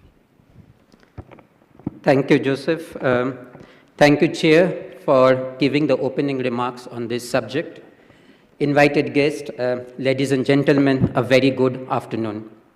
It's indeed a great pleasure for me to be here and speak on this important session where we are trying to design a strategy and find the right enablers for agriculture finance and agriculture insurance. As Joseph mentioned, I have been working in this climate risk adaptation and insurance for almost a decade and more. I also work with an organization which has been working for almost like 50 years, but 30 years predominantly in agriculture insurance with various governments in Asia and Africa. Now, why do we discuss agriculture finance with insurance? And that is one of the reasons I was trying to bring it in the discussion. Because if today I insure a farmer with 1 hectare of land or half a hectare of land, and the farmer considering the inflation. So for us, and for me in particular, the agriculture transformation can only happen when we think of tapping into finance, insurance, but more importantly, technology and innovation. And yesterday, the on-products, appropriate banking products, but it is very important to understand what the demand is and who the actors is, right? And as Chair mentioned, it is beyond farmers. So there are lot of value chain or food chain actors who are there in the food system who needs to be recognized, both in terms of demand and their requirements. Then very quickly we'll try to look to the constraints of financing. Most of us in this room already knows what the constraints are. Then we look into the key interventions in response to the challenges. It goes without saying, and I liked when it was said in the last session, many of my slides I think has already been spoken during the last session before lunch. We don't want to look and find out an agriculture bank. That can be the biggest mistake we will do, and I completely agree. We need a structural reform. We need to work with the existing players but make some systematic change, right? And what those changes are is very important for us. And why? Because you are saying that there are a lot of leakages. The value chains or the food ecosystem is not well integrated. And when you look at from the enablement perspective, which I highlighted in the last slide, you will still see there are a lot of challenges that exist in terms of small landholding with difficult topography. When I mean topography is the hidden land farmer, because the risk is comparatively to be well mitigated in some form. So now, while I speak these challenges, that simply means we need to do some intervention. And that intervention, as I started by saying, it has to be a structural intervention. It cannot happen just like we give a small subsidy or we try. No, it cannot work in that way. So what we need to do to encourage innovative arrangements between government, the financial and the non-financial institutions, including all actors. And again, I go back what Chair mentioned. It is not only the farmers. If the input providers doesn't, or the agro dealers doesn't have access to finance, and if they do not have equal amount of input to provide it to the farmer, even if we give money or the cash to the farmer doesn't know from where to buy the inputs. If the inputs are of not good quality, it indirectly not only impacts insurance and banking, but it also impacts the farmer's production. So that means we need an innovative arrangement where we bring all these actors together. The second most important thing is to attract private market-oriented investment. Again, I go back to the Honorable Minister of State's statement this morning, where he clearly mentioned no one is going to give capital, and we have to mobilize capital from the private entity. The question that was asked in that room, in that session, is how we are going to do it. I do not know whether I have the right answer or not, but based on my limited experience, I think to make that happen, it is very critical to address and see the constraints that exist and bring them together in form of linkages, be it in terms of a market value linkage, institutional capacities, input quality and availability, limited access to finance, on how all this can be addressed through one structural change. Now, what I mean by this, and this is one of my nice slides which I always try to present whenever I go for any strategy level discussion in terms of transformation of the agriculture sector. This is bringing all the actors together. Today, I am a farmer, which is right at the corner. I have certain statistics and data. I think in the morning there was again a discussion where we are asking whether the products that the banks and the insurance companies are provided, whether these are responsive to the need of the farmer.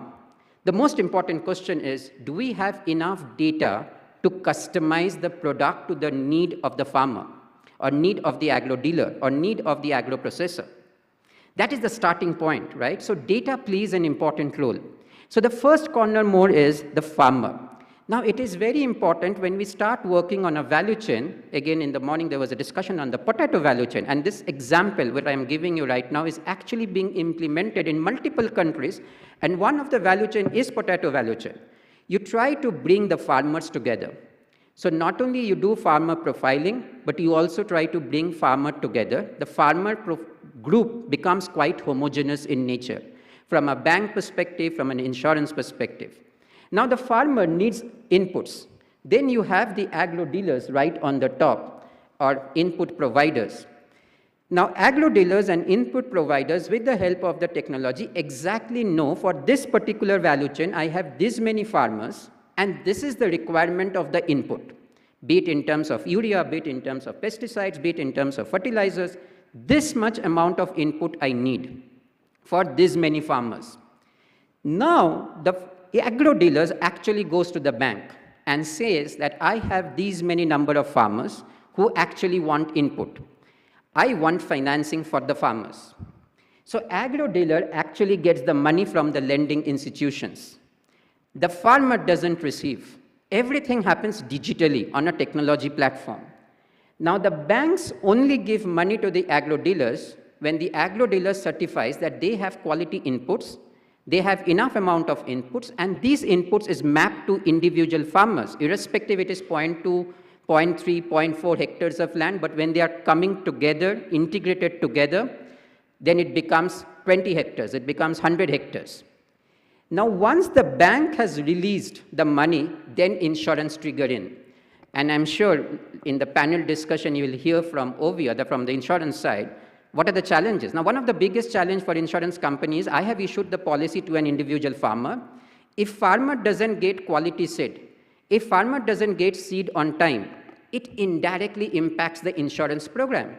And we should never forget, in a national agriculture insurance scheme, apart from farmer, government is an important policy holder because government is contributing 40% of the premium. So in that context, the insurance only triggers in once the bank has lent to the agro dealer, indirectly to the farmer. Now the lending as a collateral from a bank's perspective. And then this entire integrated solution framework works. Now the most important thing, we should not miss the climate-related information and the climate-related data that needs to be passed on to all the actors who are involved in this agriculture value chain or the food system. The reason is because this will make it a climate-smart agriculture, not only in terms of the things that are getting applied, but more importantly from a decision-making perspective. So now what are we talking about? Are we talking about integration? Yes, we are talking about integration. And this can only be possible through an ICT or a technology platform which holds the potential for leapfrogging the entire innovation milestone in agriculture and bypass some of the market and the institutional failures or the challenges that exist. Now, while we look into this, we already know the financial service providers, we already know the food system actors. What we also need to focus on support services. So today, when we think from an enablers perspective, we should not forget, and I think even in the morning the discussion was happening in similar line, do the farmers, do the agro dealers, do the agro processors, do these farmers who wants to become an agri-entrepreneur, do they get enough training, be it technical training, be it business training, be it business development training. So if I want to become an entrepreneur, I really need to know how to prepare a business plan for my value chain. The business plan for a maize value chain vis-a-vis a beans value chain is completely different because the inputs invested, the amount of capital invested is very different. I think today in the morning we heard incubation center for fintech companies, agri-tech companies. You can even have incubation centers for the farmers, right? Nothing stops them, but these incubation centers are very important. So what is the theory of change at the end? For me, if we go through this structure, and I'll give you some country example, it minimizes cost. So today when I look from a reinsurer's hat or from an insurer's hat or from a risk management hat, this minimizes cost, this maximizes reach, which becomes my business interest, it minimizes risk, and it maximizes my revenue. Apart from the development points, in terms of social impact, inclusiveness, sustainability, viability business. But today, if I'm a banker, if I'm an insurance company, I need to look at this 4 important, which directly impacts my P&L, the cost, the reach, the risk, and the revenue. Now, as I said, it is not theoretical. This is exactly what is happening. And I'm happy that in the session before lunch, it got mentioned about India. India in the last 10 years have drastically changed the entire agriculture finance landscape. And one of the things that has happened is not through one pillar. And again, as the chair mentioned about various pillars, they did multiple pillars. The first pillar, if you see, is a Kishan Leen portal. Now, Leen means loan or a credit. Kishan is a farmer. Now, this is actually a digital platform that offers a comprehensive view of the farmer, loan disbursement, specifics, interest, subsections, the claims, even insurance is available on this platform. In fact, this presentation will be available, so I've also provided the sources and the links. So there is a proper link on this Kishan portal, Kishan Leen portal. If you just want to do it right now, you can see. And farmers are accessing loan through this. And it has happened just in 1 year or 2 years. What has happened more importantly is a structural change. Earlier, there used to be a National Agricultural Rural Development Bank, which still exists, which is still doing its job. But now, it needs to be moved much faster. And one of the approach that the government has taken is the route of technology. The second is weather information network system. Again, as I mentioned, in that entire ecosystem, the climate-related information plays a very important role, whether the farmers, whether the actors are getting weather-related information. Unified portal for agricultural statistics. It is very important, and I think Joseph will agree with me. When I started the journey in 2015 or 2016 in Rwanda to design the National Agriculture Insurance Scheme, one of the biggest challenges that I had faced was agricultural yield data. And it is not only in Rwanda, it is in many countries, right? So one of the things that we have to see is how we can create agricultural statistics which will be available for the players in the ecosystem. The last but not the least, which can be also referred as a National Agriculture Infra Financing Facility. Now, I'll not go in detail, but the last thing which is very important, which also makes a lot of discussions, because there are multiple school of thoughts, I should not say only two school of thought, multiple school of thoughts, which speaks on not putting a cap on the interest rate. But this entire National Agriculture Insurance Infra Financing Facility has a cap on lending rate, so that the benefit of the interest subsidy reaches the beneficiary in a uniform way, and the services remain constant irrespective of the farmer where they are. Now, as I said, we mentioned about agriculture statistics, we mentioned about weather data. The question comes is, should the government give this data for free? The answer is no. There can be monetized as well. This is a live example of how a government, through a public-private partnership, has created a data eco-infrastructure. Now, this is from a livestock perspective, so I thought I should not only speak on the food crop, but let us also focus on the livestock side. And this, you see, if there is cattle market, information is there, the cattle details is there, the veterinary service details is there, all these details are there. That is on the rate side where all the data is getting fed in. Then in center, you have a data warehouse, and then you have different private entities who is accessing this data, and they are accessing it at some cost. And that is how you can monetize it. What I explained, the same structure has been implemented in India and Bangladesh under a public-private partnership model. And again, if you see here, the milk aggregators, only the context changes. Like for us, maybe in the Rwandan context, when we think of milk aggregators, we will think of dairies. We will think of dairy cooperatives. We will think of milk collection points, milk collection centers. And then we will look into milk processing centers, right, milk processing units.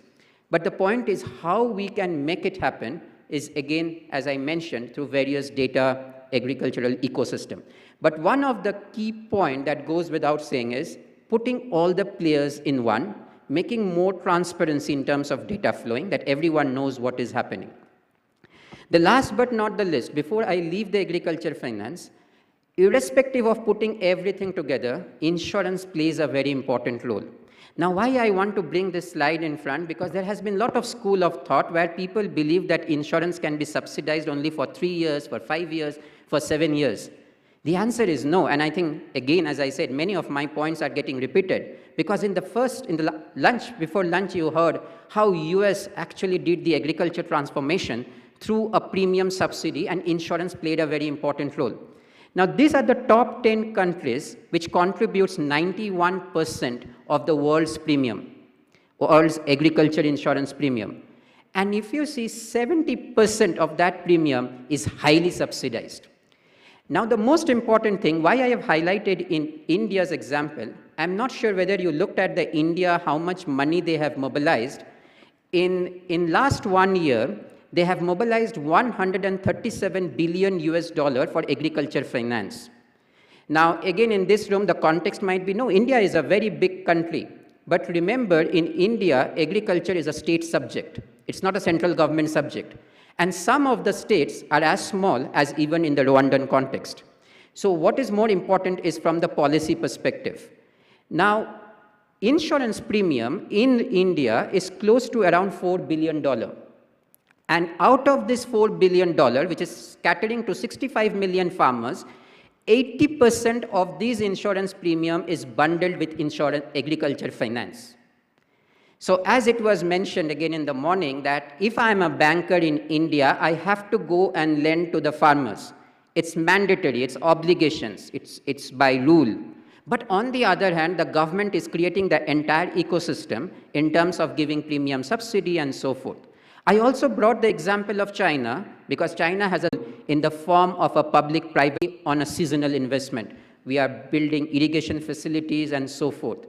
It is very important while we speak of physical resilience and social resilience, at the same breath, we need to speak of financial resilience. Let me quickly explain you what do we mean by three. Physical resilience is when we tell the farmers that we are giving you drought-resistant seeds, when we are trying to give you much better inputs and quality inputs, and when we are trying to give you mechanization services, tractors, and so forth, we are trying to develop physical resilience. When we bring the smallholder farmers into a group and creating cooperative, providing social safety net, it comes as a social resilience. But then we still need a financial resilience as a component. Now, what I mean by that, in many of the countries, while we have an agriculture insurance scheme for the smallholder farmers, the disasters keeps happening. There can be a flood, there can be a drought, which significantly destroys the government-invested infrastructure. And that is where the government should start thinking for a sovereign risk cover. There are many agriculture insurance schemes that exist in the world today, and in fact, I also have designed few of them, which not only targets the farmers, but an insurance scheme designed at a meso level for a bank, like an agriculture bank in Bangladesh, Grameen Bank, but it also designed for the government, where government says, as a Ministry of Agriculture, through the Ministry of Finance, we will receive X amount of money if there is a drought. And this money can be invested for better risk mitigation, risk response, and so forth. But again, this structure adoption, right? It goes without saying. Technology will be the key. Adoption, right? It goes without saying. Technology will be the key. Even if we look at some of the developed markets which has been doing agriculture finance and insurance for so many years, like just to give an example, again, back from India and China, it's not a new agriculture insurance scheme. India's agriculture insurance scheme is almost 40 years old, but it is adopting technology. Technology adoption is key. Knowledge and skill development, I think it is very agriculture finance. Last but not the least, it is very important, 44%. It still goes without saying that agriculture finance is important because some of this reaching SDGs will not happen without a sustainable and a strong agriculture sector. Thank you so much for your time, and thanks for the opportunity. Thanks. Thank you so much, Yandev, and also thank you for the following. So I want to introduce Brice Gakombe. He's a senior financial specialist. He works in the World Bank. He has experience in the industry, and he's a focal person of different projects supported by the World Bank in Rwanda, especially his focal person for that project. Brice Gakombe, up next is you. Put the cheese on the bread, then we eat. Thank you very much, Joseph. Good afternoon, everyone. When I was told that this session was going to be at 2 p.m., I got scared. You know, there are two slots which are difficult to lead. The one between the audience and lunch, and the second is the one right after lunch. But I'm very glad that I&F has been my task very easy. I think it was a very, very interesting discussion and presentation. Who think that it was a very interesting discussion? I thought it was very powerful, and I think it really needs to be brought down to a level of a farmer, you know, the way Joseph was saying. So let's really leave the global aspects. Let's now get back at a farmer level. And for this, we'll actually be discussing with our host, who's a farmer, and then we'll also be joined by a regulator. We'll be joined as well by financier, where money is, and we'll also be joined by an insurance company. The topic of this afternoon is really resilient or enhancing financing and the risking mechanism for resilient and sustainable food systems. I like the two words, resilient and sustainable. I think resilience is in the midst of the pandemics or the threats that we've been, or shocks, the multiple shocks that we've seen, starting with the COVID, and then the climate change shock, and the multiple crises that followed the pandemic and are still continuing. And all these, they affect really our food systems. So when we're talking about resilience, it's really in the midst of these multiple shocks that the world is facing, and Rwanda in particular.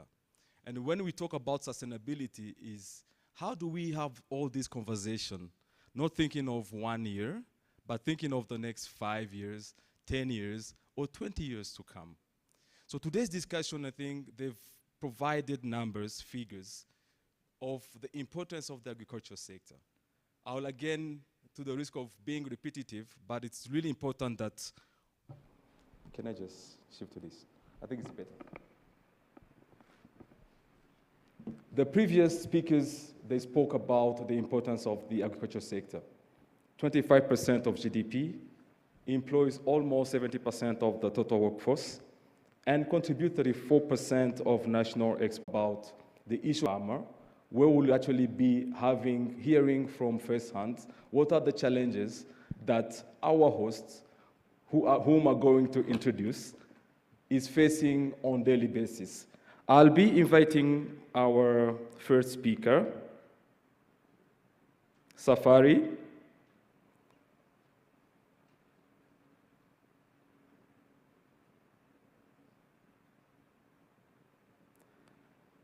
Safari, our host, we are in his farm. You can see fruits, you can see vegetables. Safari Jean Bosco is an economist, a business administrator, with more than 20 years experience in agribusiness, business administration, and market linkages, promoting availability and use of agricultural inputs, promoting outputs marketing in ESC, agribusiness advisory, agro-dealers, and he is the CEO of Trusted Improved Seeds Company since 2019 and CEO of the Agribusiness Focused Partnership Organization. A very important host, a very important person to have among us. The second panelist, and the second invitee, I might say so, of our host, is a banker. A banker because money is very key. All these discussions that we've had in the morning and that we'll be having cannot happen without financing. So the second most important person is Jimmy Rutabingwa. He's the deputy CEO of Urwego Bank. For you to know him, he is passionate about leveraging the beauty of microfinance and digital financial services as a way of contributing to bridging the access to finance gap and use of technology along the journey. Very important person, and we like the passion that you have. And hopefully your passion will help to address the questions that everyone is asking themselves. The third, I should have started with that third person, because in our culture, we give a lot of importance to women, is Ovia Kamanzi Tuhaire. All these risks that we've been discussing, Ovia Tuhaire comes with responses, because she's the Chief Executive Officer of Radiant Tiachu Microinsurance Company. In 2022, Ovia was ranked among the top 50 strong women in insurance in Africa by African insurance organizations. She has got 15 years experience in insurance industry with 6 years in microinsurance space. She holds a master's degree in business administration from Kampala International University and a bachelor's degree in education from Makerere University, Kampala, Uganda. She has attended a lot of trainings, including a microinsurance master leadership program in the Philippines, and she's now a micro-insurance master in the country. I think there's no better person to be discussing about these issues than Ovia. Welcome to the panel, Ovia. Last but not least, in the morning they said, we can discuss all innovative financial instruments, all innovative financial models, but they can only work when they are in a conducive environment. And for this, there's none to be speaking to this than the regulator, the central bank. And we are pleased to be joined this afternoon by Kimenyi Valence. Kimenyi Valence is the director of the Financial Sector Development and Inclusion Department from the Central Bank, the National Bank of Rwanda. Welcome to the panel, Kimenyi.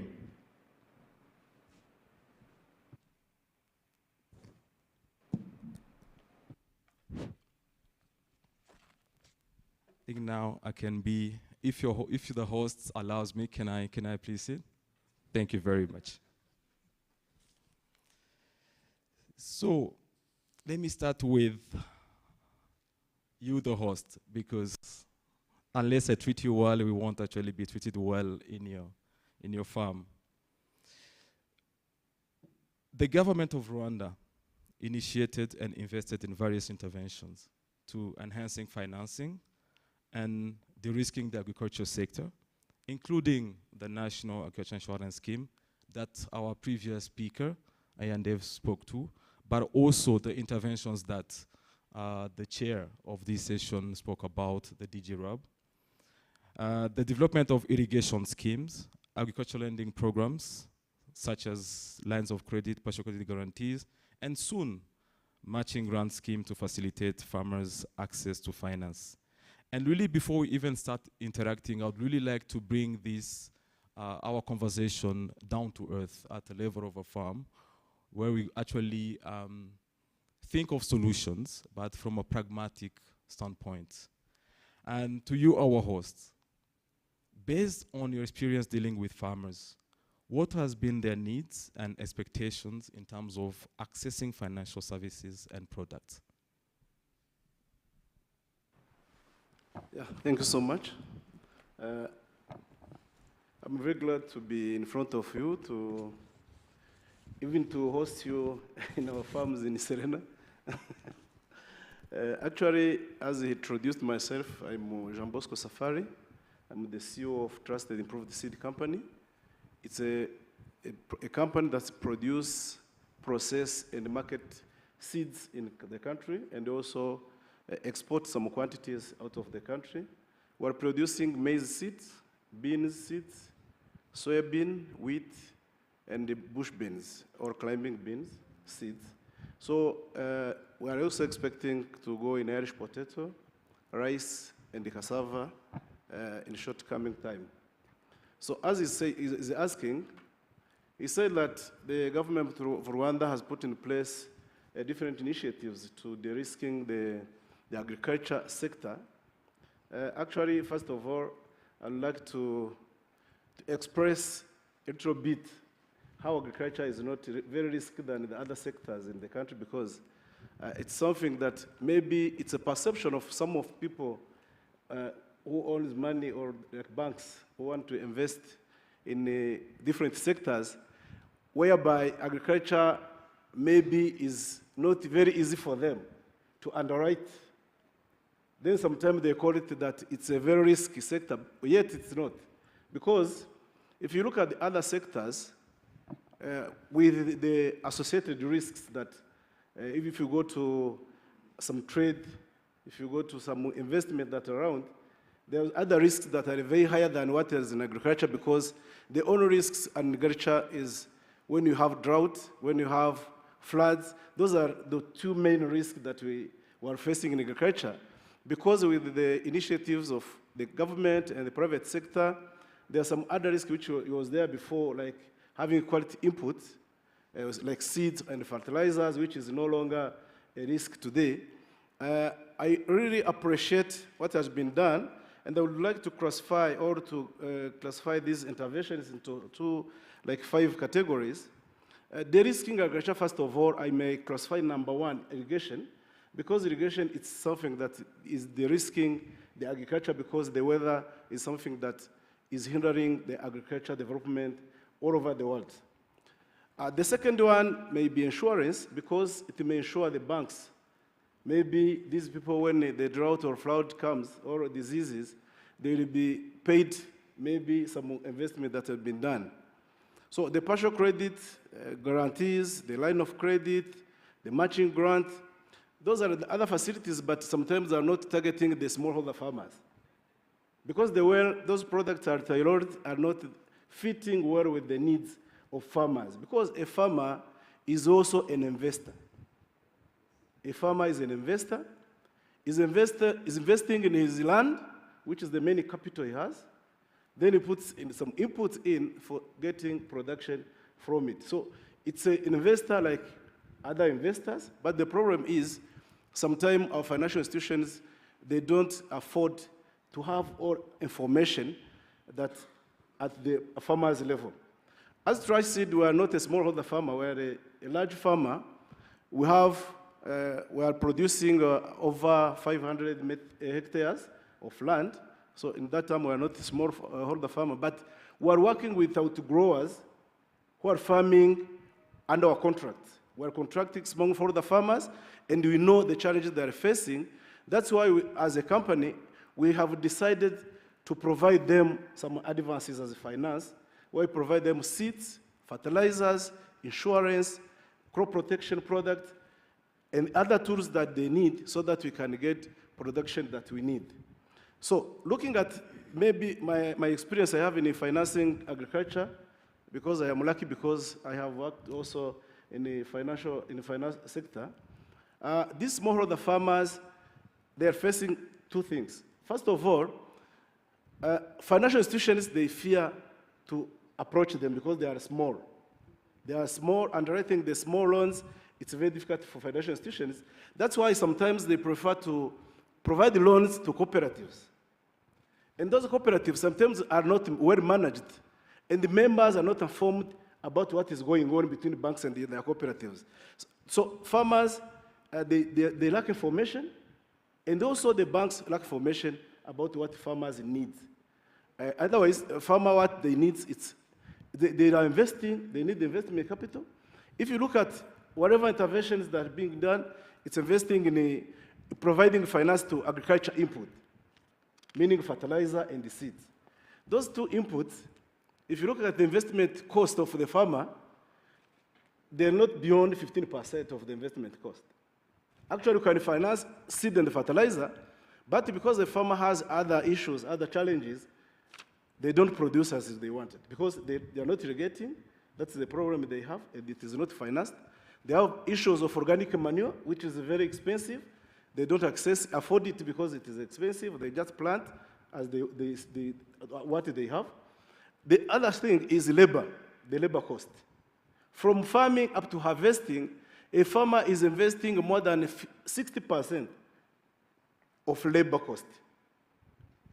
So looking at all those, I may say that a farmer, what needs is the financial sector that will be helping farmers. It's what we like this VSLA, the village saving loans and loan associations, whom they have in their local entities. They are organized sometimes in those VSLAs. There are also the SACCOs who are nearby them. But if you look at how SACCOs have been introduced, when they came to rural areas, they behaved like the classic banks, the commercial banks. They started financing traders, young guys to buy motorbikes, workers like teachers, nurses, and the others who are in rural areas. But when I was discussing with some of these SACCOs managers, whoever employees who is coming to withdraw his salary, the simple word is yours. Do you understand what it means? If you're going to withdraw his salary, how much do you want? All. And tomorrow is coming back requesting a loan. Maybe an advance for 6 months, an advance for 12 months. So where that SACCO will get that money to give? That's one question I can ask the audience. But a farmer, when he produces, when he has a supply to take to the market, he has like 100,000 or 200,000. He's depositing that money at the account, and he will not need that money because before saving that money, he has also saved the other money aside to purchase seed or fertilizers. So that money he will need them at the event, a grand event like when the school fees issues comes, when it's the wedding of the kid, which can take like 2 years. So then when the banks are using the farmers' money, and yet they're saying the farming is a very risky sector. So thank you. Thank you very much, Safari. I think Safari alluded to the fact that, I think 2 points that I'm getting from your interventions. First, we need actually to change our perception of the sector, of the agriculture sector. And then we need to adapt our offering to the sector. Basically, not only focusing on those who are well established or salaried, but really adapt, having a financial sector that really understands you as a sector. Thank you very much. And maybe linking to that, I'd really like to follow on with the questions to our regulator. You just heard about, first of all, there's that perception, I think, from a sector standpoint. And then he alluded to some of the challenges and loopholes within the sectors. But I'll actually, instead of zooming in, let me go to the higher level and ask you as a regulator, if there are any regulatory initiatives, incentives, and support in place to really encourage financial institutions to extend lending to the agricultural sector and smallholder farmers in particular, in a way that really address some of the challenges that our panelists, our friend, our host, Safari has just alluded to. Thank you.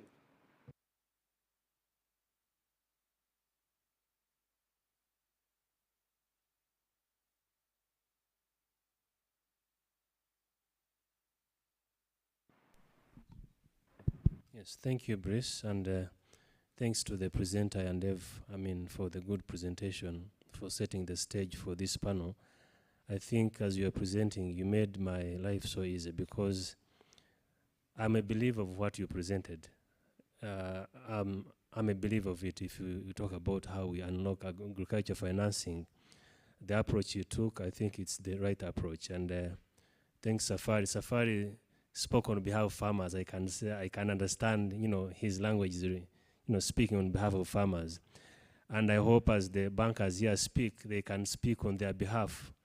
Then we need a neutral ground or a realistic ground that now, because our strategy really should not be based on the extremes, but on the real things, addressing the real challenges. Now, there is de-risking and there is financing. Which one should start? Should it be financing, then de-risking comes after? Should it be de-risking first, then financing comes after? Or they should go at the same time? That's a question that came to my mind. Now, from the central bank, we are a regulator, we regulate financial services. And of recent, I think we are getting more interest in financial inclusion. And financial inclusion, that's where agriculture financing is one of our key pillars. As a central bank, we are known of our primary mandates, that's price stability and a stable financial system. But in our strategy as a central bank, we've changed. We have a broader approach to regulating the financial sector. We want a financial sector that is not only stable, but that is fair, that is affordable, that is inclusive. When I say inclusive, it speaks to the topic that we are discussing. How do we increase the level of intermediation? I underline the word intermediation because when you say financing, it's one element, but intermediation is another thing. So how do you increase the level of intermediation to even sectors like agriculture that are getting 5% or 6% level of financing, including how do you increase the level of financing to the rural economy, to women, to the youth. So that's what financial inclusion means. But now we have conflicting mandates. When you're focusing on stability, we are talking about agriculture sector. And now I'm representing the financial sector. And these two sectors have to develop because at a country level, these are important sectors, agriculture sector, financial sector. Financial sector, financing agriculture sector, but finance it sustainably. So from the central bank, when you talk about stability and inclusion, including agriculture financing, you have to strike the right balance. Because when you're talking about stability, all you're saying, you're asking the banks and insurance companies sitting here, is that have prudent credit standards. Lend that money to a project that you think will pay back, because that money is not yours. Banks don't have money, for your information. This money is for you and me. And the worst thing is to see a bank failing and people, losing their deposits. So these banks don't have money. Money is for you and me. It's for depositors. So since you're keeping depositors' money, and this is the central bank telling the banks, use that money well, lend to where you think it's profitable and you make returns. Don't lend money where you think you're not sure about. If you're not sure about it, make provisions. That's what we're saying in terms of maintaining stability, our primary mandate. Now, on financial inclusion, you're saying, but lend enough to agriculture, lend enough to the youth. So now, striking the right balance is very important, because if you don't strike the right balance, if you lean towards stability, you can forget about, these sectors left behind. And, these banks, they lend to a few corporates here, 3 or 4 corporates, and they're done. They make their profit and they're done. But they're not doing justice to the economy. If 60-something% of the people are in agriculture and this sector is not financed, then banks are not contributing to economic development. They are paying dividends to shareholders, but they're not contributing to economic development. So we move from that extreme. But if we move to the extreme of financial inclusion and forget about stability, the extreme case would be closing your eyes and saying, I want you to lend 20% of your portfolio to agriculture. Say, no, but agriculture is, no, I don't care. 20% of your portfolio, agriculture. I don't want to. That's it. That's the extreme part of it. You know what? They will do it. They will lend depositors money to agriculture left and right. And you know what will happen? Financial crisis. Dislocation of the financial system. And afterwards, there will be deleveraging now. People don't want to save with financial institutions. Financial institutions don't even want to lend even the 6%. It can even go to 1%. So how do we strike the right balance? So there are 2 approaches that, economies have taken. The first one is direct intervention, which, governments took in the 1960s, 70s, and 80s. And they were setting quotas. I was reading the BNR report of 1980. They were setting quotas. They were saying, Bank Bakar, 20% to agriculture. Some banks, 20%. And they were even fixing interest rates. But this was very detrimental to the financial system. And actually, it was a disincentive for investors to invest in the financial system. We are talking about establishing Kigali International Financial Center. If you start implementing those direct interventions, setting quotas, fixing interest rates, then all you're saying to investors, no, don't come. Here we are regulating. Now, since 1980s, governments and central banks, regulators have moved into direct interventions. What's direct interventions? It's all that Ayandev was presenting. De-risking, understanding why banks don't lend enough to the agriculture sector. Sitting and said, is it because of the subsistence nature of agriculture? Is the risk perception related to the dependence on rainfall and nature of agriculture? Is it, a number of challenges facing agriculture? And I'm very happy to see that CDAT is trying to address those challenges, because CDAT is us, the government, including the regulators, sitting together and being realistic on the challenges facing agriculture and addressing them. And I was very happy to sit in an event organized by Minagri, having the presentation by Andev, addressing the de-risking. Because I remember 5 years back, I attended a meeting with Minagri, and I was discussing colleagues from Minagri, and I was saying, please tell those banks to lend. I said, but these are the risks. No. Tell banks to lend. Interest rate, tell them to reduce. But these are no. But now, this meeting and the presentation by Andev, it really brings us to a neutral ground now, trying to understand the challenges and addressing them. And now, what are we doing as a central bank? We are not defensive. We have to move from 6% to either 10% of a number. If agriculture has to contribute meaningfully to economic transformation. Now, how do I achieve that, and what are we doing as a central bank? The first thing we are doing is awareness and driving the saving culture. Financial intermediation is about, it's not about lending. Lending is you start in the middle. And you mentioned it, Safar, banks lend money that they have collected from depositors. If we don't save with banks, and we don't save long-term, these banks won't have long-term resources to lend to agriculture.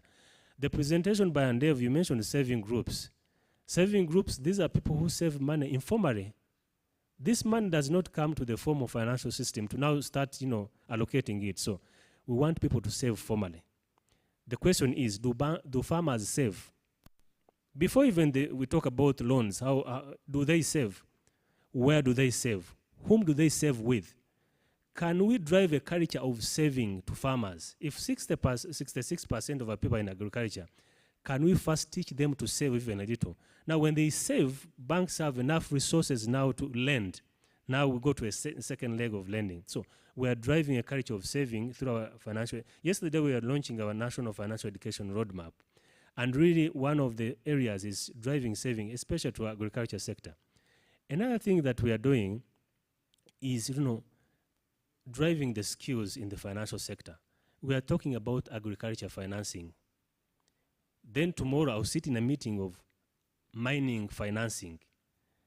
Mining financing and agriculture financing and trade financing, they require specialized skills. If you don't know agriculture, you won't design appropriate products for agriculture. You design a product for a farmer and ask him to pay monthly installments, but when his harvest is 3 seasons. So why don't you design a product where he has to pay in 3 after harvesting and selling his product? It's because you have no idea about, agriculture. So how do we drive skills in the financial sector for people who can? I know that BRD is having a department for agriculture financing, and some banks are trying to build those skills, but that's something that we are driving towards. Another thing is financial education. Then another thing is, how do we help banks use alternative data? And they've mentioned about data, profiling farmers, profiling agriculture. That's very important. So how do we drive banks to use alternative data now?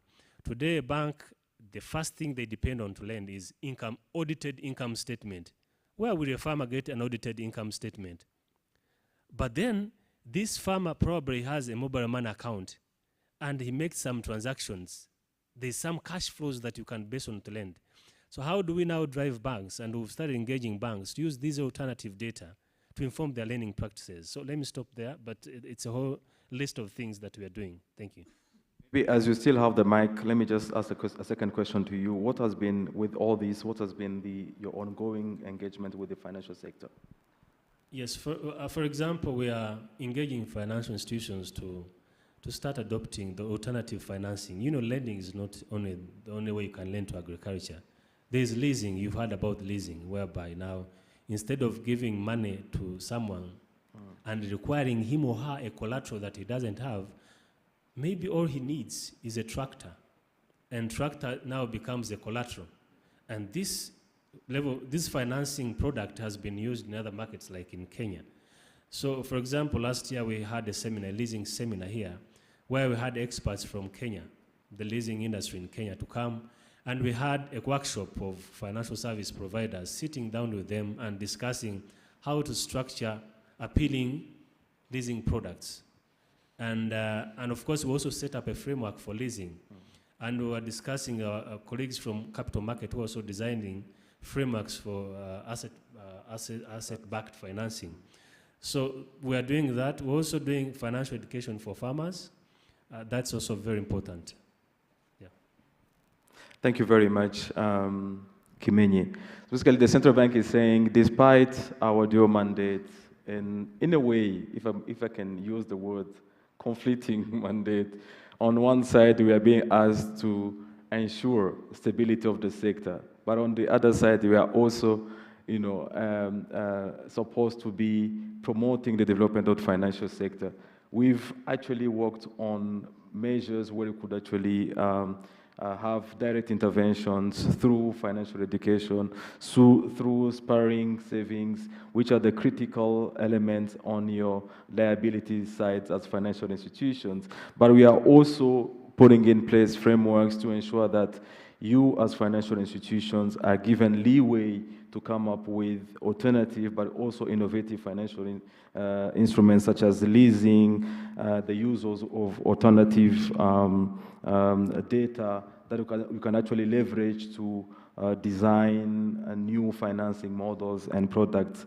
So turning to you, Jimmy, from a financial institution, with all that has been said this morning in terms of challenges pertaining to accessing financing, and with all this environment that we've just heard from the regulator's representative, what really stops financial institutions to significantly lend to the agriculture sector, specifically food crops? Yeah, thank you very much. First of all, thanks for inviting us to this very interesting conversation, and for JB for inviting us to his farm to have this conversation. I think he said it all. It's not easy to get this smaller holder farmer data for you to be able to process the loan. Financial stability and financial inclusion balance is quite an interesting challenge.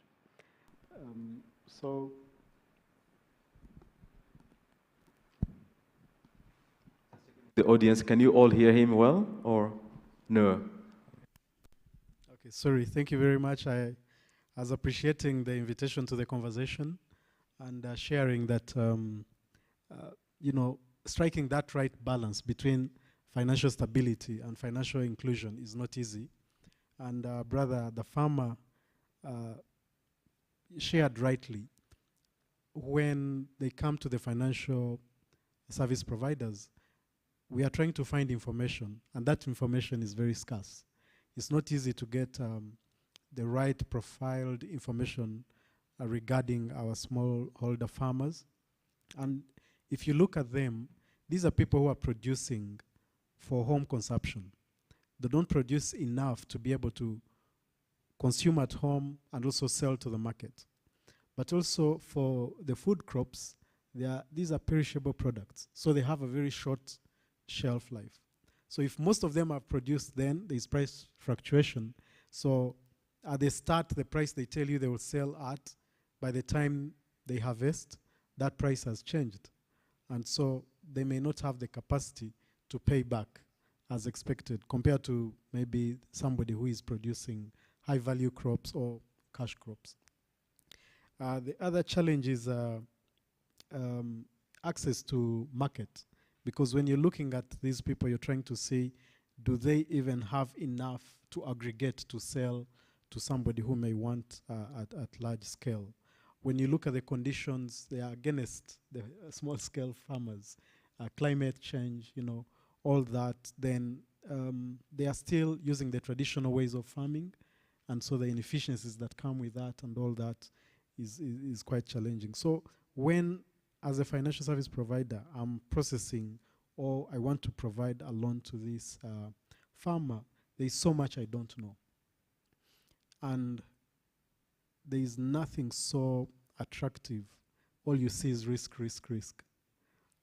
Though he was telling us it's not risky. But at the end of the day, I eat. They produce the food we are eating. So we need to see, how do we actually extend finance to them? And usually what the financial service providers will do is to extend it at a very high cost. The higher the risk, the higher the cost, and sometimes the higher the return if they pay you well. And so what you have to do is to see, how do we get to the other financial institutions like the insurance companies to mitigate that risk. Yeah, so that's what I would say, maybe just to highlight a few. Thank you. I think another intervention on risk. So perishable products, and usually with that comes a higher cost, because the higher the risk, the higher the return.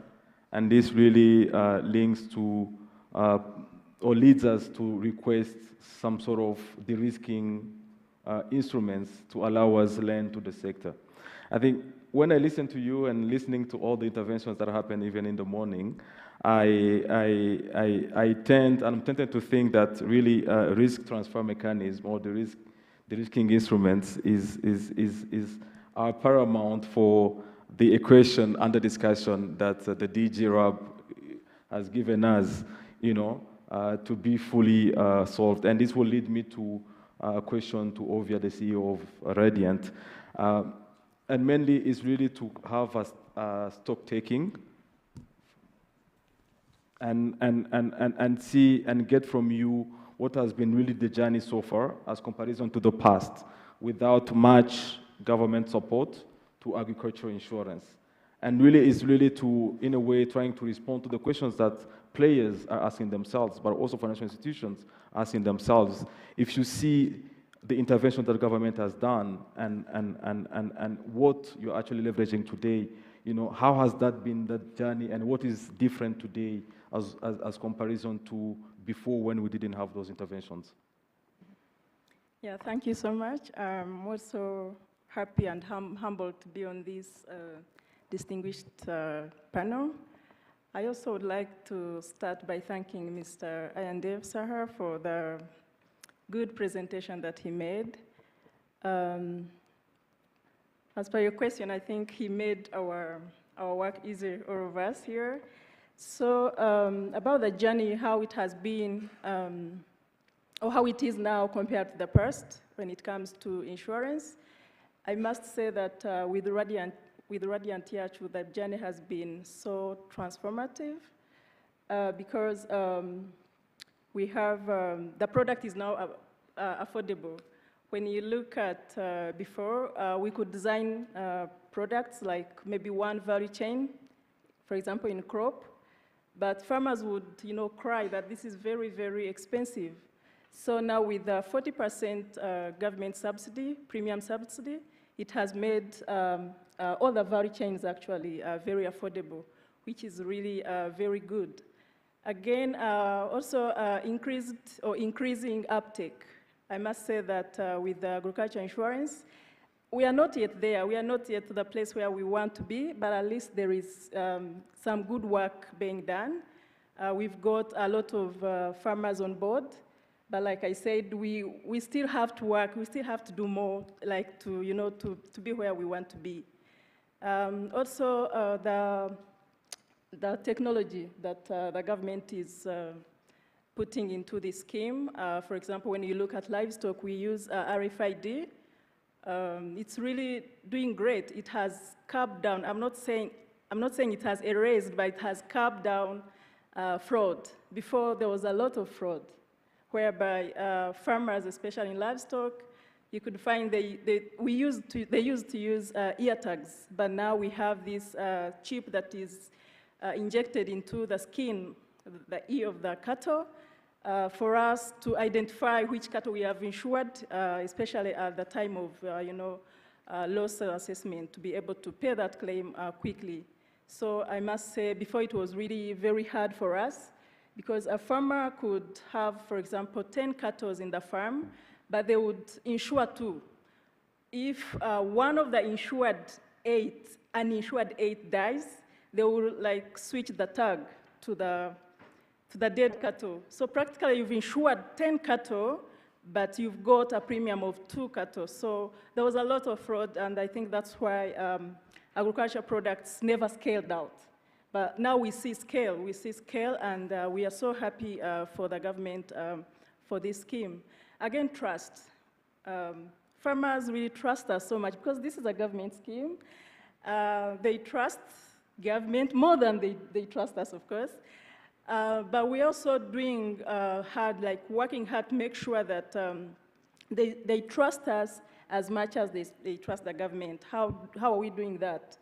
By paying claims, because with the insurance, what the insured needs from you is a claim to be paid fast and very well, without putting a lot of checks and balances.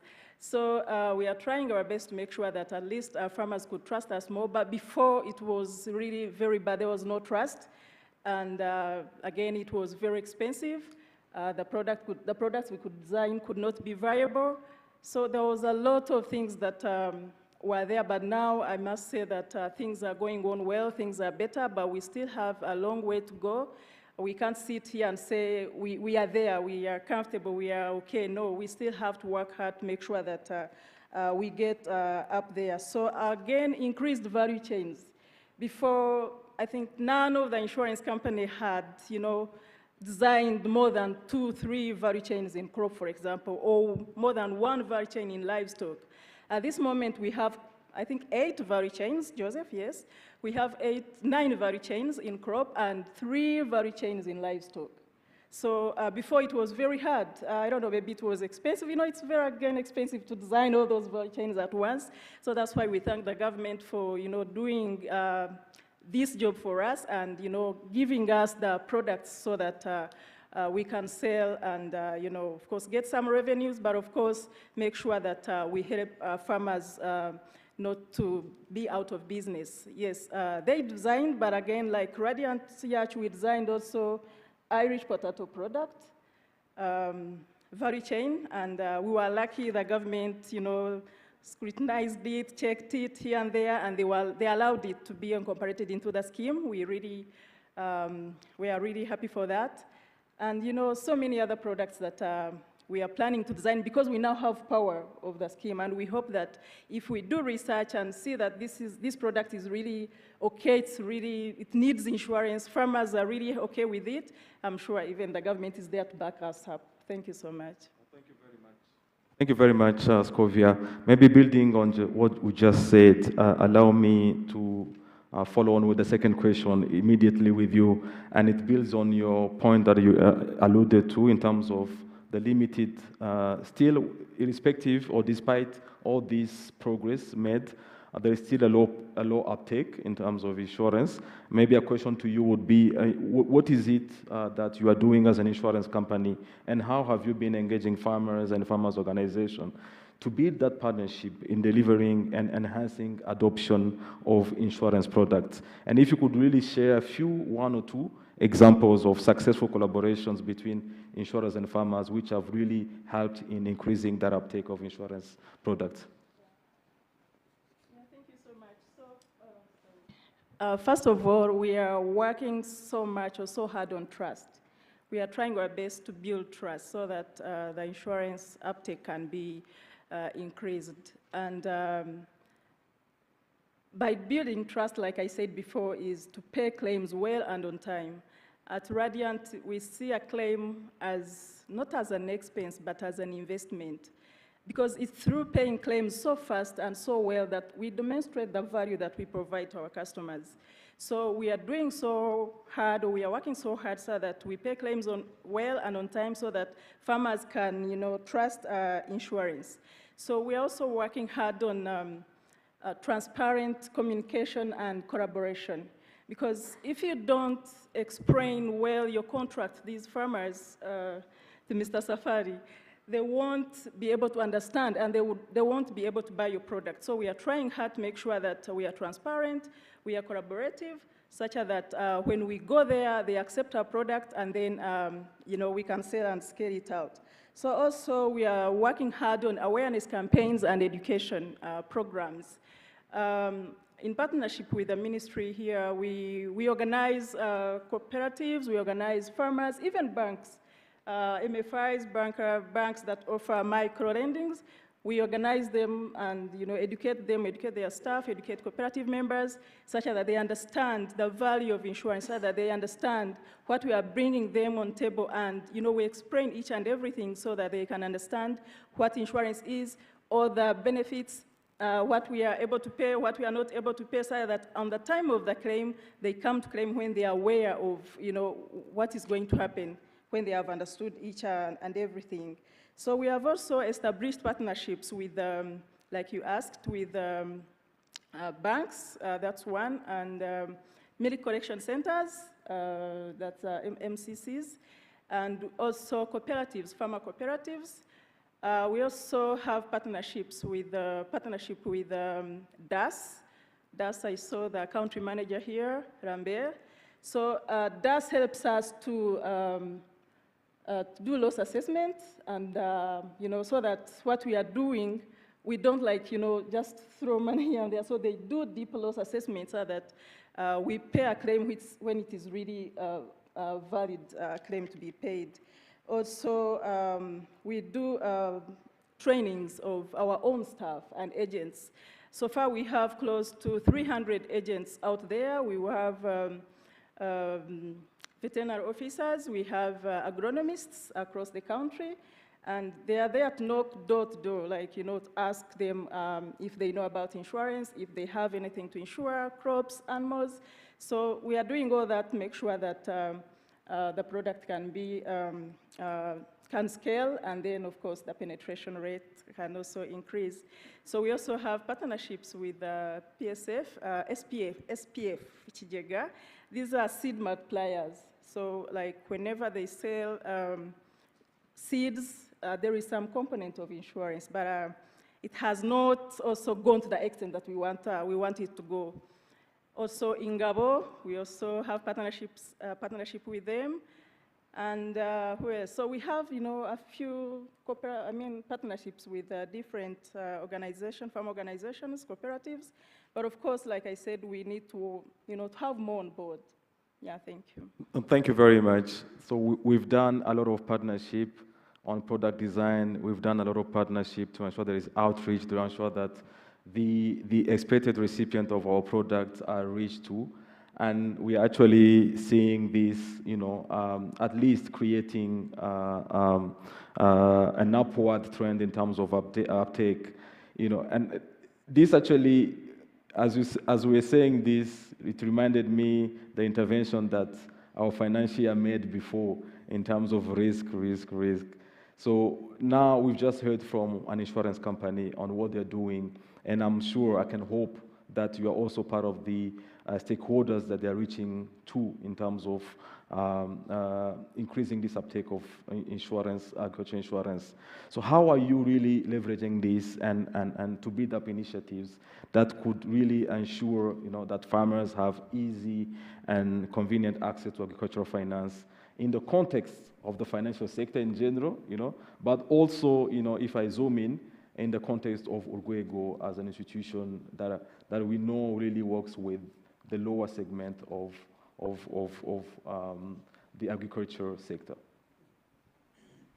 Thank you very much. We appreciate the insurance to the farmers, but she will tell you that actually the financial institutions are not signatory to that contract. I hope in the PSTA5 we are able to include the financial institutions in that contract, so that, because sometimes when you pay them, they can divert that money and not pay us, and then they come and tell us, the floods came in, the insurance companies didn't give us enough, we had to pay school fees, and so it's not yet to a level where we can take it up as enough collateral. So we appreciate that these smallholder farmers don't have enough collateral. And so Urwego Bank, as Christ-centered financial institution, is in for impact much more than profit. The profit is for sustainability. So we had to design a group methodology product where members come together and they are able to access up to 2 million francs per individual without collateral. That's unsecured. So that's social guarantee. They secure the loan by, farmers are able to guarantee each other. And basically what happens is sometimes, though they've done that, it's not enough. So what we do, we have to do client literacy trainings. We have to do good agriculture practice trainings so that we enhance the output of their efforts, but also be able to, over and above, partner with insurance companies. There are other organizations like development partners who come in and are able to offer loan guarantee funds. And that also helps de-risk and enable us to be able to onward lend to these financial institutions. I remember in August, we're able to lend out up to about 4 billion in just 1 month to these farmers. In a good season, they're able to pay back with almost 95% repayment. Yeah, thank you. Thank you very much. Our host. What has been your experience? with insurance, but also financial institutions. We've heard from them. Yeah, thank you so much. Yeah, as my background, I've been involved in many things, either insurance, either financing, agriculture inputs, agriculture, and so on. I may say much, but the first thing is, in agriculture, the bad experience is that banks, when they come, like my colleague here is saying, when they come presenting the products, they tell you good things. But when you go back to their offices, they, they bring out a list of requirements, and then the farmers get discouraged and they go back and they don't come back. So that's the main issue. The second one is interest rate. Interest rate is very high. Thank you for CDAT and the other government initiatives that are de-risking that issue. The other thing is the products, the financial products which are not tailored very well to agriculture, whereby, like, I can tell you an example of maize. If you plant maize, you can't get clean maize to sell in less than 7 months. And sometimes banks want you to pay per month. How can you get money to pay? If they can get some product that have that, such grace period, for seed producers, you can't sell your seed less than 16 to 24 months because you have to produce, clean, sort, certify, and market. So that's a period that is very long for agriculture. So those are the experiences that we have been gaining. My colleague over here, we have been together since 2015. We're working with these agriculture insurance, microinsure, weather index, and others.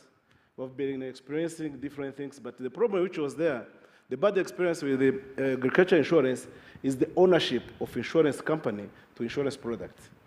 Because all those products was being implemented as financed by projects. Sonargua, Radiant, Soras, they were in. At the end of the project, they don't remain with anything. So UAP and the others, they came in the second one. So for this one, I hope that because of the involvement of the government, maybe insurance companies also, most of them, they have experience in this. They can own the product. Even after this project, they can continue with that product so that farmers will not get disappointed. Because if I remember with the microinsure, what happened in the Eastern Province, what happened in Northern Province, those are the things that discouraged farmers, and sometimes trust is still less to trust the insurance, the agriculture insurance, because they are not sure. They're not sure whether they will be paid or not. And the other thing is, you know, all of us, we have like vehicles or motorcycles and whatever. So sometimes people are cheating to pay insurance, but because they'll be arrested by police on the road, they just buy it. So for agriculture financing, if all agriculture financing is associated with insurance, it can come as one of the conditions. Before you get the agriculture loan, you have to have agriculture insurance. That is a condition in a seed production. For us, if we want to work with you for seed production, you have also to associate it with insurance because we can lose together. So we need to avoid all those. So I think having products that are already with the agriculture cycle that can help the farmers, and also associating lending and the insurance, that's also something that can also help insurance and also help the farmers. The other thing is, sometimes farmers, people think they don't have collaterals. But remember that whoever is farming, the Rwandan farmers, 90% of them, they're farming on their own land. And the lands, they have UPI. It's already a collateral. That's not the issue they have. Okay, it's an issue for some farmers, sometimes large farmers or medium farmers. But for small-scale farmers, most of them, they are farming on their own land. So that can be a collateral. But the challenge, as I said before, is how financial institutions can reach that small farmer at the farm gate there with 7R or 6R or 2Rs. So that's the where we need banks to think. So I have a product, maybe you sell it to Urugwego.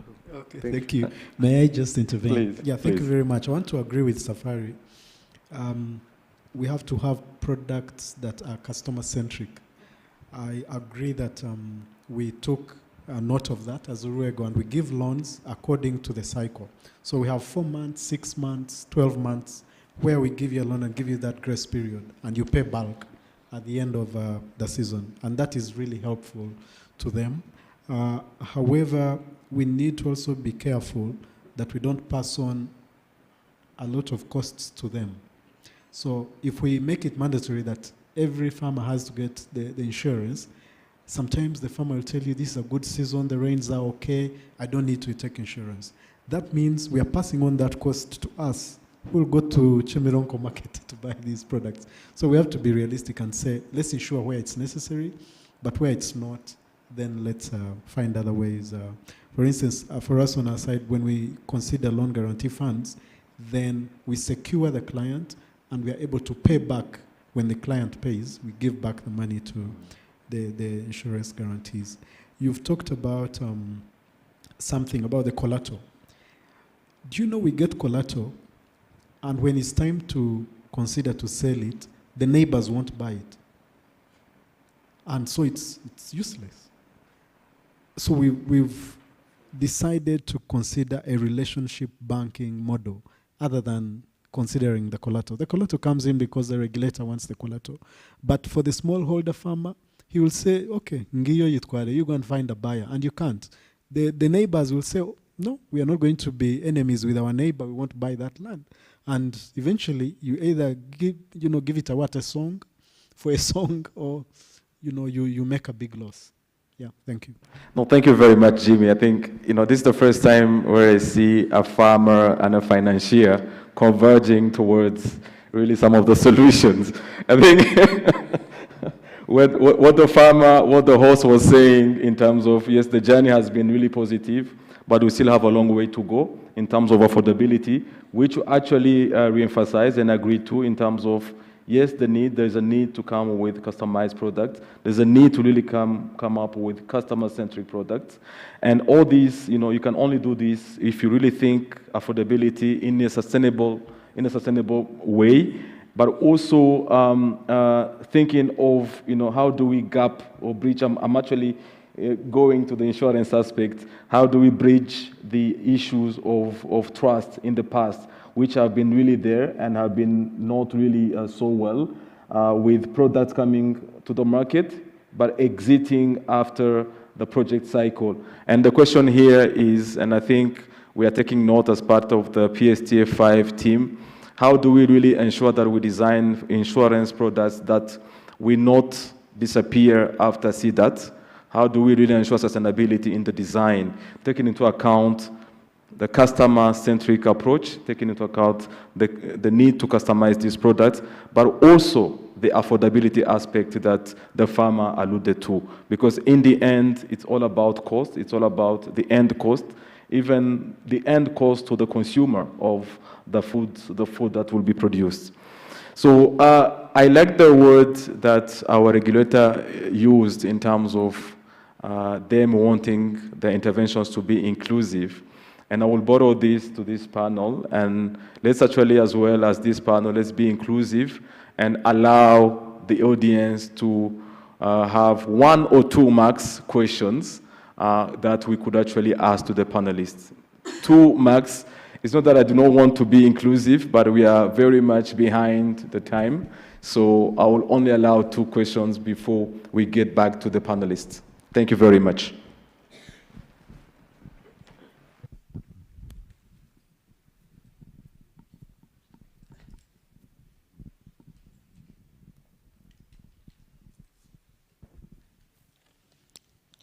Thank you very much. I want to thank the panelists, and I want to go straight to the point. My name is Solange, I'm from RAB. I think this panel discussion is really complementing the discussion we had in the morning, Now, I want to go to Mr. Kimenyi of Central Bank. You challenge the farmers and us who work with farmers to, first of all, start with the culture of saving and then lending. But this is like a chicken and egg kind of puzzle. Which one starts? Because you cannot, at least from the current perception, you cannot save what if you cannot even manage to feed your family. Now, straight to the point, in the morning, we have seen that agriculture banks elsewhere have made a dent into this kind of, I don't know if should call it a blame game between the commercial banks and the farmers. Why is the central bank rather reluctant to allow the setup of agriculture bank in the Rwandan context? Thank you.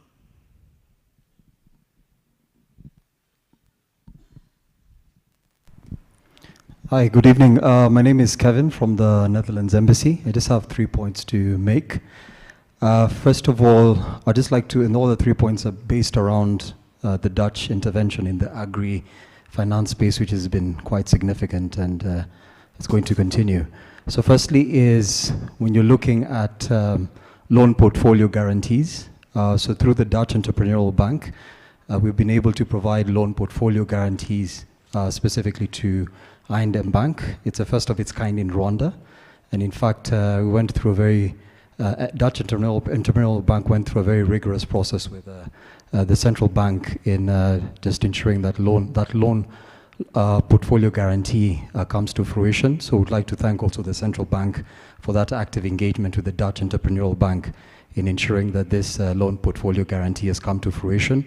And what that does is that it enables the unlocking of funds to micro, small, and medium-sized enterprises and smallholder farmers, women, and youth-led agribusiness enterprises, so that they can be able to gain access to ease of credit facilities. Secondly is there's also a particular incentive that we provide through a company called Aseli. So what it does is that it provides fast loss cover, loan origination incentives, and sustainability incentives. So what that does is that to the financial institutions, when they're assessing the agri-finance, they have all these incentives, and then the fast loss cover, which is very significant, so that the financial institution doesn't have to eat onto its capital that is there. So that is also provided by the Dutch government, and we're glad to see quite a number of banks, Bank of Kigali, and also quite a number of other banks also embracing it. And we're glad to see the progress that has been made there. And then last but not least is digital lending. We have a Dutch company called Moneyphone. So they got the first ever of its kind, a non-depository digital lending license.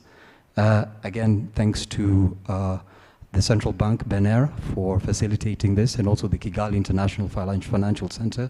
So part of PSTA5, I would like to see more of these non-depository digital lending licenses being given, because you do have philanthropists and companies that are willing to come and directly lend within that space. So for this example, they've been able to offer direct lending to farmers in the carrot value chain and also potato value chain in Yabiu, in Musanze, and in excess of 250,000 has already been given, and they just got the license some 2 months ago. So that can be a game changer within the digital lending space because it's easy, it's accessible, and you do have a lot of the. However, I was agriculture and the upfront risk reduction that has to be done through agricultural policy and the toolkit, the more programmatic toolkit of the food system sector. And yeah, I just wanted to kind of poke in that direction. And of course, when we talk about insurance, the sustainability, the affordability of agricultural insurance, we don't just expect the insurance to trigger and trigger and trigger and trigger. We expect there to be, you know, concerted bundling of the disaster risk reduction together with the insurance. And maybe just an encouragement for the team drafting PSTA5 would be to, now that there is, you know, good momentum on climate smart agriculture, conservation agriculture, there's discussion on what type of varieties do we promote that are more drought or disaster risk tolerant. There's mention of irrigation. For us to, you know, start linking those topics together and link the finance to the programmatic solutions for risk reduction upfront. Because of course, yeah, that will help you manage the sustainability, affordability, and the feasibility of insurance expansion in Rwanda in the coming years. Actually, interestingly, WFP in many countries, when we promote some insurance products for agriculturalists, we link that with kind of compulsory disaster risk reduction, compulsory VSLAs, compulsory financial skills. So maybe some innovation around, you know, linking the premium level to your adoption of conservation agriculture, your adoption of climate smart agriculture, or climate smart varieties could in the future be connected. And then finally, of course, yeah, from the WFP's perspective, you know, we work a lot on disaster risk management as a whole, and we need to remember that not everybody in this country is insured or will be insured. And when we formulate the resilience pillar of PSTA5, insurance, of course, is immensely important, and there's amazing work being done, like we heard, especially from the insurance companies and government. But let's not forget about the people who are not insured, who can never be insured, because I don't think it's tenable to insure 100% of the farming population in Rwanda. And that's where you need to draw linkages to traditional emergency response. And there's a lot of work in the context of the new disaster risk management policy that Rwanda adopted in May this year. So we need to connect the dots between the PSTA5 and the disaster risk reduction and management policy, and also the social protection policy. You know, the most vulnerable farmers that perhaps don't have the money to take up insurance, we still need to acknowledge, and I think Ayandev did nicely in his presentation, social protection.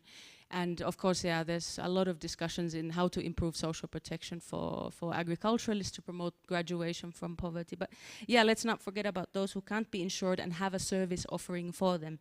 And yeah, also, okay, the insurance payout goes a long way, and it's very important, and you know, there's great work being done on the quality of the payouts and timeliness, but there's also other support that the farmers need in order to recover from a disaster. So in the formulation of the resilience pillar, again in PSTA5, insurance is one thing, but it has to be, again, bundled with other sort of recovery support for agriculture. Thank you. So, Co-Chair?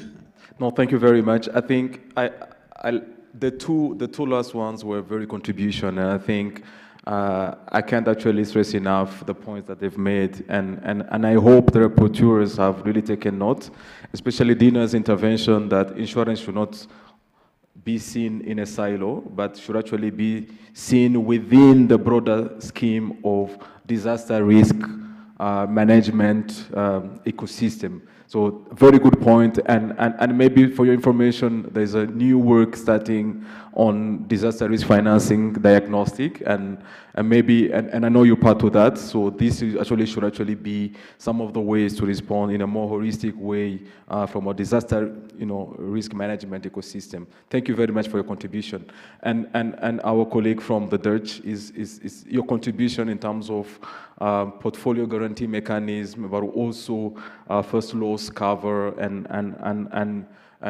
the need to have a regulatory framework that actually spur non-deposits, financial institutions, focusing on more digital delivery is really well taken note of. And I think this speaks to the need to have, I think, Joseph, you're making note in terms of really having this stock taking of the existing interventions and see how the good ones can be expanded on and can actually be replicated, and even if expanded, if I can say it that way.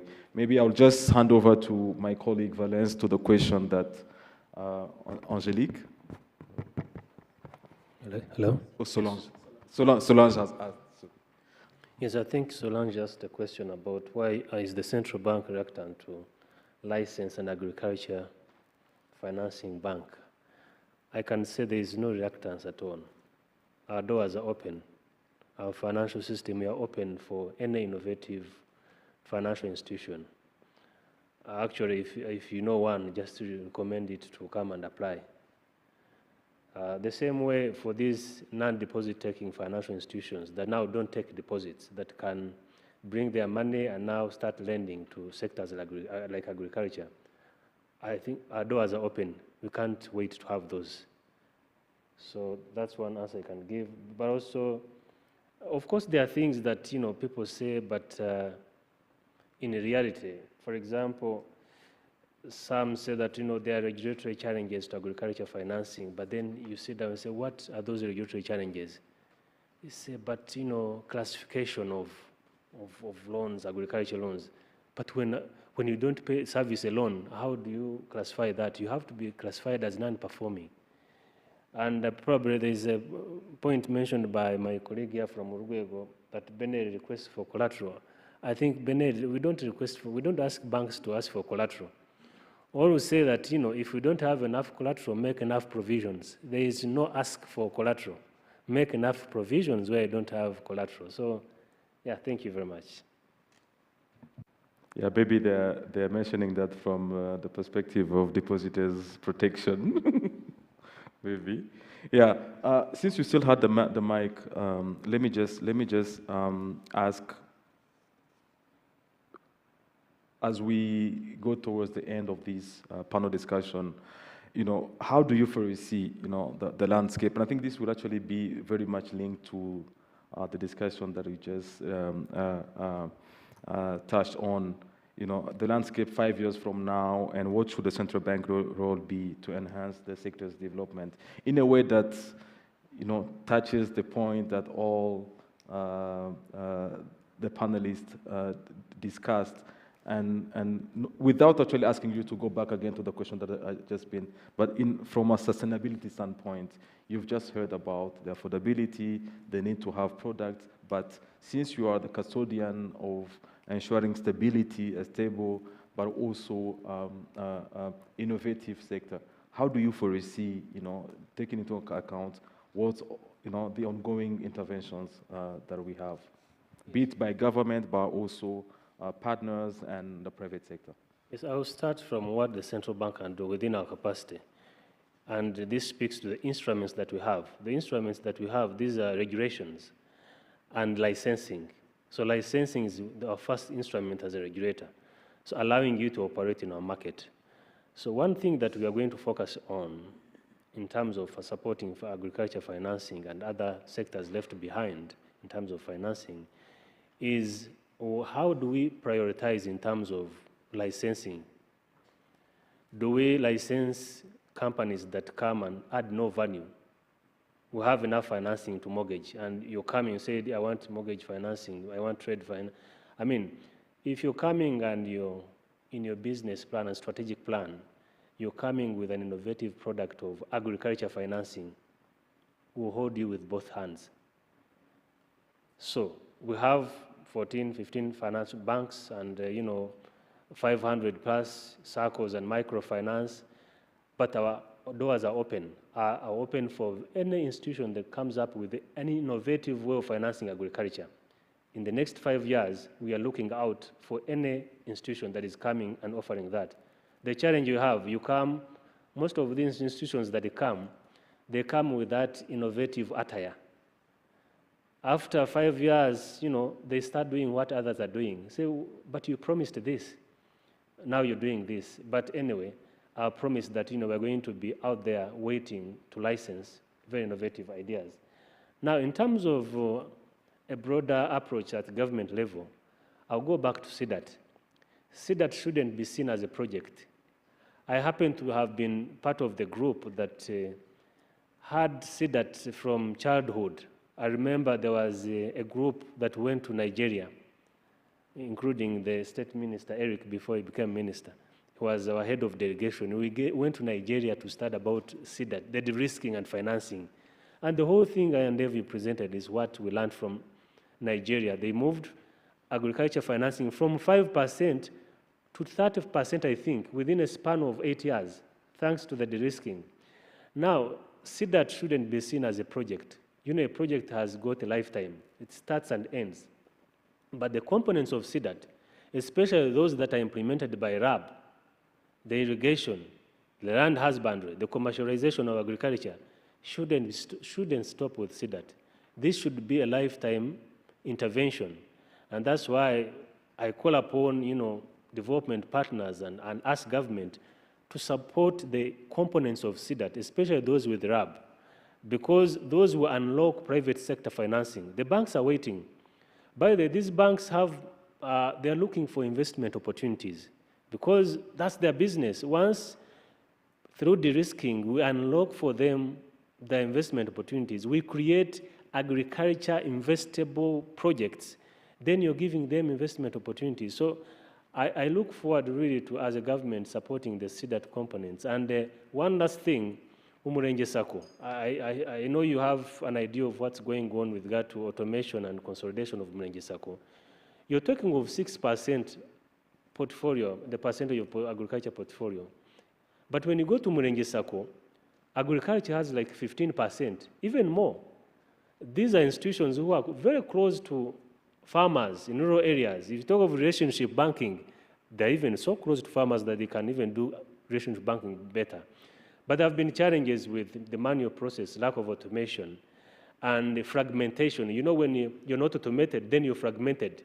You're Umurenje Sacco in sector, in that sector, and the other Umurenje Sacco in Chinyinya, but because of the manual process, you're fragmented.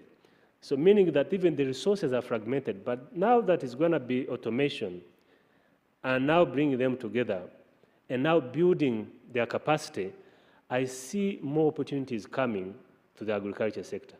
Thank you.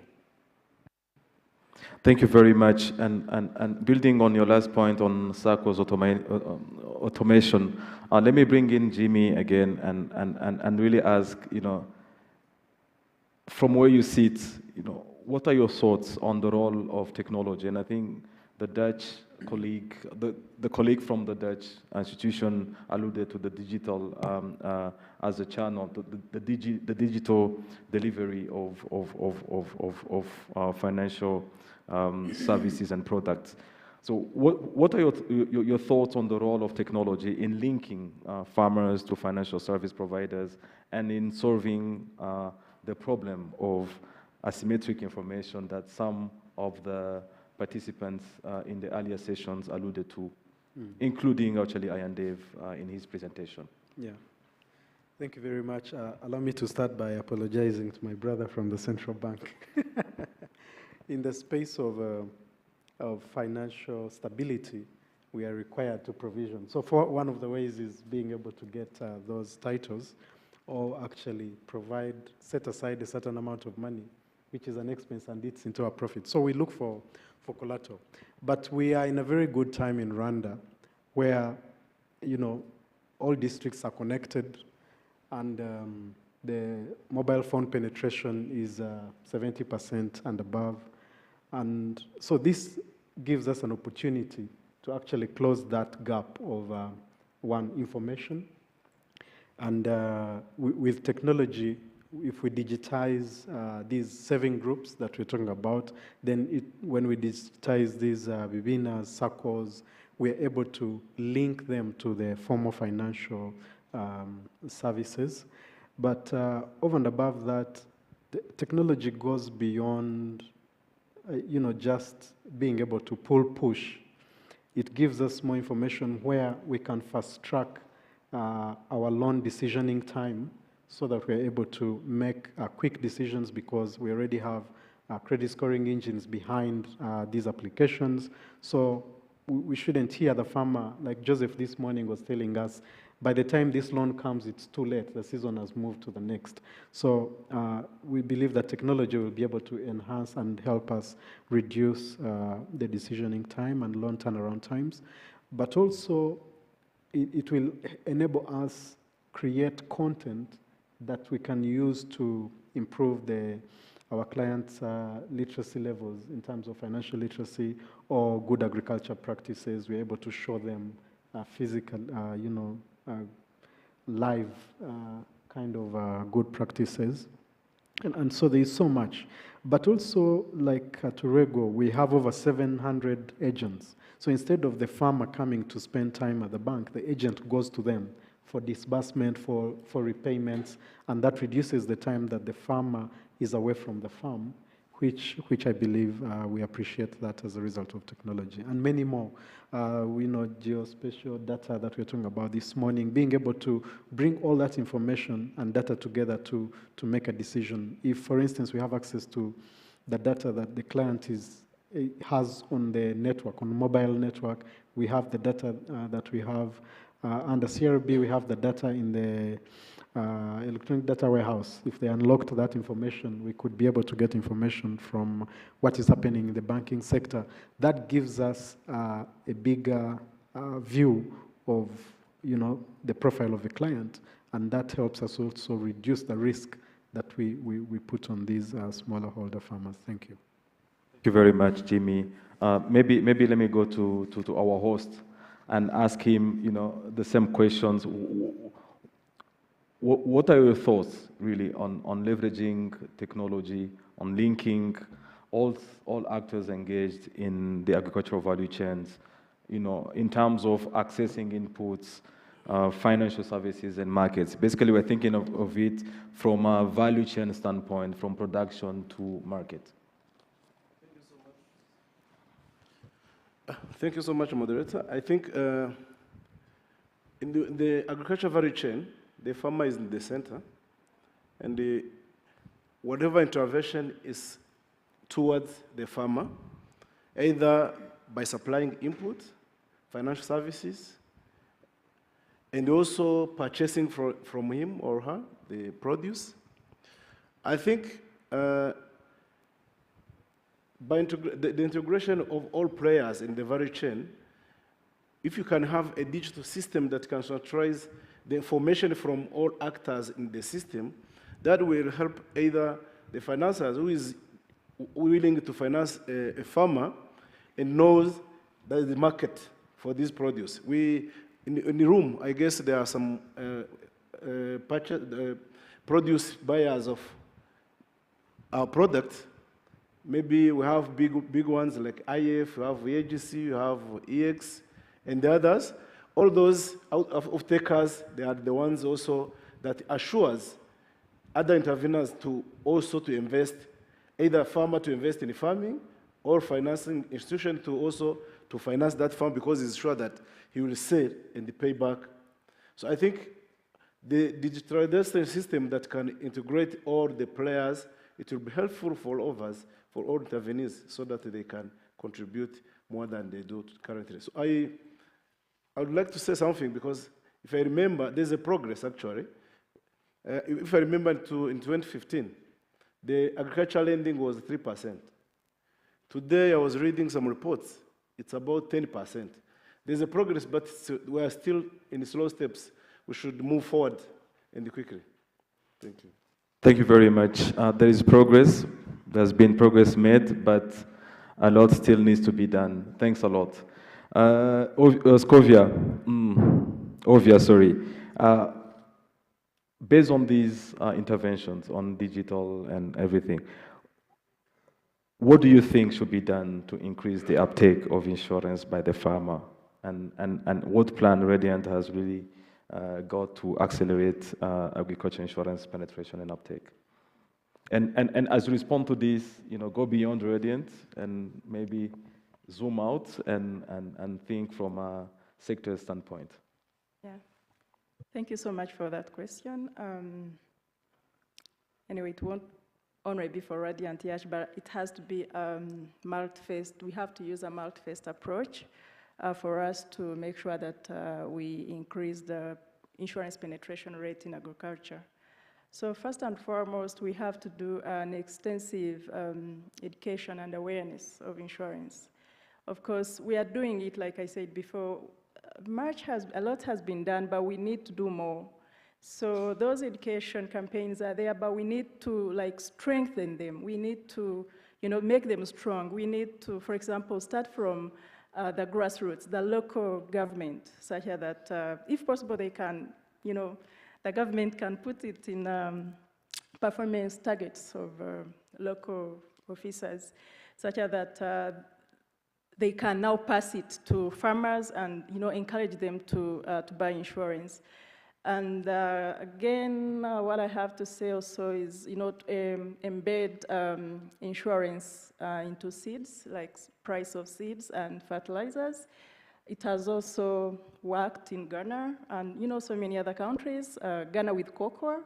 So I think it can also work for us if, for example, every farmer that goes to buy seeds or fertilizers from the selling points, they buy, there is insurance embedded in that in the prices. So that will also help to increase insurance penetration rate.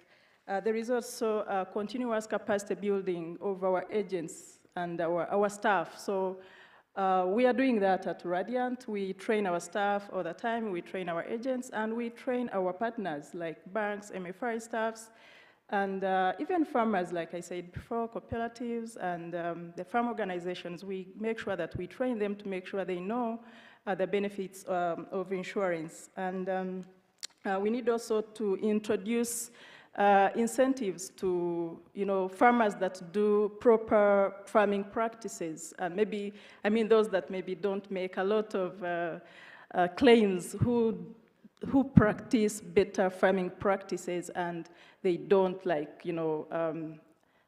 call for losses. Some farmers, yes, they are there, they are digging, they are doing their job, but some don't do it professionally, and you find we are paying a lot of claims out of, I don't know if I may call it ignorance. They are not trained well to make sure they know what they should do.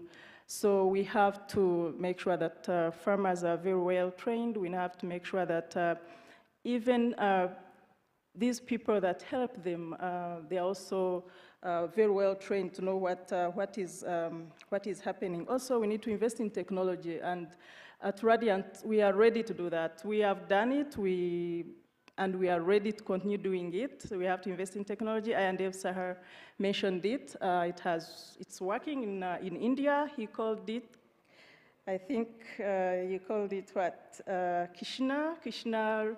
Why don't we also have Kishna here so that every process is digitalized? So in livestock, it's okay. We have a good system that is working, but in crop, there are a lot of gaps that need to be tightened when it comes to technology.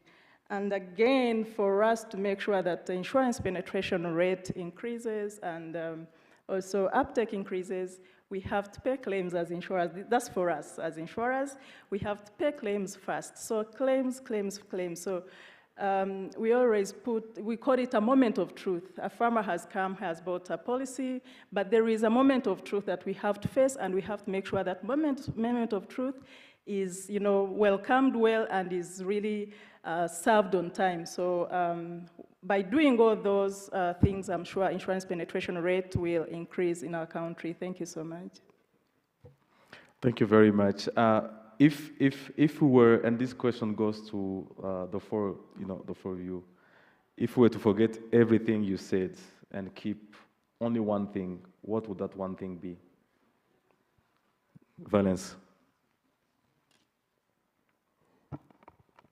Let's de-risk, seriously. Let's de-risk the financial sector and create incentives for private sector financing.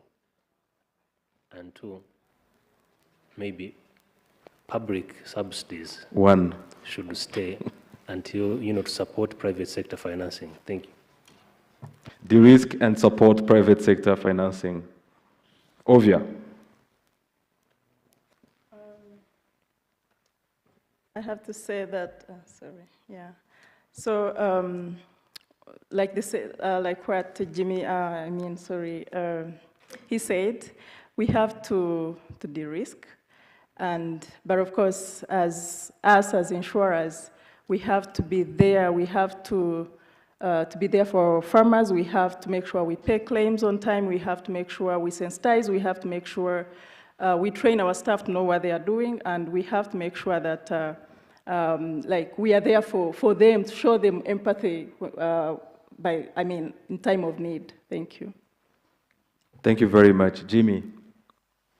Yeah, I think what I've also learned from this conversation is it's necessary that we have strategic alliances to enable these smallholder farmers access finance. So that calls us to task to be able to produce client-centered or centric innovative solutions, not forgetting the challenge at hand of climate change. So climate finance, client-centered innovation. Thank you. Thank you very much. Safari, our host. Yeah, thank you so much. I think in one word I can say that I found that during this conversation, banks are still fear. They're still fearing the agriculture sector, and I would like to assure them that agriculture is the riskier sector than others. Please, you are most welcome, and we are ready to work with you. We are not the traditional farming your thing in the past. Now we have changed. Thank you. Thank you very much. Please, the audience, I would like to invite you really to help me in thanking the panelists for the excellent contribution.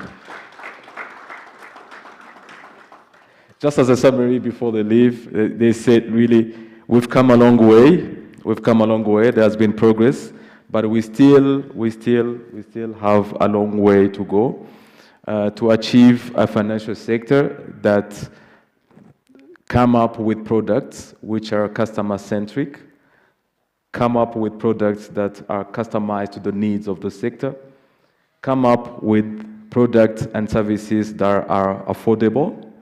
And for this, there is a lot that we can do to achieve this. We could actually leverage alliances of the multiple players, but mainly we can actually leverage digital, not as a tool, as a delivery channel or delivery mechanism, but as a tool to use the scattered data that we have to come up with innovative financial products. And to actually support all that, we heard the regulator saying, not only, despite my conflicting mandate on financial stability on one side, but also financial inclusion on the other side, I'm willing and I've already moved in terms of having direct interventions to the market, but I'm also willing to adapt my regulatory and supervisory framework in a way that it allows and becomes conducive to innovation that responds to the need of the agriculture sector. Now, thank you very much once again, all the panelists, for your excellent interventions. With this, I would like to invite Ayendev, if you have 2 or 3 points as a summary on the discussion that we've had, and then I'll hand over to my colleague Joseph to invite our chair, DG Rob. No, for me, just to summarize, I think, let me answer that same last question which you asked is, what is one word? And for me, that one word is data. The data should be the key. Today when we look at, in this panel, the farmers and the farmer community believes there is no risk, and the bankers believe there is a risk. What is not known today is the biggest risk, right? You all agree with me. The biggest unknown is the biggest risk, right? So to solve this problem, the only way that can be solved is through data. Now, whether we do it manually, whether you do it through technology, whether we do it, but unless and until you have enough information, you can never solve the problem. Thank you. Thank you. Lily, it was very, very a good discussion. I have learned a lot. Me and Brice, this gives us a task that we need to organize more so that we have this sharing. We invite our chair to give us the closing remarks. Thank you, DG.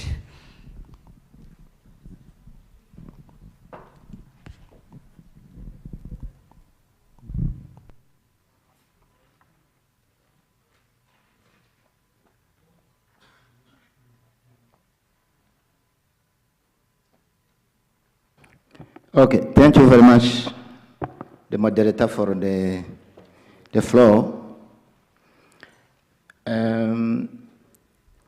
I tried to catch up some key messages that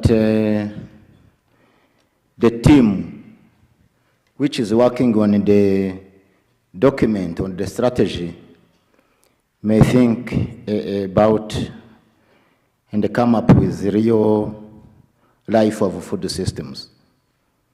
One of the key speakers has been presenting the key challenges: climate change, low productivity, post-harvest, market linkages, limited research and development. Whatever we have as a challenge, we need food. We need food. Food comes from the farm to the fork. From the farm to the fork, we need financing along the value chain. Financing for priorities. We can't finance everything. That is why when we go for this strategy, we will be coupled with the priorities among the priorities to make sure that we have food and nutrition for all. From this discussion, a farmer is still frustrated that there is no trust that the agriculture sector can be financed.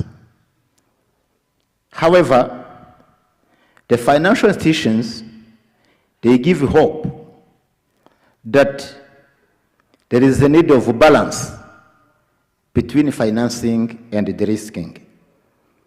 I think when we have to develop pillars from the strategy, we have to think about this balance. The banks say, save first, and then you come for lending. The farmers say, please lend, because we need food. That is the beauty of food systems, to bring everyone on board to start thinking on how to unlock the smart investment. Aligning with the Malabo Declaration commitment to increase the use, to increase the government budgeting for the agriculture sector, smart investment in government priorities, we need a strong partnership with the private sector. Some people have been presenting enablers. It is not a matter of having financing and insurance. We need also technologies, we need innovation, we need data, we need information. So we still believe that people who are developing this program will be taking note of these enablers environment. So we can unlock new investments in the food system by beginning to demonstrate how to move forward for a multi-sectoral commitment to the action. Why not food system innovation hub?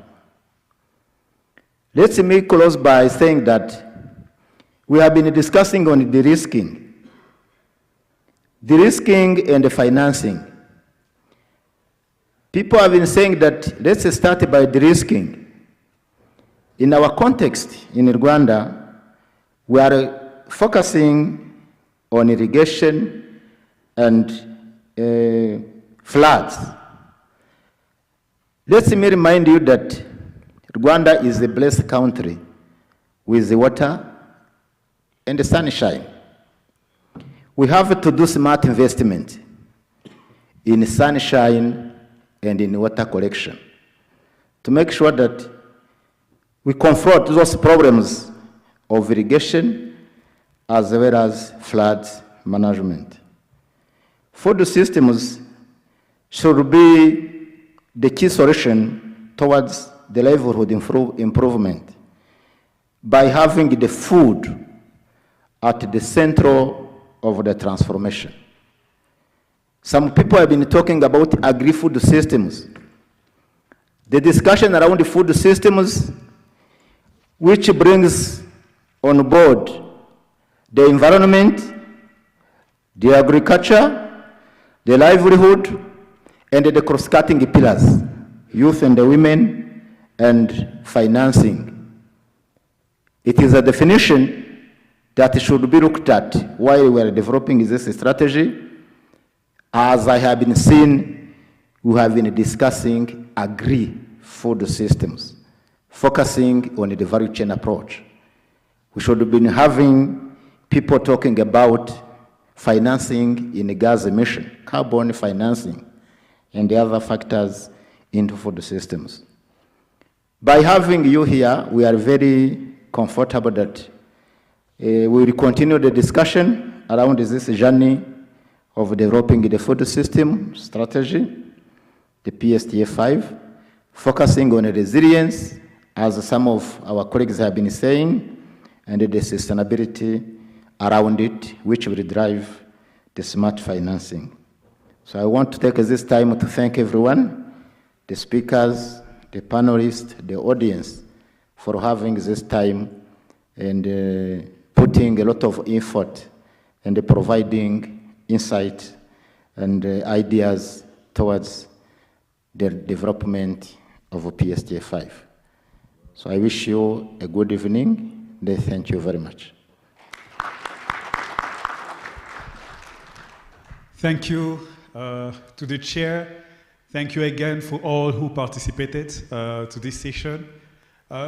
May I ask that the door be open for those at the end? I want to send you off with some communique. Can you open it wide? They can come in or they can just listen from there, but attract their attention toward me. I know they're very focused on the tea and coffee. Those at the back there.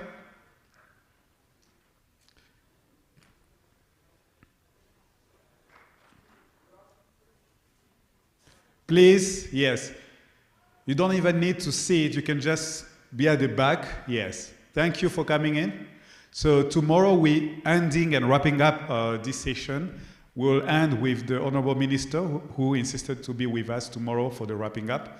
The team of rapporteurs have been taking notes on different sessions. So this evening is going to be a very tough evening for them. So as I will be sending you off, I will be asking them to stay as we will work on everything that has been shared from day 1 to today, so day 2, consolidating into a way that makes sense. Tomorrow we're starting at 10 a.m. and ending at 1 p.m., so it's going to be only a 3-hour session, not longer, not less. This information that you've heard, some of you wanted to be in multiple sessions, very hard to do that. However, PowerPoints that has been shared will be collected. We'll make them into folder and group them into program and session, and then we'll send it to you via email. So if your name is not on any of the attendance list, please write your name and clearly your email, because some of the email are very hard to decipherate afterwards, as you may know. So I will ask if you can write it correctly so that you can receive the bulk of the information so that you know what has been shared.